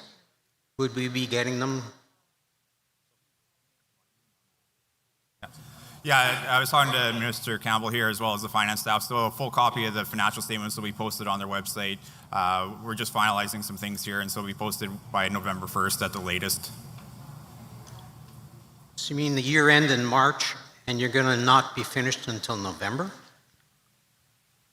Sorry, I can't. Oh, there you are. So part of the problem is that there is subsequent events that are affecting our. We want to make sure that the notes are clear because of the amount of property and buildings and stuff that we bought. So we want to make sure that we're clear on our notes. The numbers won't change. So whatever numbers you have, those won't change. It's the notes that we want to make sure are clear. So and he had told me that he could have it done by in a week. What I said was, because you know how sometimes people promise they'll get it done by tomorrow and sometimes that doesn't happen. The earliest, the soonest that he can get it done is next week. I told him, let's say November 1st. If it's done before then, we will post it. And then we'll make sure that everybody's aware that we have posted our audit. The numbers are not going to change. It's the wording of the subsequent events that are going to change. Yeah, which are important. Yeah. Thank you. Did we get your name as a seconder? I did. It's Jeff Roan, Prairie Buffalo Local. Thank you so much.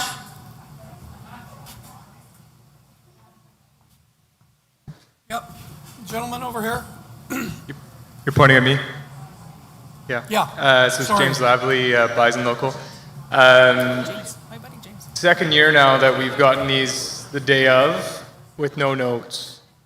Can I request that next year we get these at least on the first day to everyone with the accompanying notes so we can all feel comfortable passing these? I know you guys work really hard, but I think that's the least we deserve. Yeah, I agree. So what's going to happen next year, James, and thank you very much for that question. Last year we did have full audits.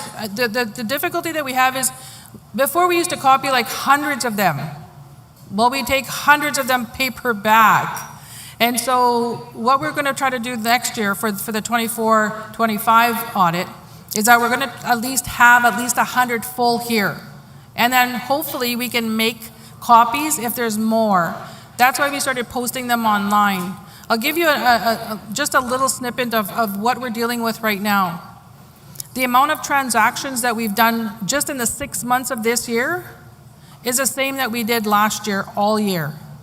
So the amount of paperwork, the amount of transactions, the amount of things that are coming out of finance, hence why we had to hire more staff, has grown tenfold. Like it's the amount of work that's going through finance. My number one thing was to make sure our numbers were correct. It's the wording.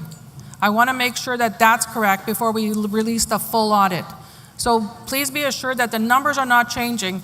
It's the wording in the thing, because even when we went through the cabinet, because this went through cabinet full. It went through cabinet full, and that was on Thursday. The thing that we're planning for, I'll finish that thought maybe first. The thing that we went through on Thursday, because we can't bring it here unless cabinet approves it. So cabinet has to approve it first for us to present it to you. What we're planning on next year is the cabinet meeting that's in the summer is when we're going to produce the audit. That's when we're going to do the draft audit to them, so we can already release it like the week of the AGA, the week before the AGA, we can already post it. So I don't have to wait now to the cabinet meeting before the AGA in order to bring it here. So the plan for next year is to have this audit done by July. I've already instructed the staff in Terrell that I need this audit done in July so that I'm ready to present it to the July cabinet meeting. So that's the plan for next year, and I do apologize. Last year we did give you a full audit though with the notes. I want to make sure the notes are correct. Because if there's something in there that's not, then we have to pull it back, and I don't want to do that. So I hope that answered your question, but next year the plan is, and I've already told them, we're doing a mini audit now. I don't like to call it mini, it's kind of like a review. We're doing that now for those 6 months to make sure we're on track. And then by the time March 31st rolls around, April, May, they're starting to work on the audit. I want that audit done. Perfect. So that's the plan for next year's. Awesome. Thank you. I look forward to seeing it. Thank you. Yeah, it's very good. It's a very good question. And as I said yesterday, I mean, we've grown so fast, so quickly. All our administrative systems, are trying to catch up. And the good thing is it's a clean audit. But we've got a question here. I know, but this is part of the discussion, though. We got an online Zoom. Why don't you read it, Tyler, and then answer it? So I'll kind of maybe paraphrase it, and hopefully I get it correct here. So it says, why are the financial statements unconsolidated? Would it not be more transparent? Sorry, you guys moved the screen on me.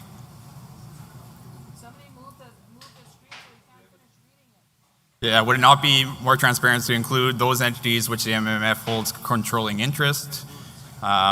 Yeah, that's a good question. So yeah, it would be more transparent to do the full consolidated audit. At this point of the AGA, I can let you know that there are a number of regions as well as affiliated companies that haven't completed their audits. So we wouldn't be able to present a full consolidated audit at this point in time either to consolidate all those entities and regions as well. We moved away from consolidated audits years ago. We tried them before, years ago. We moved away from it because it held up our audit to you. Why it's unconsolidated right now, and it'll probably remain there, is because no different than other governments where if there's affiliates or other entities that don't do their audit the same time we do, it's no different than James's question. If we wait for their audits, then we're delayed again. So we've been doing unconsolidated audits for years now because we want to show you what our audit is, your Métis government's audit. The other it's the affiliates. Some of them don't do their on our time, they'll do it a different time. So we can't wait for the regions, the affiliates, to do all their audits at the same time. So we do ours unconsolidated. Some of them do have their audits done. I know of 2 that are currently working on theirs right now. So it's a matter of doing an unconsolidated audit for the MMF. Because we don't even, I'll say the affiliates, they do their own audit, they do their own transactions, they do their own work. We don't do it for them. So that's why we prepare an unaudited or an unconsolidated financial statement audit. So I'm hoping that answered the question. Yeah, I think that is a good answer. I know N4 Construction, which you guys own, which has done about almost $250 million since it was formed 8 years ago. It has annual audits every year. And so those, I was just talking to our chairman, Minister Park, we'll post those on our website if you want to have a look at them. But I think they were done by MNP. I keep calling him Tyler, it's Tyrell. Tyrell, okay. Fair enough. Second pronunciation I blew. Yeah, go ahead. Before I forget, I also want to let everyone know we are forming an audit committee. So there will be an audit committee. We had a finance and HR committee, so finance always played the role of audits. But because we're getting so large and so big in terms of the amount of transactions and whatnot, we are putting together, there will be an audit committee formed that will be responsible for this audit. And so that's who will be presenting the audit, is that audit committee. I also wanted to mention real quick that the sooner that we get the audit done, and I know that the notes, as soon as we get that done, you will have that on the website by November 1st, if not sooner. So the sooner they're getting it done, the sooner it will be posted. And we will make out in social media to let everybody know the audit has been posted, the full audit. Okay? Thank you. Microphone over here on the right.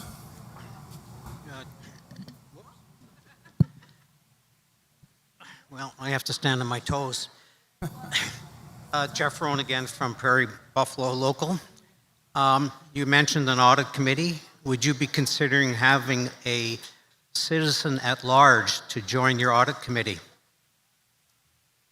One of the things that I really want to make sure, because I have 4 staff right now that have their designation, I'll call it. They're all CAs behind me almost. So I know that they'll play a role. There's also already 2 that we've identified that are citizens that are going to play a role in the audit committee. So yes, there are citizens that will sit on the audit committee. And they have their designation. Well, that's not the issue. The issue is... I can't hear you, sorry. I think the issue is the members at large might want to have somebody that they appoint to the committee. Oh, I see. Probably not. And why? Because we already identified 2. So we already identified those 2. They're members at large. They're citizens. So if we already identified 2, now I got to go back and tell them, no, they want to appoint somebody. Then I got to develop a process on how we're going to do that. So at this point, the audit committee is going to be the audit committee. And will you publish who those people are at some point? Pardon? will you publish who those people are? Absolutely. They're going to be sitting on stage here with me next year. Okay, thank you. Thank you. Okay, well, I don't see anybody else. Oh, there's one more at the mic. Yeah, go ahead. Hi, Guy Gosselin, St. Pierre, Métis local. I'm just wondering, how's the relationship with the regions and like this audit? How do the regions get their funding or report back to the headquarters? I don't understand how that works. So the regions are receive a core amount from MMF, so they receive some core funding from the MMF. Okay. They have to provide that report to MMF. They also have to provide us with their budgets. So each region has to provide us with their budgets. Also, some regions apply for outside funding. In other words, they'll apply for other calls that are out there. Okay. And so they're accountable too.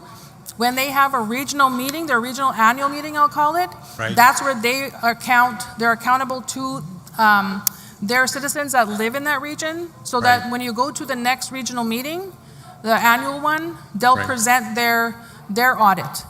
If they don't have an audit, then they'll definitely have a financial review, which then tells you that they didn't get outside funding, they got internal funding. Okay. So the only reason that you need the audit is if you have external funding. Okay. Does that make sense? Yes, thank you very much. You answered my question. The funding we get at the local level, does it come from Southeast or does it come from headquarters? You're talking about local capacity grants?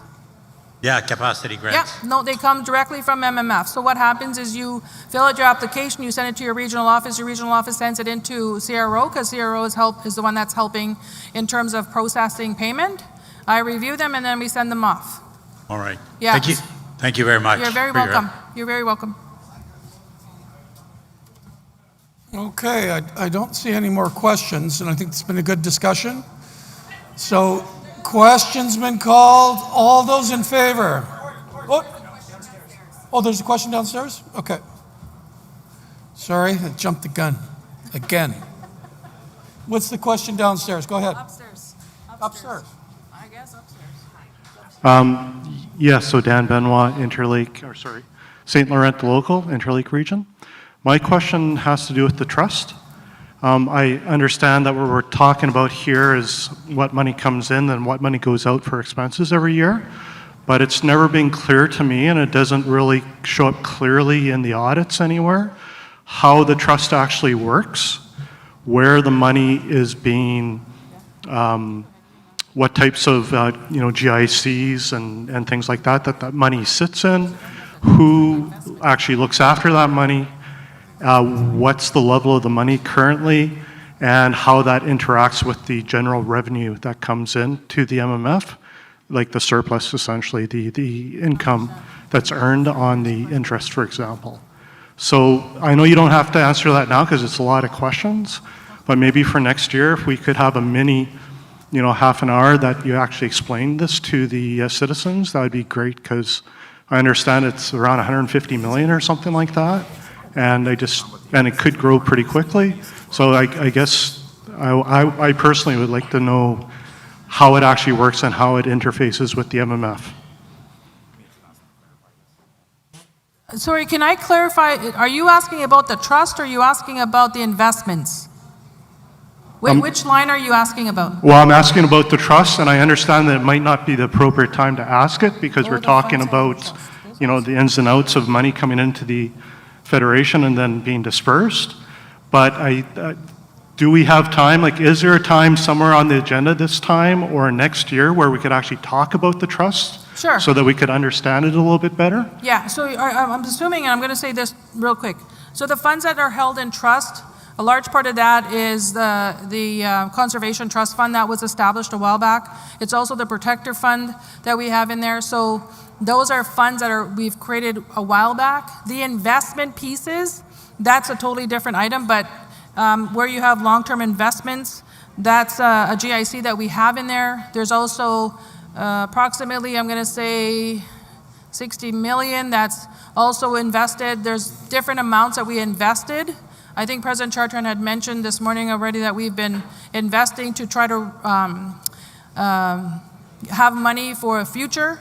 And so that's part of what we are looking at, about 17 million that we've made to date on those investments. But in terms of the breakdown, again, they will be in the notes. So maybe look when we post it on the website, if you can, go to the website, all the notes will be in there and the breakdown will be there. Does that help? Yes? Okay, thank you. Okay. Very good question. Very good question. You know, I think the cabinet's been very careful with your money, and they're raising 17 million in interest alone, which is pretty darn good. And we don't know what's coming around the corner, as President Chartrand said. So it might be a rainy day fund, but hopefully it won't be, because we're going to continue at the national level to raise funds for the MMF. But I don't see any other. Oh, there's one more. Hi. Go ahead. Cassandra Wolliver, Seven Oaks Métis Council. I'm just curious, with the COVID emergency support, does this involve last year with the supplement program? Because I believe we spent more on COVID support last year than that because of the supplement program. So I'm wondering if that was put together and what programs we're doing this year for COVID. What programs did we use for COVID? Is that what you said? Yeah, it says COVID emergency support and that we're up 1 million from last year on page 3. Yeah. What supports are we doing for COVID currently? We continued on, and that's actually our own funding. That wasn't outside funding. That was part of the, I'm going to get it wrong, I just know it. It was the supplement. It was a supplement program that we had for everybody, whether it was families, youth, I think we even did students. That was our own internal funding. The supplement program ended last year, though. Pardon? It ended last year, though. Yeah, this is last year's audit. Oh, okay. Because I thought it ended in 2023, and then there shouldn't be anything for 2024, though. It did, Cassandra. What I'm saying is that we funded that. Okay. Your own Red River Métis government funded that because there was no more COVID funding. Okay. So the supplement program, all the things that we do, the Memorial Support Fund, anything that we did that was COVID related still, President Chartrand wanted to make sure that we continued doing that for last year. And so we internally funded that. Okay, perfect. Okay? Thank you. You're welcome. Yeah, oh yeah. I feel like an auctioneer. I keep trying to ask if there's a question out there, but there's people get up at the mic and it's like, okay, one more bid. Somebody said question. Question's been called. All those in favor? Opposed? Abstentions? I'm just going to wait for downstairs. We need a minute for downstairs.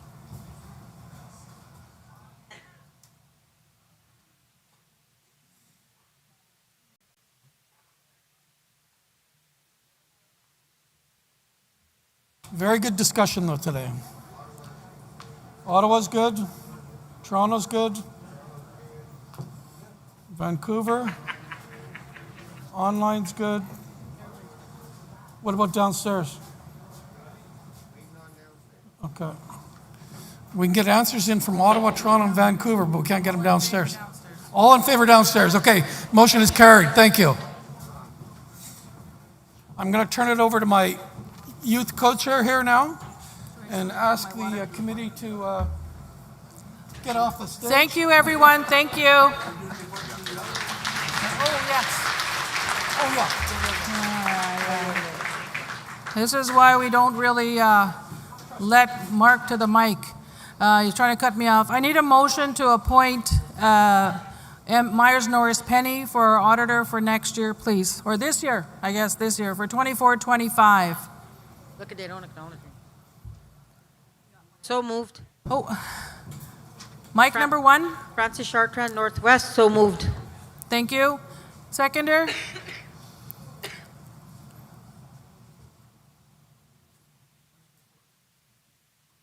Where? Oh, Crystal? Where? Oh, number, I don't know what that is, Chris. Go ahead and talk. Hello? Hi. Chris Lafort, Turtle Mountain Local. I second that motion. Thank you, Chris. All those in favor? I'm going to tell Terrell who votes against them. Just kidding. Okay, again. Are we sleeping? All those in favor?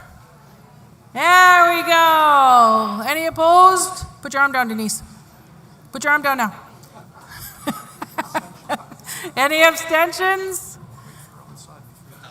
I know. I could do your job in my sleep. See how she just takes over? Like, what am I doing here?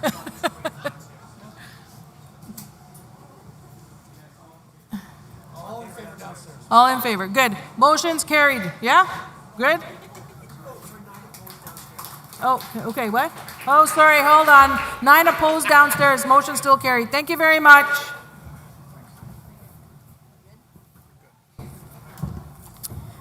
Okay, before we move on, I got a little note. Can people please refrain from taking bottles of water and stuffing them in their bags? We will run out of bottled water if this continues to happen. Okay, moving on to our portfolio reports. Our next up is the Natural Resources portfolio. So I'm going to call up Associate Minister Peter Fleming to give his report.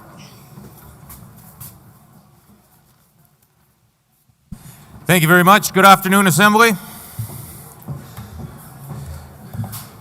So I'm going to try and wake you up now after that audit. You're still sleeping, I see. So, like the co-chair had said, I'm the Acting Minister of Natural Resources, and I've got a presentation here for you. If you have any questions, please feel free to come to the mic after and ask those questions. I hope that most of them are answered throughout the presentations.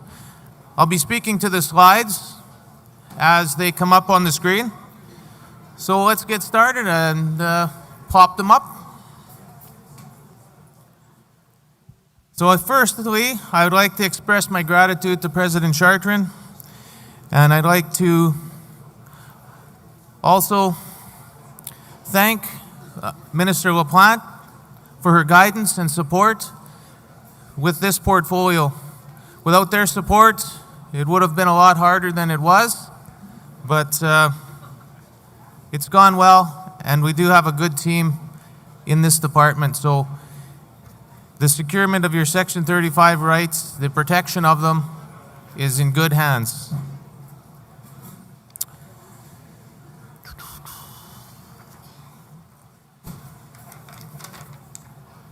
So the Natural Resources portfolio actively works to protect Red River Métis harvesters and ensure their concerns, interests are brought forward to help conserve, manage lands, waters, and the natural resources within our Red River Métis homeland.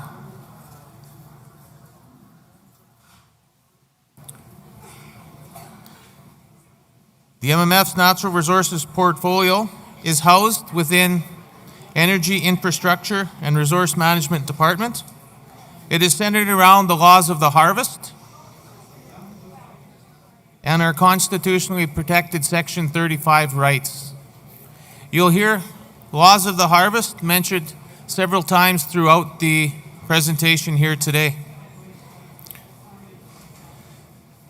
Talking harvesting, despite MMF's best efforts to protect, defend, and expand Red River Métis harvesting rights throughout our traditional homeland, the Manitoba government has continued to disregard our rights and charge Red River Métis harvesters who exercise their constitutionally protected right to harvest, ignoring both Canada's Constitution and the Provincial Crown's commitment in the 2012 MMF Points of Agreement.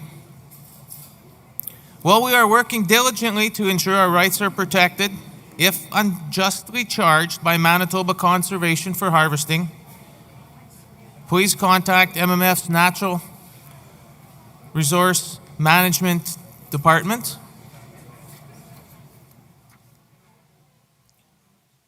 And we'll help to assist you in that unjust charge. Reminding the citizens that before you harvest, you must have a valid CTF sticker, because if you are charged without having that sticker, you're in non-compliance of laws of the harvest. That being said, Red River harvesters must follow the laws of public safety and must adhere to Métis Laws of the Harvest, revised 3rd edition, which must hold a valid MMF harvester card with the current year's trust fund sticker. Sorry, I thought someone was sneaking up behind me to mention something, but she was just getting in place.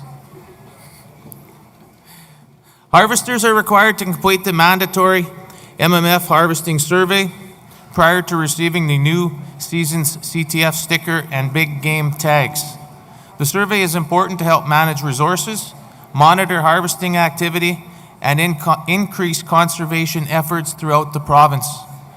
I've looked at those numbers. I don't think a lot of you are being quite totally honest with your days of harvesting and some of those numbers. So let's do our best to try and remember, whether we took 25 or 30 geese or ducks and put those down. Those are very important numbers in the conservation of game and wildlife.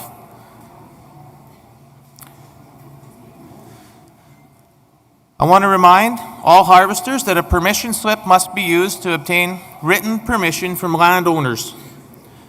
The permission slip will reduce the chance of being faced with a situation if the landowner decides to revoke permission after the fact. Be aware that verbal permission is no longer acceptable and that it is the responsibility of the harvester to understand where they are harvesting at all times. Written permission from private landowners supports Red River Métis rights to harvest on private property when approached by a conservation officer. So it is in your best interest to have that permission form, and it is available on our website, mmf.mb.ca. Moving on to moose.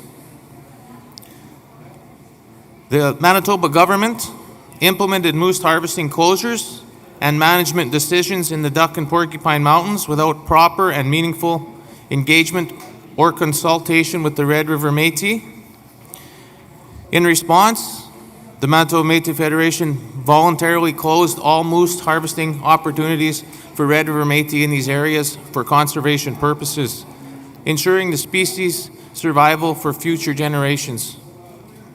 In 2021, 10 years after these closures were put in place, the provincial government announced a surprise proposed limited moose harvesting opportunity in the Duck Mountain and Porcupine Mountains for all harvesters and hunters without consulting the Red River Métis. So this was something that the province came up and said, we want to open. We have 60 tags. We want to open it up. We want to allot some for rights-based, and we want to give some to non-rights-based. We, as the MMF, could not support that because it would be eroding away at our Section 35 constitutional rights to harvest. If we were being forced into a limited harvest by the province, and they were to give that out to a non-Indigenous rights-based harvester, it would open the door wide open for us to hunt, and it would also open up the door for First Nations to harvest as much as they would want as well. So we were very adamant that we did not want that. We would not accept it if tags were allocated to non-Indigenous harvesters. With that, we accepted tags and announced the reopening of these areas for harvest of bull moose on a limited basis for Red River Métis harvesters through the MMF's Moose Conservation Harvesting Initiative. The decision to reopen by MMF was made using a conservation-minded approach based on provincial survey results and wildlife management discussions. So we reopened it based on numbers from the province, from their aerial surveys, from their management decisions. Don't let the Manitoba Wildlife Federation tell you that we're just going in and we're doing what we want. We're working closely with the province. We're working closely with their numbers because conservation is #1 priority for the Red River Métis, and that's what we're here to protect.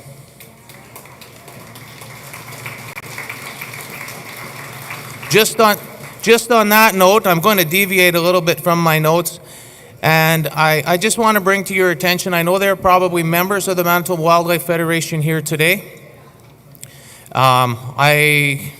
I liked them on Facebook, but then I know the craziness. I don't like them anymore. I just follow them.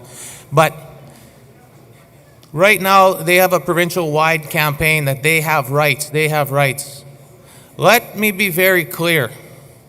You, as Red River Métis citizens, have rights. Those Manitoba Wildlife Federation non-Indigenous harvesters, they have the privilege to buy a provincial hunting license to go and harvest that animal. The Red River Métis have the rights. So don't get mixed up. Don't let them confuse you. You have the rights. They do not have rights. And they will not tell us where or where we cannot go. Back to my presentation. Sorry, I watch President Chartrand and his animations, and I get a little carried away too, because this is some serious stuff, and I'm here for the citizens, I'm here for you, and I'm ready to fight too. Red River Métis conservation and protected areas. Within this partnership, examples of the work the MMF has been actively pursuing, including advocating for, are increased involvement in the establishment and management of new and existing protected and conserved areas throughout the national homeland, including the development of Winnipeg's National Urban Park. 2, increased involvement in the operation of important Métis National Historic Sites, such as Louis Riel House and Victory at Frog Plains in Winnipeg, Manitoba. 3, capacity to consult with Red River Métis citizens regarding new proposed Canada parks, protected sites, such as Seal River Watershed, Prince of Wales Fort Management Plan, and the Western Hudson Bay National Marine Conservation Area. 4, negotiating for a growing involvement in established national park management, such as the Riding Mountain National Park and the Wapak National Park.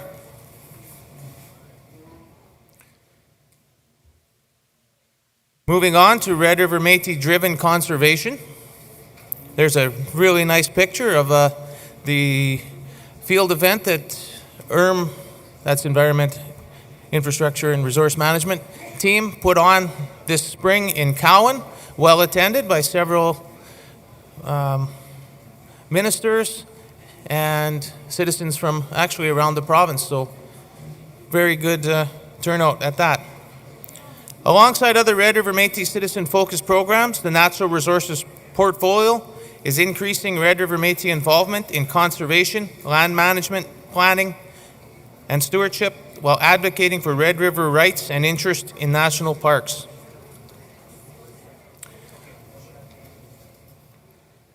Our Indigenous Open Doors program. Your Red River Métis government and Parks Canada have expanded Parks Canada Indigenous Open Door program by providing free entry for Red River Métis citizens into parks, administered national historic sites, and national parks throughout Manitoba, including the Lower Fort Garry National Historic Site, the Louis Riel House National Historic Site, and Riding Mountain National Park. Red River Métis citizens who show their MMF citizenship card or harvester card are provided free entry. Canada Parks Indigenous Open Doors program provides free entry. However, other fees for attractions and services, including tours, workshops, and special programming or other fees associated with the site, still do apply. I've had Métis citizens use their card in Banff. I've had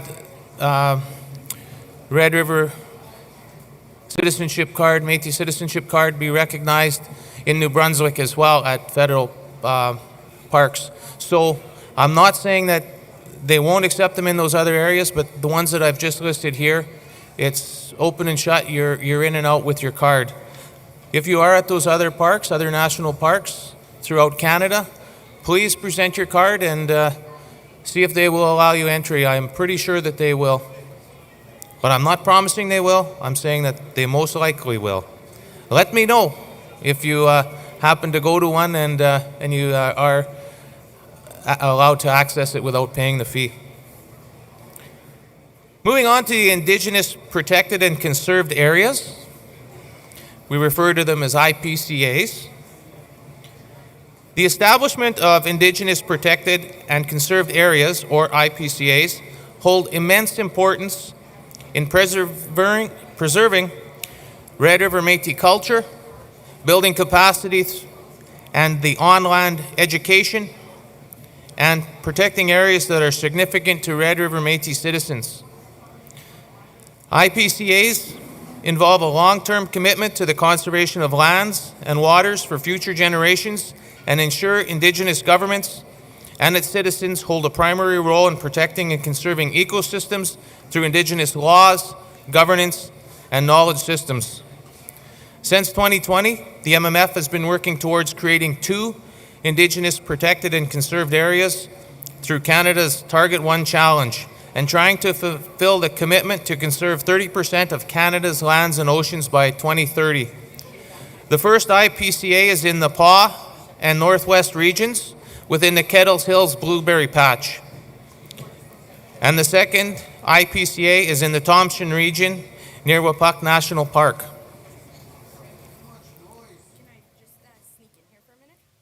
Sure. Excuse me, everybody, but there's a lot of bustling and rustling around and lots of noise, and we have really important information to share. So if we could please keep it down, and if you are going to have some conversations, take them outside so that the rest of us can learn and listen. Thank you. Thank you. I just keep talking louder. I could hear them getting louder, and I was getting louder, but I didn't see any babies being held up. Maybe that's at the end.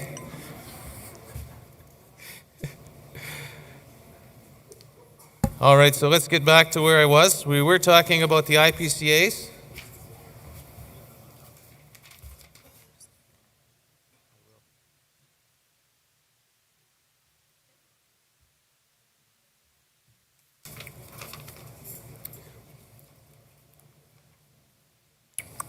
All right, sorry about that. So, through consultation and community engagement, the MMF aims to conserve and protect Canada's wildlife and habitat while ensuring citizens are engaged in conservation.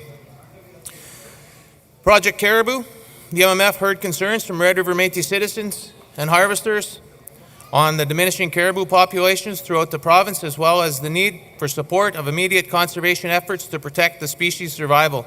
In response to these concerns, the MMF began work on Project Caribou in 2020, a caribou monitoring and research project using motion-activated monitoring cameras installed throughout crucial caribou wintering habitat in northern Manitoba.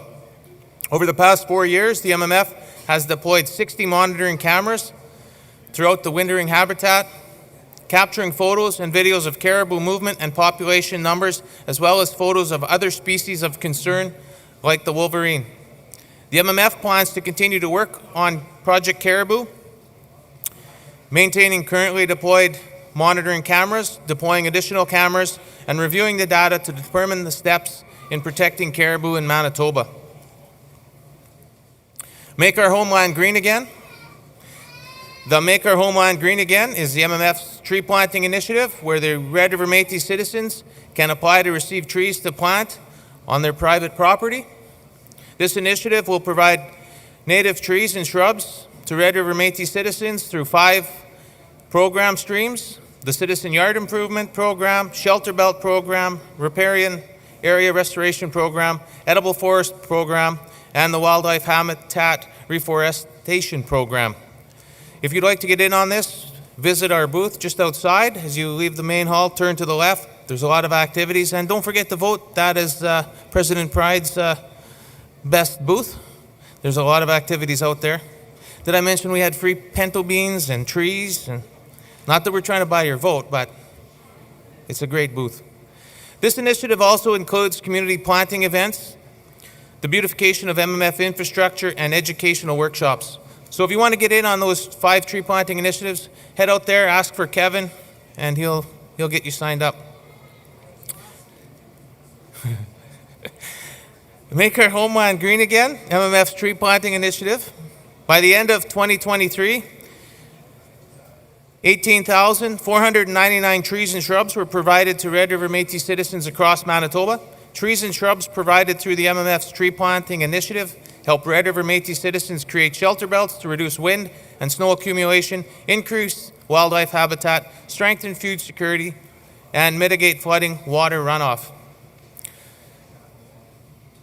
Tree planting initiative, educational workshops. Educational workshops play an important role in the success of the MMF's tree planting initiative. These workshops provide citizens, elders, and youth with the hands-on skills and knowledge for home gardening, planting trees, or growing indoor tropical plants to ensure the survival of the plants and the success of the initiative. Tree planting initiative educational workshops. In 2023, 6 educational workshops were conducted throughout Manitoba, with a total attendance of 105 Red River Métis citizens, youth, and elders. Our Red River Métis government plans to continue expanding these workshops to teach additional skills related to gardening, horticulture, and environmental stewardship. Red River Tree Nursery. The Red River Tree Nursery is a substantial economic opportunity that your Red River government has worked tirelessly to put into motion. The project will lead to increased economic activity in the Interlake region. During the initial stage of production, the facility will grow 2 million tree seedlings a year, with room to expand production to 8 million tree seedlings per year. The project is currently in the construction phase, with the goal of moving into production within the following year. Precautions have been made to ensure the project has a low carbon footprint and that the trees produced are as close to carbon neutral as possible. Fighting and managing wildfires in a challenging climate program. Through the federal government's commitment to training 1,000 community-based firefighters, the MMF and Parks Canada Natural Resource Management Branch scheduled a collaborative Type 2 firefighter training program for Red River Métis citizens. The training was held in March 2023 in Onanol and targeted Red River Métis citizens who are existing volunteer firefighters or interested in pursuing a career in wildland firefighting. Species at risk. The MMF has received funding from the Canada Nature Fund for Red River Métis-led species at risk conservation. Stay tuned to MMF social media for opportunities to be involved in species at risk workshops, consultation meetings, and other events. Thank you. In closing, I would like again to thank President Chartrand, Minister LaPlante, and the MMF Cabinet for their hard work and tireless dedication to their portfolios. If you have any questions related to the Natural Resources portfolio, please contact the MMF's Energy, Infrastructure, and Resource Management Department. The MMF remains dedicated to protecting Red River Métis harvesters and our constitutionally protected right to harvest and balancing economic growth in the natural resources sector with environmental conservation. I wanted to just jump back quickly and talk about the current year moose harvesting initiative. Last year, the provincial government did recognize your Red River Métis conservation tags and the initiative. Last year, when those moose hunters that we gave those special conservation initiative tags to were stopped by conservation officers, they were allowed to continue their harvest of moose within those 2 mountains. So this is the first time that it has been recognized, was last year, and they have again this year acknowledged, and we have it in writing, that they will recognize our special moose initiative tags again in the Pork and the Duck Mountains. So I want to just put that out there that we are working together with the province and we're working collaboratively to promote conservation within those numbers. And like I say, those numbers that came up with were from the provincial data. They're recognizing them, we're recognizing them, but we also want to be sure that other Indigenous-based harvesters are also following through on their commitment to not harvesting without the special and taking more than what is allotted. With that being said, thank you. I could hear the Red River music playing, and we have probably a few questions, so thank you.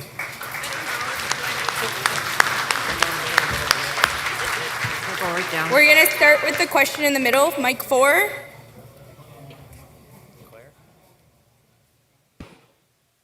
Hi. Oh, I'm so sorry. Claire Johnston, the Two-Spirit Michif local. Thank you, Minister Fleming, for your report. I really appreciated it. I just wanted to raise something that I've been thinking about for a while. second is report.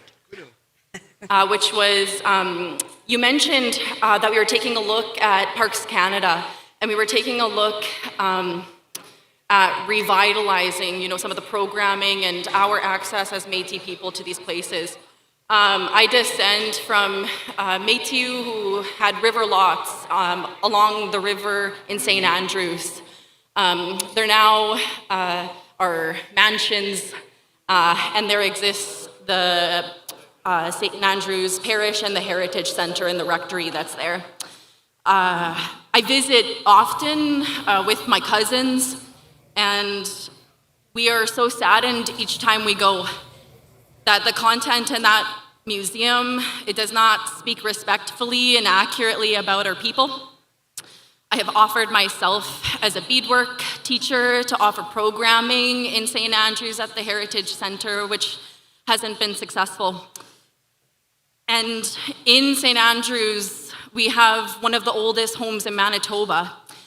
Seven Oaks House is called the oldest home in Manitoba, but in St. Andrews, there is the Scott's House as well, which is as old as Seven Oaks House, but has deteriorated, and like it, nobody remembers and nobody cares. And so I just want to raise Scott's House in St. Andrews, and I want to raise that that's an important place to my ancestors and our ancestors, and I do not want that to be forgotten and missed, and for that Scott's House to be in the ground and never to be remembered again. So I just wanted to raise that, and hopefully that can be part of the work that's done with Parks Canada. Thank you. Thank you, Claire. So just in speaking to that particular place that you're talking about is privately owned. The MMF has approached them, and it is very hard for someone to push not push, but to get in and change someone's private place, right? So probably what I think would be more helpful, not that we're not looking into it, and it would be great to see some of our Red River Métis items within that facility, is we heard it here this morning. You are, and the citizens are the power behind the nation. And it starts with you. So if you and concerned citizens voice your concern, take it to that institution and facility. Get that change. Be that change. Start that works. We're here to help you, but you are the true strength of the Red River Métis. You and you and you. Every single one of you. And collectively, you can have the strength to get in the door, make changes. Thank you. We're going to go to mic 1 here. Hi, my name is Rivka. I'm from the Spence Lake local. I was wondering, with all of the hunting and leather working, I noticed you guys offer a program to provide the leather so long as the crafts are sold back. But are there any workshops to help people get into leatherworking?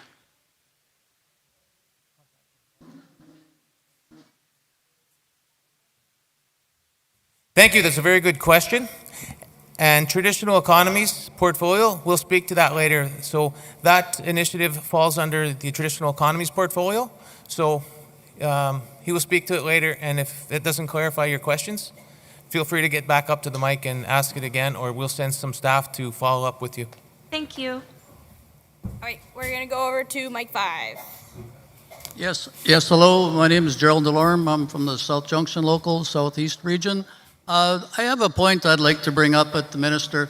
Currently, under the present rules of the harvest and the Manitoba hunting rules, regarding the harvesting of coyotes and timber wolves, our rights don't allow us to shoot coyotes without a trapper's license. And like, I'm not a trapper, but in my area in southeastern Manitoba, there's a lot of timber wolves and coyotes. I was wondering, is there any possibility in the future where the Federation can negotiate an agreement with the province regarding the legal harvesting of one timber wolf per hunter? I feel personally we're kind of discriminated against, because if we have an opportunity to harvest a timber wolf legally, I can't take it to a tannery to get it done in the present legislation that we have. I'd like to do everything legally, but is there any possibility we could address that in the future? Well, actually, we can do better than that, because we're in the process right now with agriculture and traditional economies to work on just that. Being able to go out after coyotes without that trapper's license. So stay tuned, we are working on it. Yeah, because I was at a tannery in southern Manitoba. Actually, 2 days ago, I was returning from a hunt in Boissevain, and the gentleman that I spoke with said that he would have to see my license, my trapper's license, because he had to do everything legal. And I said, well, of course, but I said I was going to bring it up, and I was just wondering, because if we had the opportunity to harvest a timber wolf, I'd like to get the hide done, but how do I take it to a tannery without, I want to do it legally, but I was just wondering, can I present my harvester tag? I don't have a white tag from the Federation. All I have is my tag, but I was just wondering, is there a process that we could do something like this year, or do we have to wait for the future? Well, you're going to have to wait a little longer, because we haven't rolled that out yet. We're still in talks of it. There are, of course, I'm very familiar with non-Indigenous hunters being able to take 2 timber wolves under the authority of a provincial whitetail tag. So those are some of the discussions that we're having with the province, is we have our own tags, we have our tags for deer. Why can we not harvest those wolves under that authority of that particular tag? I won't get into it too much more, but currently you're going to have to buy yourself a $10 trapper's license, pay the $4.50 to some company in Texas. But my understanding, sir, is the trapper's license doesn't allow you to shoot a timber wolf, only coyotes. You can trap timber wolves. That's my concern. The trapper's license, you can only shoot coyotes. I could be wrong, but my understanding is you can't shoot a timber wolf. You have to have only an open, general big game permit. We'll talk more. Okay, we'll talk. Thank you, sir. But it won't happen this year. Like it's still in the works. Yeah, and if it okay. rolls out, it will be advertised to all of our harvesters. All right, thank you, so sir. Unfortunately, it won't be in place for this fall. We'll continue with Mike 5 with another question. Right on. Thank you, James Lavely, Vice Chairperson of the Bison Local. I was just wondering, you mentioned earlier that you think there might be some people that aren't being completely honest on their harvesting surveys. I fill mine out the best of my ability every year, but I'm wondering, have you considered a different approach, maybe something that we could have fill out throughout the year? Because sometimes you get to that year end, you've harvested all year, and it's quite hard to remember and have everything, even if you write it down. All right, thank you, James. That's a very good question. Yes, I did. Just in reviewing some of the data that's in the book, it showed about 140 ducks or something like that. It looked like the big game numbers were consistent with the province. The problem there is the The surveys and the CTF stickers all fall under CRO. Right. We're under natural resources. So there is some talk of trying to come up with a different process. And I'm glad you brought it up, because with the decline in the moose population that the province has just sprung on us within the last month, we've committed to doing a provincial-wide consultation, with a Zoom component throughout the province where anyone can join, even the Beyond Border citizens can join, just to look at the management of wild game, as far as, coyotes, wolves, big game, ducks, fish, because we see the need. Even myself, when I'm filling out that form, it's hard to remember how many days I went out, when I went out, where I went out, but I try to keep that on a little notepad, the best of my ability to do it. So I had brought that up because I saw that some of the numbers were a little low, and some people tell me I don't even put down, I just say I didn't harvest anything. They may have only gone out fishing a couple times, and they didn't put down that they caught 5 pounds of fish here and 4 pounds of fish there, or they didn't catch any fish at all. Well, that's important information, but I just wanted everyone to sort of take it seriously and fill that information out so that we can use it to the best of the ability to manage. Because one thing that I don't want to happen is other organizations, other governments to look at us and say, you say that you're doing it right, but you're not doing it right. Well, we're doing it to the best of our ability, and I want us to do better. So that's why I brought that up. Does that help you at all? Yeah, I was just wondering if the process, if you're planning on changing the process, but you answered that. Thanks. Yeah, and that's a discussion between natural resources and CRO, so thank you. So we're having some great questions, but in the interest of time, only the people that are at the mics for questions are going to be our final questions for Minister Fleming. So I'm going to go to mic 4 and then back to mic 5 after, and that will close our questions. So mic 4. Good afternoon, everyone. Nelson Pruder, Thompson Local. I'm just reaching out to the leadership with regard to hunting geese. I'm passionate goose hunter, and our needs survey, I believe, allows for 5 at the time, and that's not enough. And further, on the tundra up north, it's my information, I'm not a biologist, but that it's overpopulated and they need help reducing goose numbers. So we'd be doing a good thing by hunting more goose and eating more goose jerky. If it could have a look at that, I'd appreciate it. Excellent comments. I look forward to seeing you at the consultations this fall. Thank you. So we still had one at 4. Are you waiting for a question at 4? We're going to finish with 4 and then we're going to finish at 5. You could do 5 and then come back to 4 because I was just going to accept his report as... Okay, thank you. So question at 5. Okay. Thank you very much. Jerry Carrier, Richard Local. 2 points.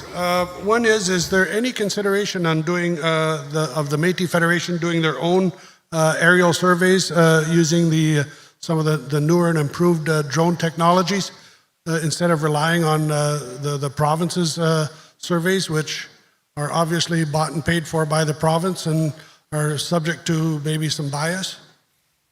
Well, yeah, I would like to speak to that. I want to remind you that a few years ago, the province was going to charge us if we did moose counts. We were prepared to hire an aerial survey company to do the surveys in the porks and the ducks because they weren't doing it and we didn't trust their numbers. They said that if we flew, they would charge us and we would be charged for harassing wildlife.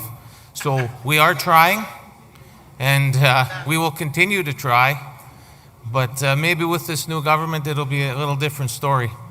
Like I said, we're working hard together with a co-management plan to not only best suit our citizens, but all citizens of Manitoba.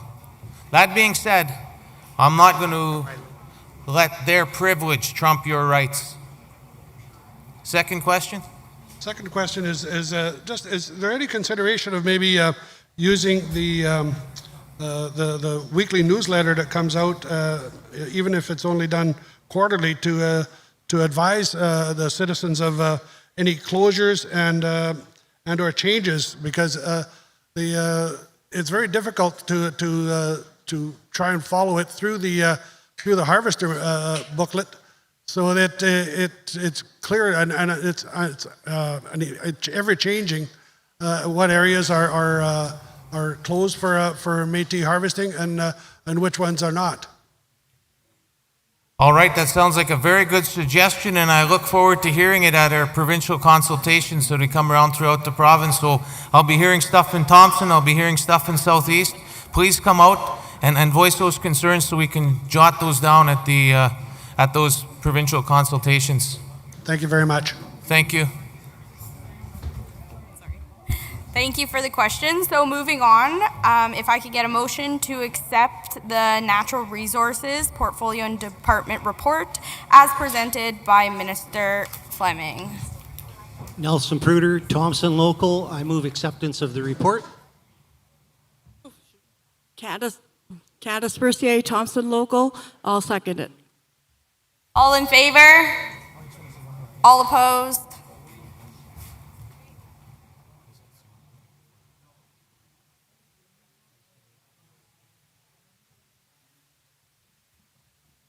Just wait for downstairs, but I just want to check the mic to see if there's any candy floss on here, because this guy took up a lot of time. Thought maybe he was eating at the same time. Not all of us are berry pickers. So I just want to remind everyone, before you harvest, make sure you have your valid CTF sticker. We have opened up moose harvesting in the ducks and the porks through our special moose initiative.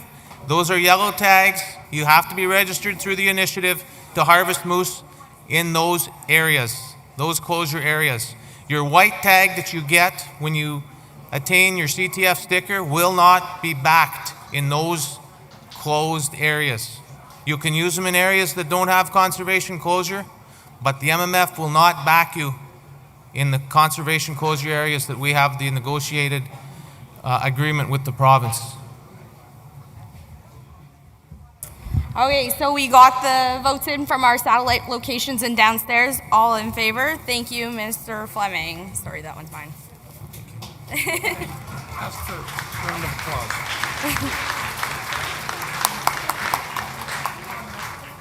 Am I on top more? Thank you. Nope. Okay, moving on. Our next portfolio is Métis Child and Family Services. So please welcome Minister Mona Bures.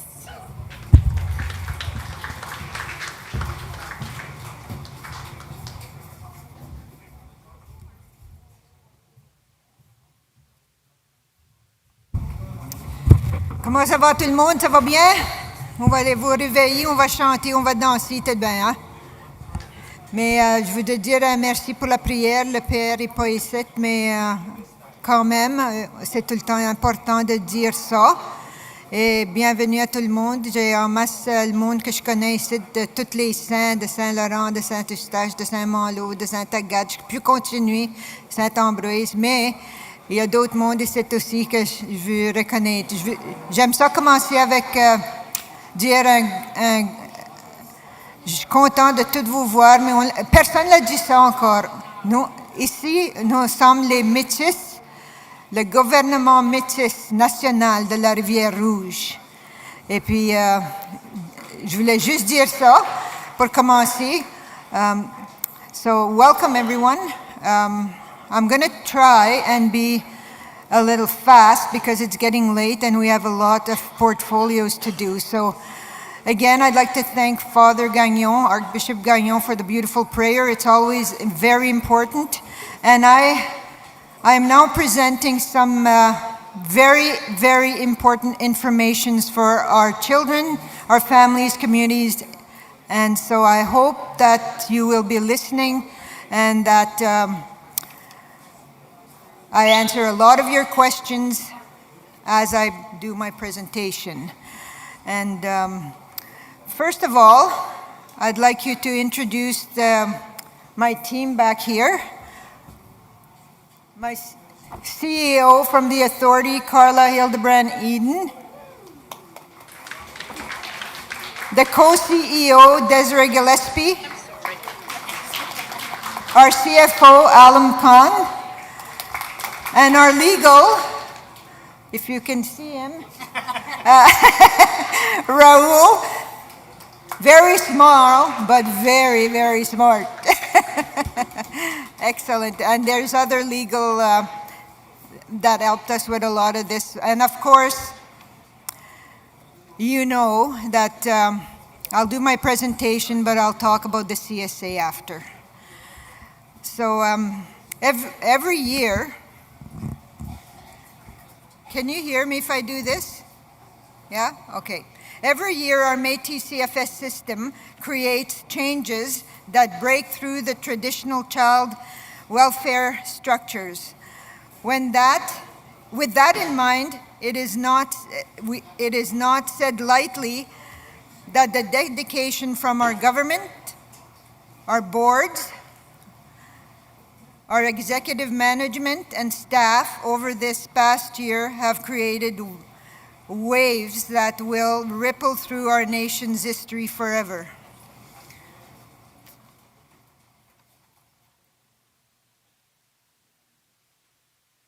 You'll see on the slides there we were all as ministers given a mandate letter by our president, and in 2022 President Chartrand presented those to us and this letter was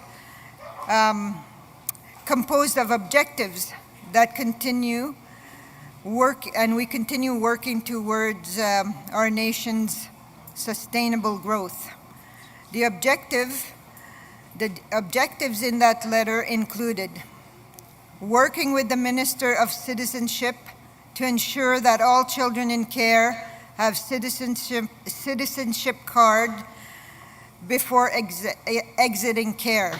And we've been working on that, working with the Policy and Delivery Unit to complete the negotiation of a coordination agreement by the end of March 31, 2023. Now you have to remember that was a mandate letter given to us last year, our first term, the last term.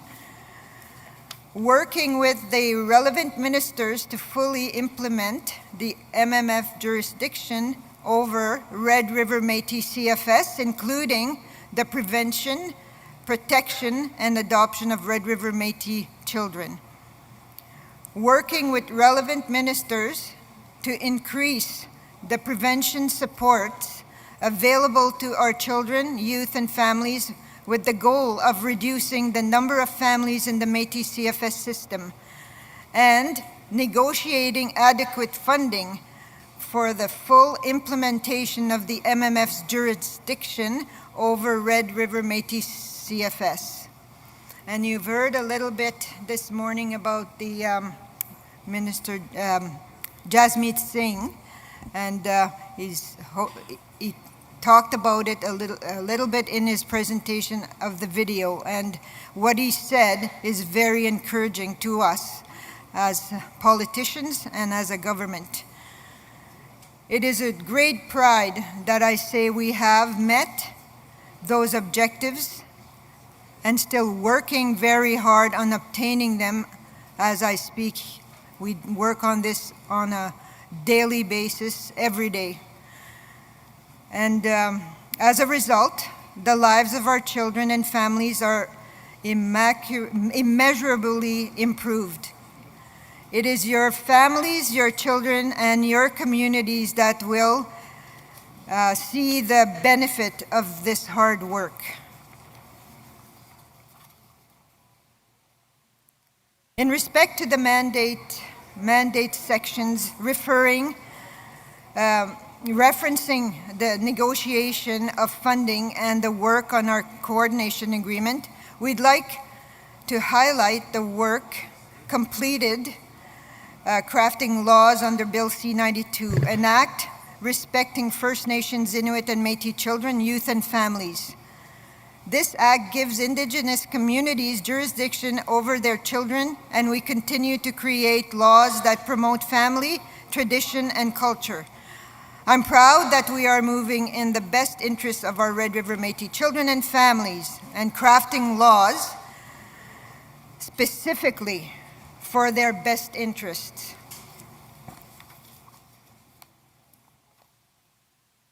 Jurisdiction over our children,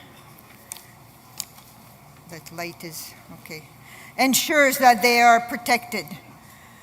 So we need to work really hard. When we were the first ones to advise that we wanted jurisdiction over our own child welfare. So we are very, very proud about that, but we are still waiting on the federal government to come to the table and give us the funds to carry out what we want to do and what we want to achieve. They will not be forgotten or taken advantage of. These children that we care for, we have shown that with everything we do. We fight for our children's rights, and there is no better example that our victory through the Children's Special Allowance class action lawsuit, which amounted to $84.8 million, that is now sitting in an interest-bearing account at the authority. So as President Chartrand said, we fought for our children, we fought for our families, it's there. Now we're in the process of developing a process for distribution. It takes a while, but we're hoping by the first week in November, we start doing that. So that's a very, very good thing that's coming to our children, well deserved.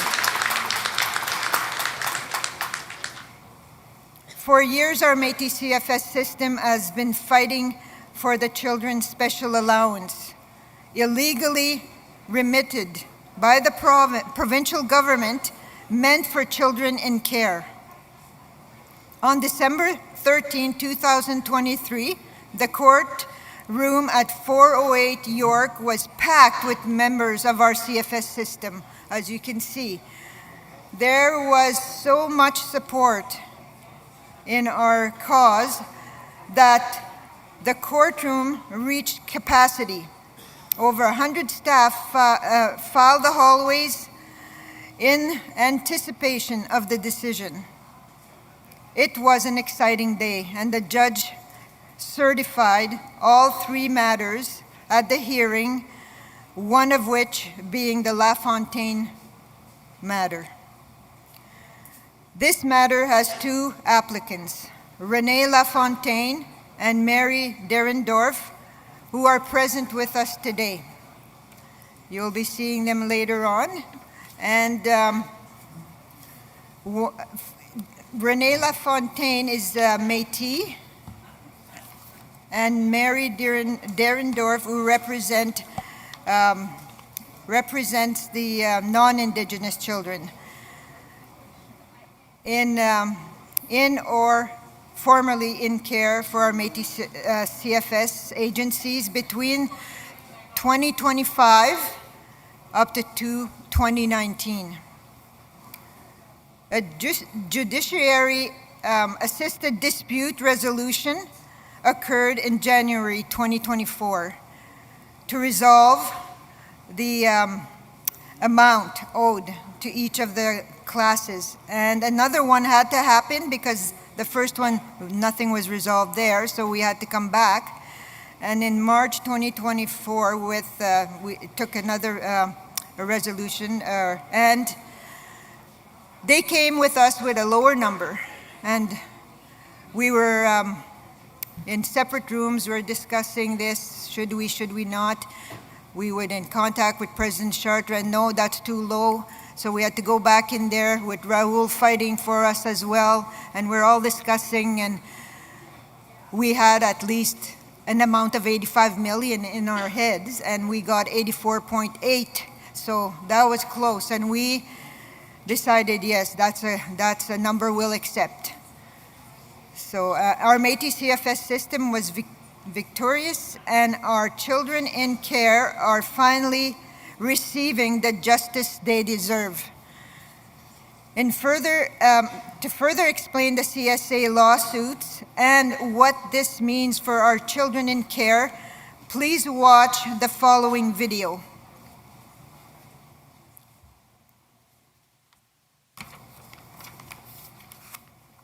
Services system is celebrating a tremendous victory that is years in the making.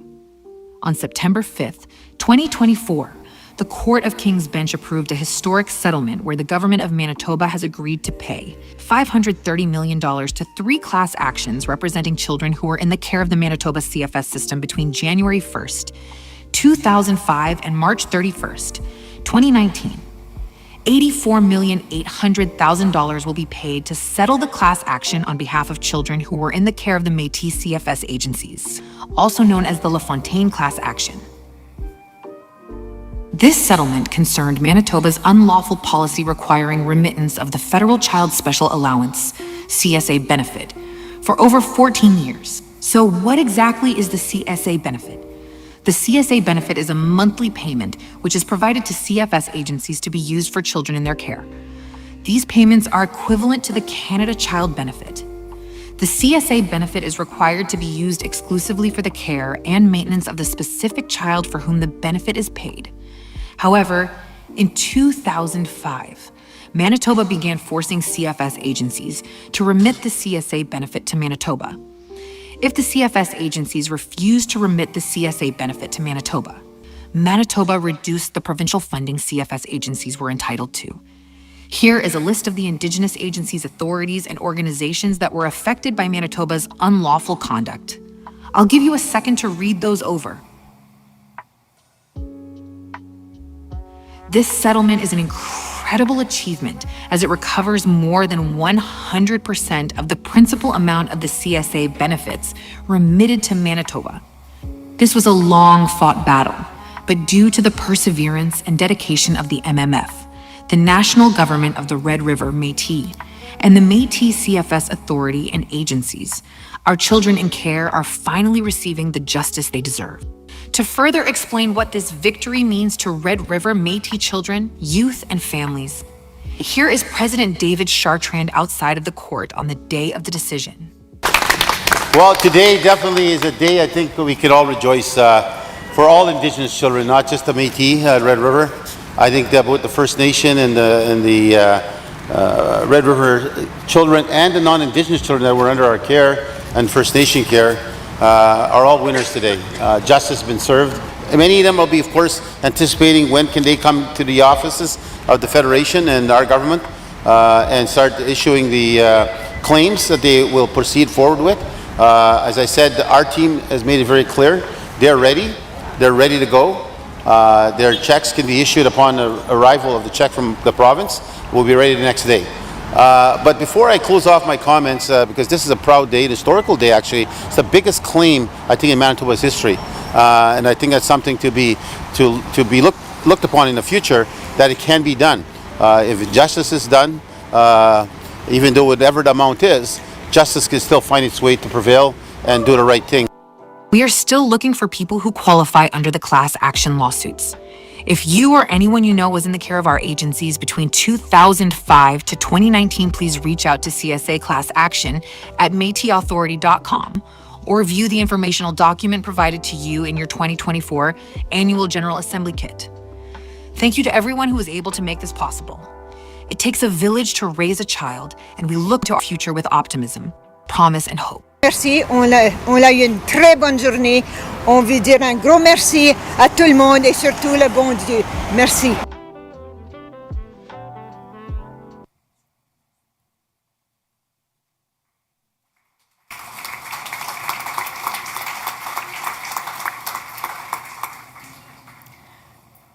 Okay, so that was a very informative video. I hope that answers a lot of the questions that you might have about what CSA was and is.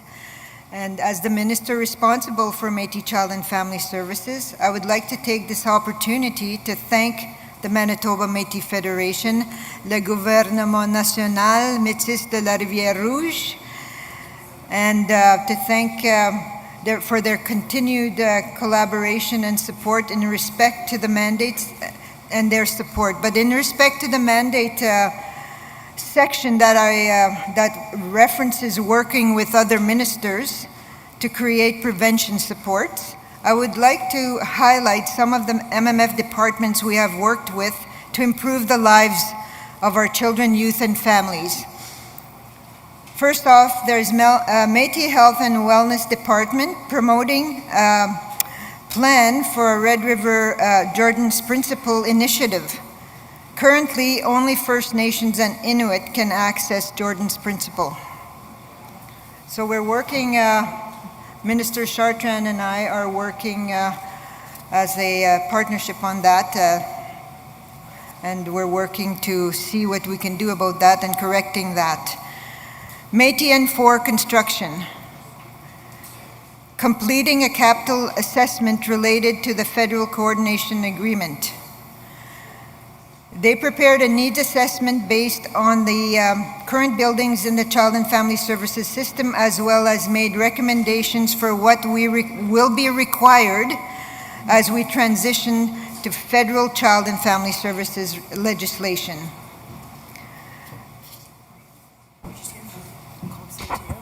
Okay. Early Learning and Childcare, ELCC, graciously sends out little Métis boxes to each of the shelters for the children in our care to receive cultural teachings. These boxes are a wonderful way for the children in care who are staying in shelters to learn more about our Métis culture. Thank you again for our partnership. Métis Family and Community Institute.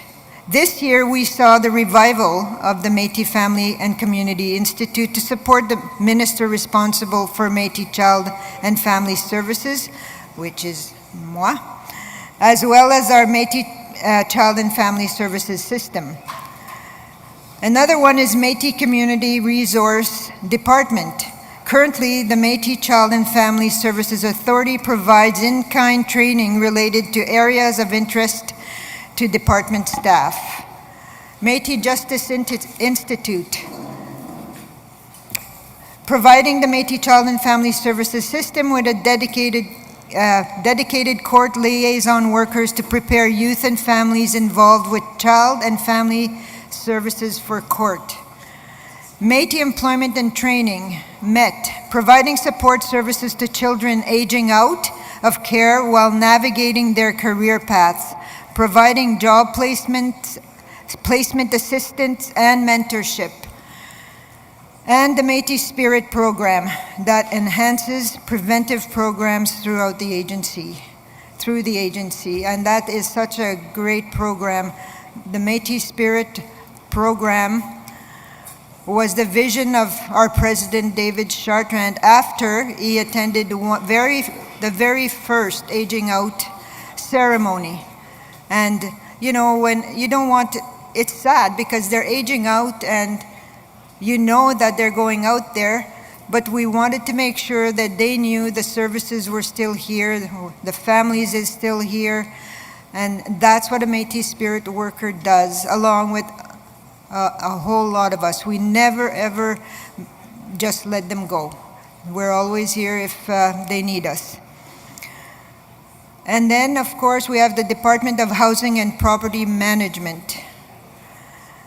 They're building Maison Infinity Pakoyashimuk, or the Infinity House of Hope, which will serve as transitional housing for Métis youth who are out of care, and will provide them, and we will provide them with wraparound services and culturally safe services.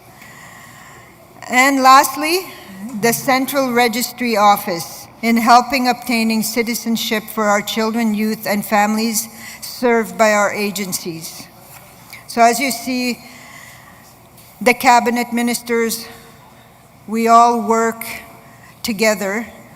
You're not working by yourself. We all support each other. We're there for each other. And as you can see by what I just read, all the departments and affiliates work together very, very well so we can succeed in making everyone's lives that much better.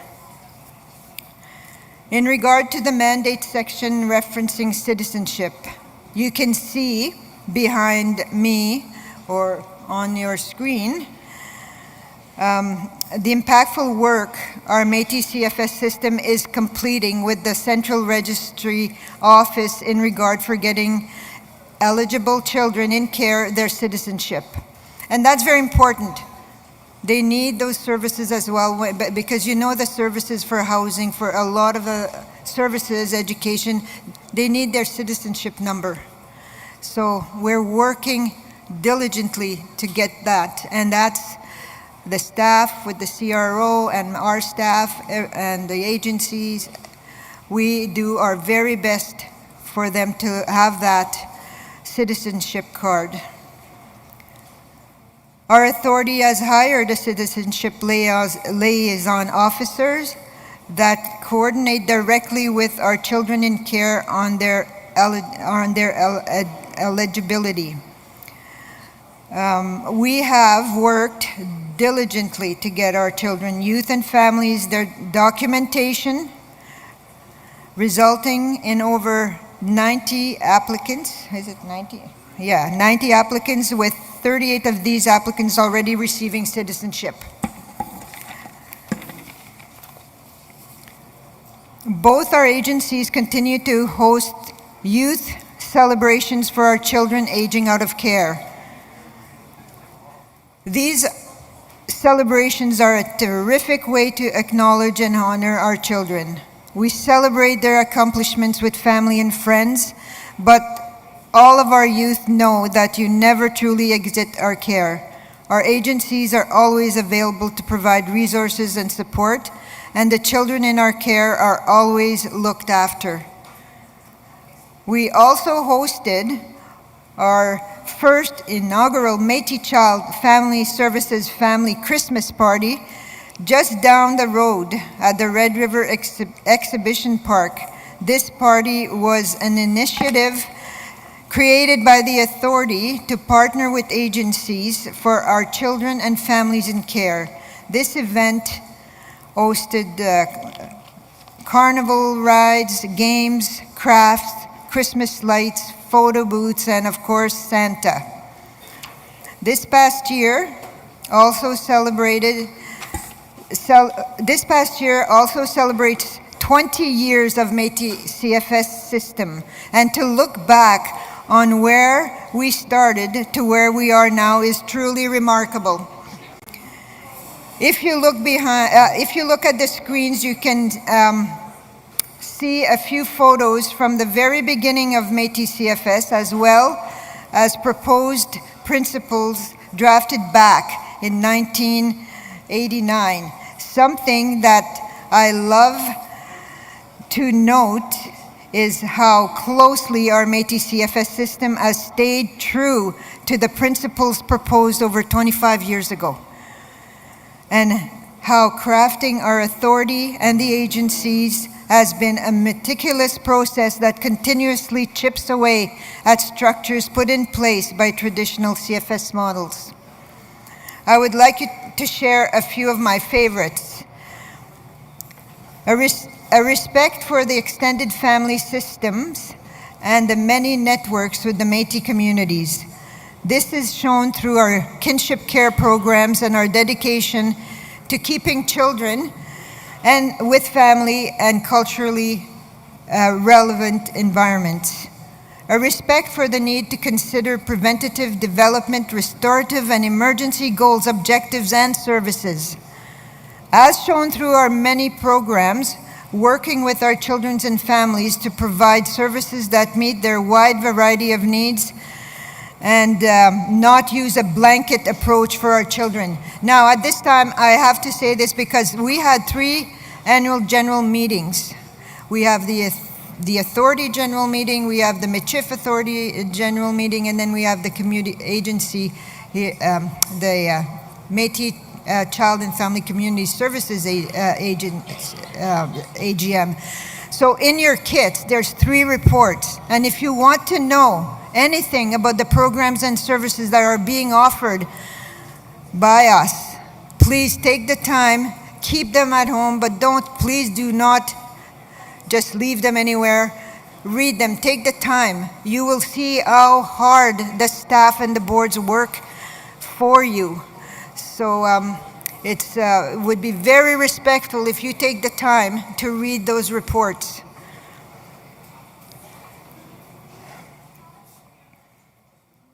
Another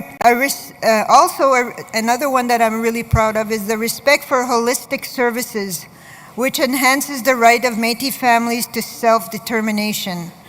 Shown through our Métis Connect and Métis Card programs, again, in your kits, and our work on Bill C-92, an act respecting First Nations, Métis, and Inuit children, youth, and families. And lastly, a respect for the need for culturally appropriate support programs and services.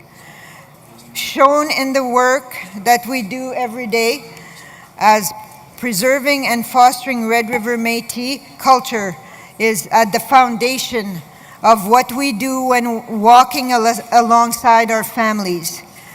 To further show our system's 20-year journey, please watch the following video.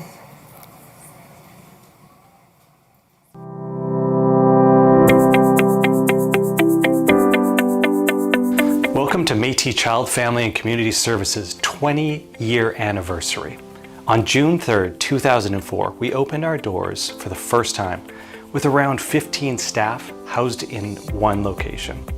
Today, we have 8 locations with approximately 250 dedicated team members. When devolution occurred, it allowed us to provide more culturally relevant services. It was a turning point that enabled us to integrate cultural practices into our work. We started small, but our commitment to supporting families has always been our driving force. Through all the changes, our dedication to the families we serve has remained constant. Through the growing pains, we've emerged as leaders in family-centered practice, even at an international level. This journey has made us so much stronger and so much more committed to our mission and vision. I have seen this agency grow so much, and I'm proud to say that family and children have always been at the heart of what we do since the beginning. And no matter what changes happen, that has always remained the same. Today we offer cultural camps, jigging and fiddling classes, crafting nights for children, and cultural training and events for staff. These programs help strengthen our connection to our heritage and community. Our agency includes family in planning and decision making for their children. I'm really excited about that. Every year we have facilitated over 300 family gatherings. I feel honored to be a part of an agency that values family's wisdom. Our Métis Spirit program is designed specifically for young adults who have aged out of care, providing continued supports into adulthood. This program ensures they have the resources and guidance they need to thrive independently. Over the past 6 years, we've seen a 65% decrease in apprehensions and a 90% decrease in permanent orders. This significant achievement shows our deep commitment to keeping families together. As the Minister for Métis Child and Family Services, I am proud to celebrate the 20th anniversary of Métis Child, Family and Community Services.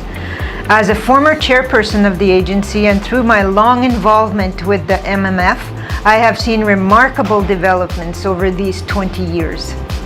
Each year we host celebrations for those turning 18, marking their transition into adulthood. These events celebrate their achievements and offer encouragement for the future. Our kinship program has grown exponentially, with around 300 kinship family members now providing care. This growth highlights the importance of placing children with relatives whenever possible. Our kinship families are vital to the agency, offering our children the love and support they need within their own community. It's a true testament to the strength and resilience of our Métis families. The Métis Child and Family Services Authority's mandate is to ensure our policy and practice provides a voice to our Red River Métis children, youth and families as we walk alongside them in planning and decision making. Over the last few years, the Authority has developed a positive and strong collaborative approach with our agencies to ensure the individuals who fought for our own Métis child welfare system are never forgotten. It is truly remarkable to look back 20 years and reminisce about everything our agency, authority, and the Manitoba Métis Federation has been able to accomplish for Red River Métis families. Over 2 decades, our dedication to children, youth, and families has never faltered. As we look back on our 20 years, we are so proud of our journey and so excited about our future. Our commitment to family-centered, culturally relevant practice remains as strong as ever. Holding to the founding principles given to them by the Red River Métis community and their ongoing development of wraparound services for everyone they walk alongside of ensures a promising future for thousands of Red River Métis. Thank you so much for being a part of our story. Here is to our journey ahead of growth, learning, and supporting our community together.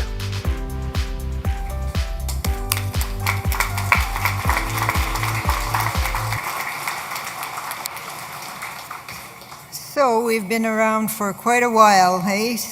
But the vision and all of that was first of all, we have to say President Chartrand went and fought to get this, to get our mandate, and we are not fully there yet, but we are going hopefully with Bill C-92.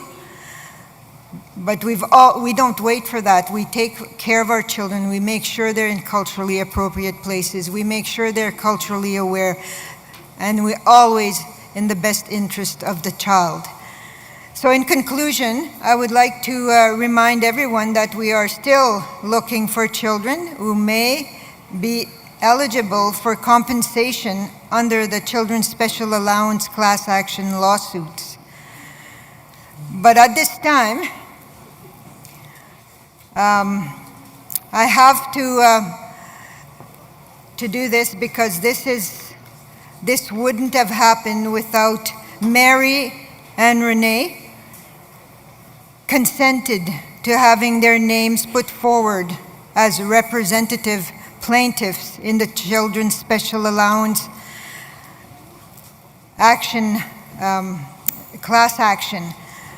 They signed affidavits which made their personal history and involvement in the CFS system known to the entire public.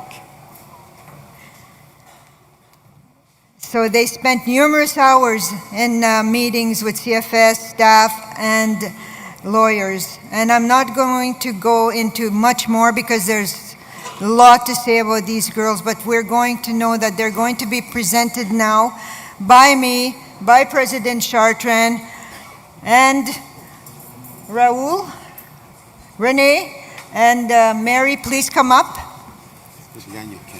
Okay, you can just do it. So let me explain what's going to happen here, the process. First of all, you have Renee and Mary here. They allowed their names to stand. They both were in care for a long, long time. And we'll get into that detail shortly. But again, we do apologize. I know this is a long report that's been given, but a very important report. There's other ministers here complaining in the back here. There's 19 more reports to go. So we're going to really tighten them up as much as we can. But let me say this. What's happening here is that Renee and Mary were named as plaintiffs. One is Métis, one is non-Métis.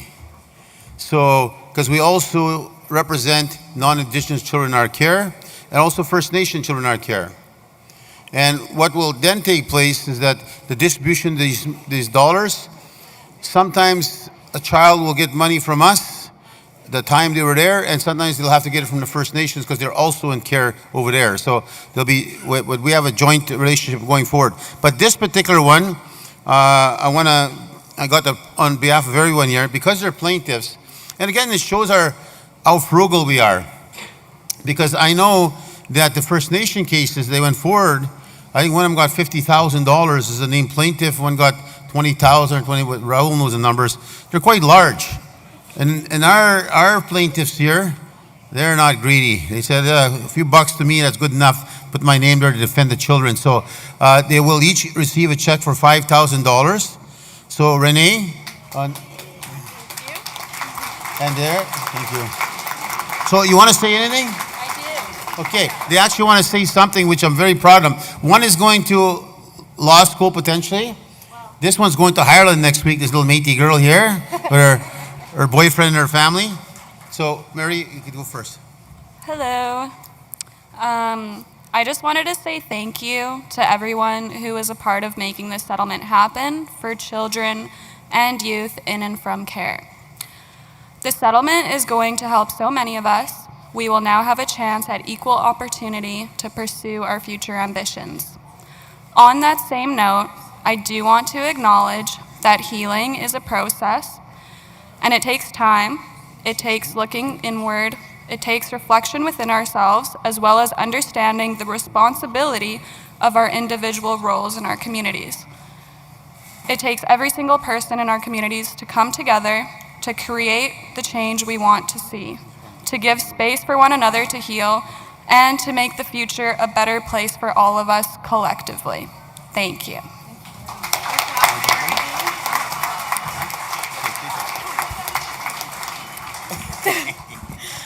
I'm not that short. Yeah, my name's Renee, and I would like to take this time to say how grateful I am that this is the outcome and that we finally get the justice that we deserve. I know Mary and I are very thankful, and we're beyond blessed that we got to help other kids in care as well. I would also like to say a huge thank you to everybody who made this outcome possible, and the countless of hours that were put in and the flights that were taken from my lawyers and everybody else. So I am very, very blessed, and thank you. So just to give you a snapshot of history, Renee here, she's been in and out of Child and Family Services for 16 years. Mary, how long were you in? 15 years. And Mary, in and out of our agencies, 15 years. So they are both going to be entitled to all the child allowance money that was stolen from them, because we won that case because of that little guy over there, a big guy, Rahul. Give Rahul a round of applause. So, but what's important to recognize is this, is that they have visions and dreams. You know, a lot of times we worry about their kids in their care, and that they sometimes get lost in the streets and we lose them to gangs. But both have already a plan. Mary plans to go to law, is where she's visioning right now. And for administration of business is where Renee's going. Shh, Renee's going.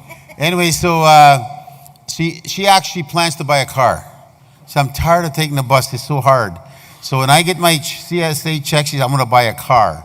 So they have a vision, they have a plan, and their checks will be substantial. This is just a thank you that Rahul negotiated with the courts.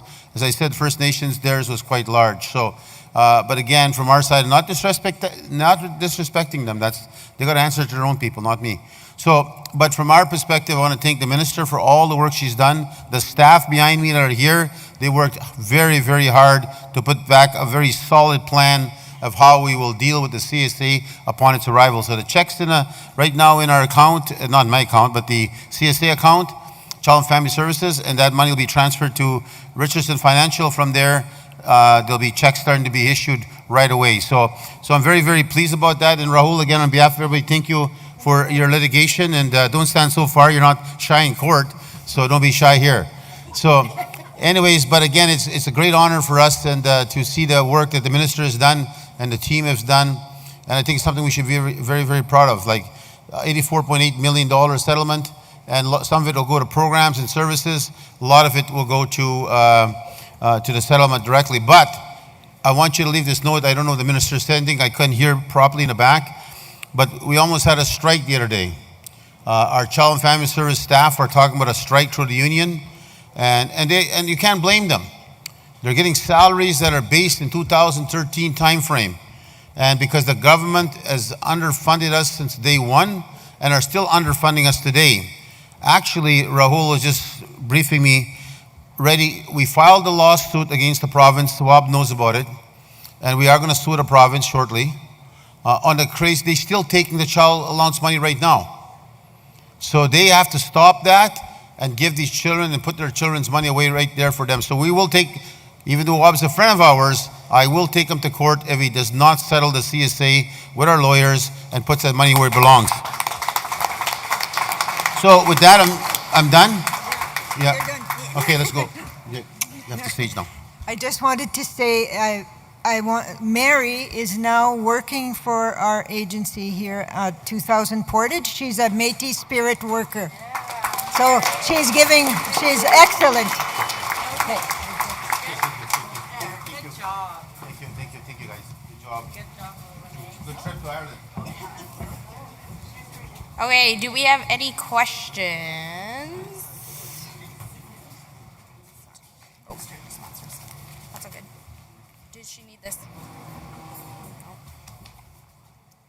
I don't see any unless you wave. Oh, right in the middle, mic 4. Hi, Tiffany Evans, Winnipeg West. I just personally want to extend my heartfelt thanks to both the young ladies for being so vulnerable and brave and strong and sharing their experiences to be able to help all of the children who were in care during this time that have transitioned out or who have left the system.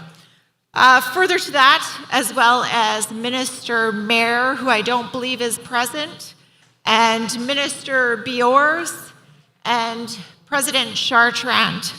Thank you for your continued dedication, commitment, support, and most definitely love to these families, the children, and just the ongoing support. Thank you so much. Thank you.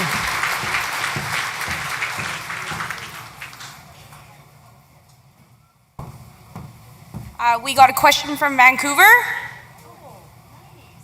My cousin.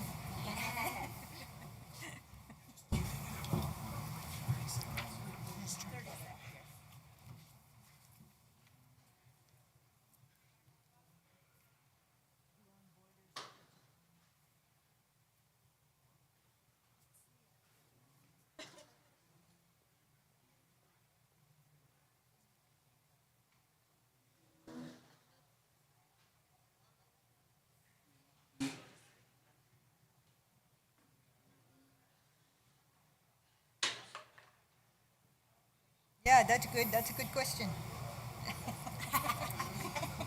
Okay. Well, Jasmine.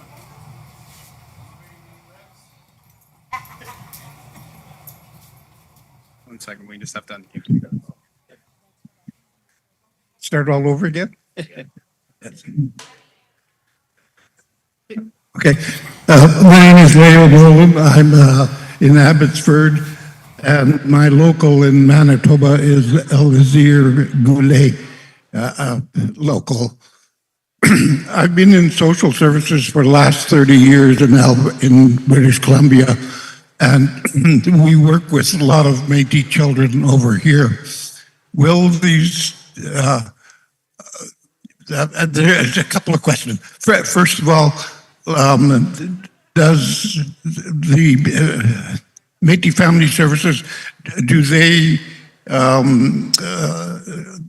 apply applications for every child that comes into care, or is it only CCO children? And that's my first question. My second question is there any plan to have someone from the Manitoba Métis Federation travel to other child and family services who have our children?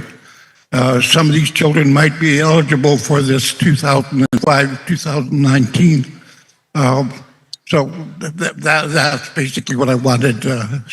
Sorry, I don't speak so well. my answer to you, mister, is yes. Yes. If they were in care and they're with their agency between the 2005 to 2019, definitely, or in Manitoba.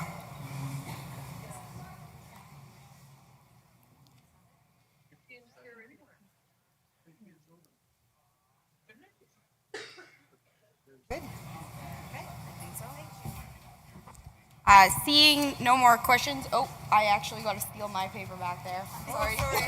No, I'm taking yours.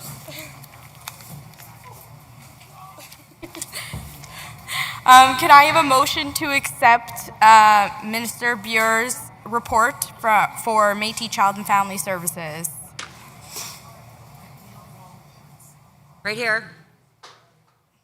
Sorry. Middle. In the middle, mic 4.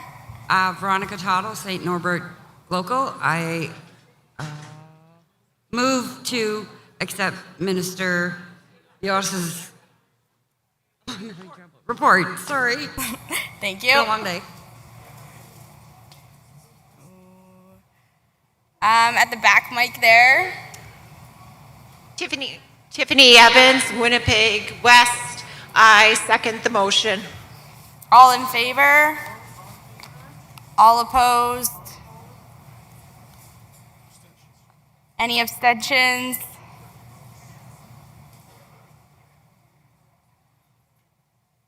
Toronto, Ottawa, and Vancouver are all in.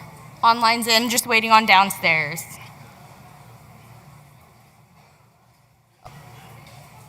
We are all good. Motion's carried. Okay, moving on to our next portfolio. We did leave a little bit early yesterday, and we'll be staying a little bit later just to get through a few portfolios due to time. So stay put and bear with us. Our next portfolio is Culture and Heritage, and I'll call up our minister in a second, but I also want to highlight he is also the originator of the Métis music van that is loved by all and is highly sought after. So please help in welcoming our minister, Alfred Anderson, who is our Métis music van.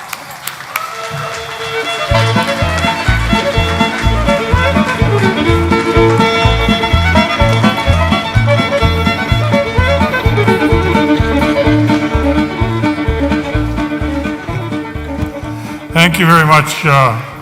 I'd like to start off by thanking the Archbishop for the prayer this morning. That was wonderful. And this is the largest assembly that we've had so far, to my knowledge. Like you said, she introduced me. And here's a brief overview of the different programs and activities and initiatives that my department is doing. Also, my report is on page 45 of the book. To start off with, here's a photo of the current Culture and Heritage staff. Is it up there? Yeah, okay. From left to right is Culture Events Officer is Thomas Paranto, Director Megan Webster, myself, Administrative Assistant Tessa Stewart, and our Program Assistant Hannah Chambers. This is the A-team. I love working with them. They're so easy to work with and very knowledgeable in what they do. They make me look good, basically. And if you want to see more of us, they're up at the Culture and Heritage booth upstairs. They're assisting with other AGA ventures this weekend also.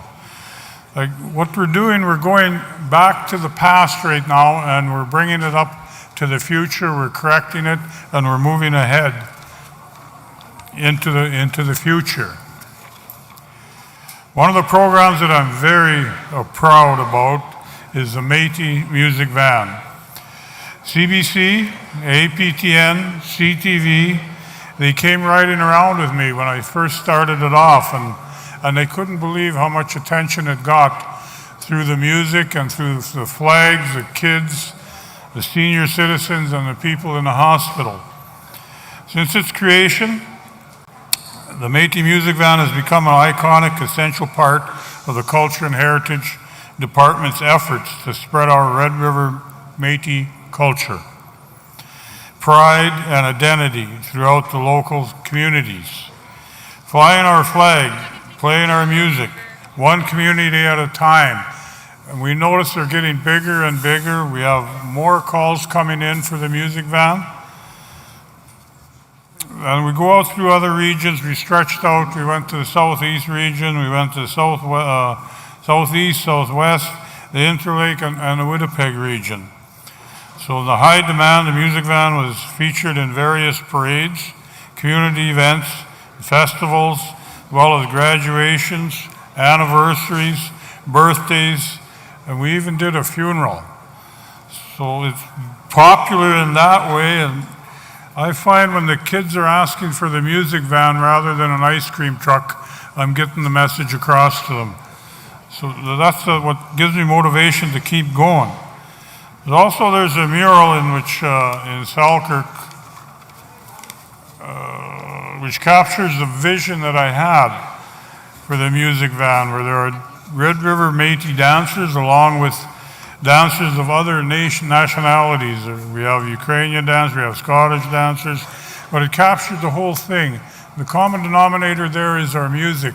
That's what brings people together, and that's what we want to keep doing. When they hear the music, they know it's us.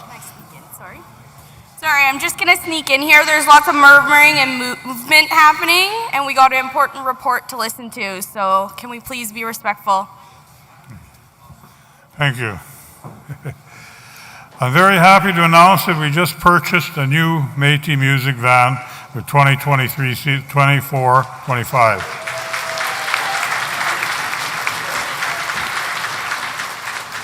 That'll help the growth of our educational programming provided with a music van, where the Culture and Heritage Department presented on history and culture of the Red River Métis, taught introductory jigging lessons, and our music, our fiddle music, in the range from kindergarten right to high school. We did a high school in Steinbach, one of the largest schools in Manitoba. We were there for 3 days. You know how many Métis were in that school? There was only 3, but they wanted to know about our culture and heritage. And when we left there, they said they're going to bring us back. So let's get our message out there, and we're doing our job. The Culture and Heritage worked with the City of Selkirk, the Huddle, to have music van and the Culture and Heritage booth on the waterfront in Selkirk. Now, that was very important. I got a lot of publicity there for the National Day of Truth and Reconciliation. Some of the other notable events we did, participating in the Santa Claus Parade, partnered with the LRI bus and the Red River Métis Marketplace trailer. We traveled down Portage Avenue. A lot of people were cheering and clapping, raising awareness. There's no better feeling that I get when I'm going down with that music van and I see people dancing, I see them clapping, I see little kids jigging. That's what makes it all worthwhile and gives me the inspiration to keep going and do what I'm doing. Also, my department is on my side with this. So they're bringing cultural stuff forward that we can hand out. I want to work with LRI on this also, involve all the different departments. In 2024, we saw the continuation of our annual events, such as the Victory of Frog Plains commemoration ceremony. Taking place on June 19th, this commemoration marks one of the first times the Red River Métis blue infinity flag was flown, an important moment in Red River Métis history. It also marks the victory of our Red River Métis trading rights and the declaration of the Red River Métis as new nation by the icon, Red River Métis leader Cutler Grant. On June 21st, 23, National Indigenous People Day celebrated. We returned to Selkirk. This was 18 years we've been doing this. We had music, jigging, free pancake breakfast, sausage, followed by hamburgers and hot dogs. It's the only free event I know that offers that all day. Tea, coffee, plenty of Red River pride, Métis pride, music. We're flying our flags up and down Main Street in Selkirk, and other communities are picking up on that because they attended that. Now we have Gimli doing it. We do it in Toulon at the marketplace. So we're doing one community at a time, raising awareness. And I'm glad to see all the locals here. They turned up, and this is what we're about. A quote from the worship Larry Johns Johansson, he was here, for the city of Selkirk. He said, National Indigenous Day is a jewel of Selkirk. And that's so true when you see the people come out. Like we planned 2 weeks in advance to put a one-day event on. And when the people come out, they show their appreciation, and that's what keeps me going. We fly our flags. I'm getting more and more flags up throughout the communities and the civic RM offices, one community at a time again. But it's working and we're getting it done.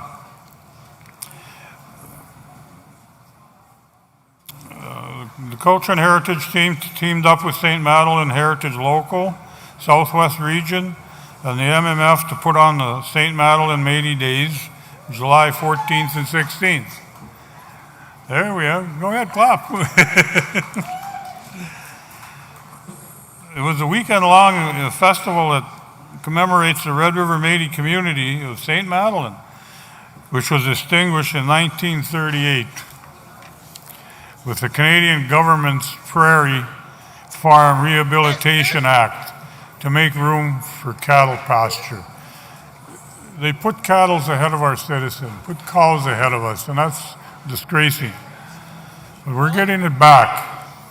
The community was forced to leave this land, and their houses and their school and their church were burnt down, burnt to the ground, their dogs were shot. By having an annual festival where the community used to be, we will remember the sacrifices and the strength of our people in the face of adversity. We always come back. We never back down and we never give up. Next slide, 6. August 2023, the Culture and Heritage Department collaborated with the Métis Employment and Training, Red River Métis Community Resource Department, and Louis-Riel Institute for the MMF Elders and Youth Gathering.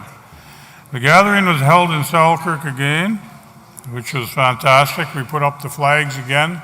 The elders just love it when they come down Main Street and they see 100 flags flying on the lampposts.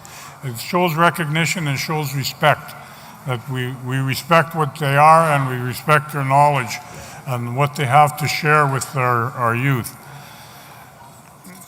They're learning, they're teaching, the celebrations, the Métis culture and the identity, and with all the flags, that all come together and you stand back and you look at the whole picture. And that's what really goes to my heart, makes me feel so good about what's going on and what we can do, where we come from, and now where we're heading. We're getting bigger and more recognition, but we have to do it one community at a time, and that's what we're doing.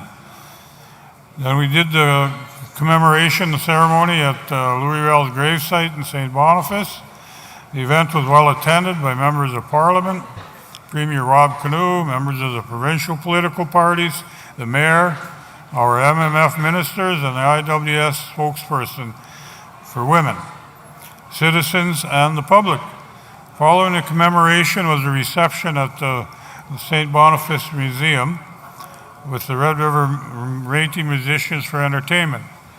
We hosted Light Up the Heart of the Homeland on December 5th, 23 to celebrate the Red River Métis Pride at the newly acquired 200 Main Street building. The event was well attended by members of Parliament, members of the Legislature Assembly, the Mayor, the Superintendent of Community Engagement, and the Winnipeg Police, and our MMF ministers, IWS spokeswoman, President Chartrand, and citizens of the public. Again, we're raising awareness. We're in the spotlight. We're doing the job. In 2023, a partnership was created between MMF Culture and Heritage Department, MMF Youth Department, President's Office, and the Selkirk Steelers. We partnered with the Youth Department and the Selkirk Steelers to present the Selkirk Steeler gala dinner and Christmas with the Steelers Market on the 14th to the 16th of December 23.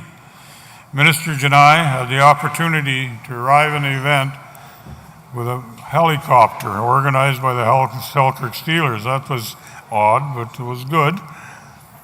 President Chartrand, Minister Janai, and myself were presented with custom Selkirk Steeler jerseys at this event. That shows appreciation. And by partnering with sports at that level, it gives our younger youth, they look up to them. And when they see them with us, then they come on board. And what I use for a measuring stick is our citizenship numbers that go up through our locals, and that we're growing. And why are we growing? What are we doing that's making people come back? It's a variety of things, and it involves the MMF as a whole. But culture and heritage plays a big part in it, and I'd love to keep going with this. I think we will. We also partnered with the youth department and the Selkirk Steelers to host the Louis Rail weekend. Well, that's telling me that the Steelers are looking at our stuff and that they want to partner with us on our events, which they are. Raising awareness, it's a win-win situation. We have a 5-year partnership and we plan to host many more events in the future. Minister Glenn Senard, he came down to the event, our Provincial Minister of Sports and Youth, Culture and Heritage, and the Mayor and Larry Johansson attended the Louis Rail weekend, which was fantastic. The MMF Culture and Heritage booth went to local communities to educate our Red River Métis culture and heritage. The Culture and Heritage newsletter also was released, and the latest edition can be found at the Culture and Heritage booth upstairs. Very proud of that because that keeps us updated and keeps everybody updated what's going on. We look forward to introducing new initiatives next year, such as the Culture and Heritage events calendar. I'm still working on that, where regions are encouraged to submit their events to the Culture and Heritage Department and comms to be featured in our newsletter and to help wherever we can spread awareness. So, thank you for listening to me. If you have any questions or comments, or would like to book the Métis Music Van, the Culture and Heritage booth, please contact email cultureandheritage@mmf.mb.ca. McWitch.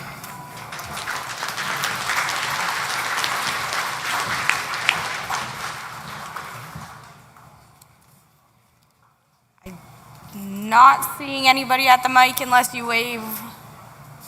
Mic over here, number 1.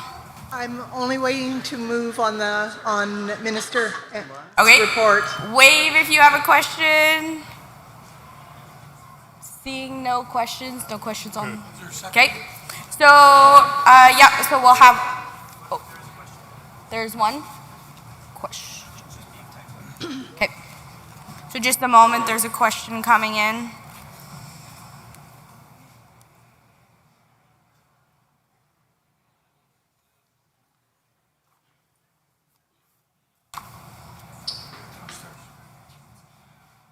Okay, question from downstairs? Question first.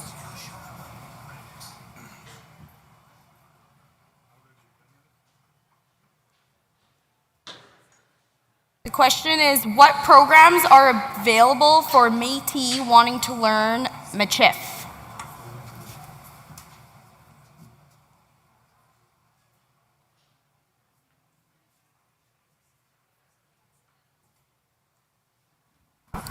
Yeah, for the question, the Michif languages will be looking after that. It's upcoming. So I can't answer that one right now, but I don't have any dates for you, but it's in the makings. And I think to just supplement that, Louis Rail Institute is working on something with the languages money. So you need to get a seconder? We didn't have our motion yet. Oh, so okay. We'll go back to our motion to accept Minister. Oh, sorry.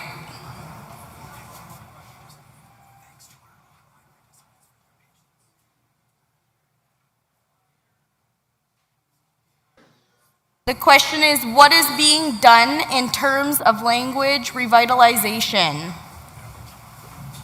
The Michif language will be working on this initiative. They started now? Yeah, it's in the works, like I said. Thanks for our questions. So motion to accept Mr. Anderson's report for culture and heritage for his portfolio. So Mike 1. Kim Chipman from the Portage Local. I move to accept Minister Anderson's wonderful culture and heritage report. Thank you. I see somebody at Mike 4. I am Morgan Ginther, Interlake Region. I'll second that. And there's a question over here. Are we going back to discussion? Yeah. Okay, so the question was at the mic over there. So Mike 5. Alexina Nault, Winnipeg West Local. So my question is in regards to the location that the events that the Department of Culture and Heritage are putting forward. So I noticed when you were presenting your portfolio that most of the events that are ran by the department are happening in the Selkirk area, whereas within the other regions it is expected that the locals are going to put these on and that the responsibility is on the local. Is there a plan to kind of spread, I guess, the departmentally run events so that they are outside of just the Selkirk area, or is this going to continue to be left up to the locals? Okay, the main one that we hold, the National Indigenous Peoples Day, we've been holding it in Selkirk for 18 years. We've been putting that on. But I encourage the other locals or other regions, they put on their National Indigenous Days on their own, and I'm in full support of that. That's why I want the events calendar so I know what's going on, and if you request some help to putting on an event, definitely give us a call and we'll see what we can do. Yeah, and with the new music van, we'll have more ability to move around. We can go further. I plan on going to the Paw, the Thompson, Dauphin, Swan River, and the iconic one will do the shorter areas around here. But we're there for help. We can get a hold of one of our staff. We can advise you how to help. You know, it's what it's about, spreading our culture and heritage. Thank you. Back to Mike 4. Morgan Ginther, Interlake Region. I'll second the motion. Yeah. I think. Question. Where's there a question? I can't. Questions been called. Questions have been called? Yep. Hey, so now I can go. There is a question. But I can't see which mic they're at. Okay, so now you ask for the vote after somebody calls a question. All in favor? All opposed? What was the last one? Abstention. Any abstentions? Motion's carried.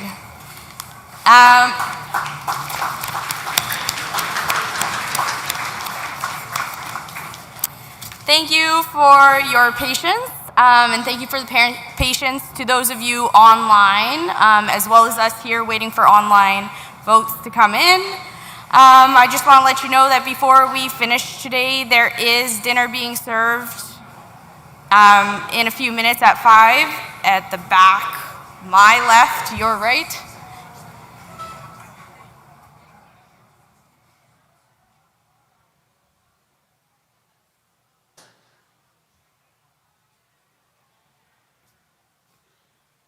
Okay, thank you for your patience today. I know we went a little bit longer, and I really want to thank our online participants. I know it's a little bit frustrating in getting your vote in and on time, and it's, you know, I take responsibility as one of the co-chairs for that. But this concludes our day's event today. Now, tonight, at 5 o'clock in 5 minutes, they're serving roast beef in the back here, and it smells pretty darn good. So, and then the family night starts. What time does the family night start? 6:30? Okay, she's just getting the time.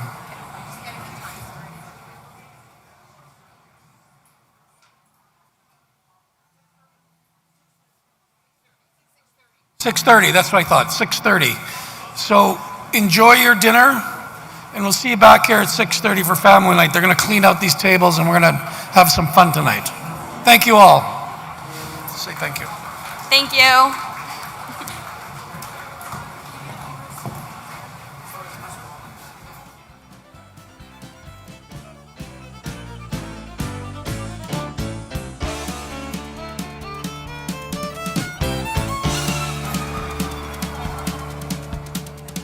Down to Georgia, he was looking for a soul to steal. He was in a bind because he was way behind and he was willing to make a deal.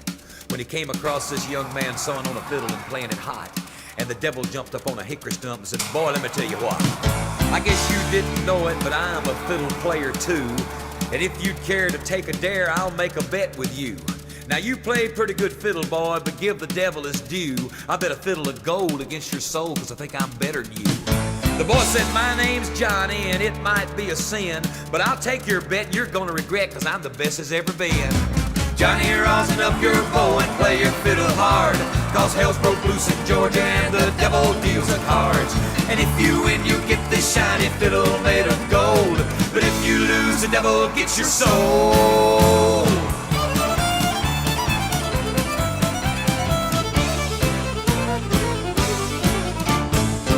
Opened up his case and he said, I'll start this show, and fire flew from his fingertips as he rosined up his bow, and he pulled the bow across the strings and it made an evil hiss, and then a band of demons joined in and it sounded something like this.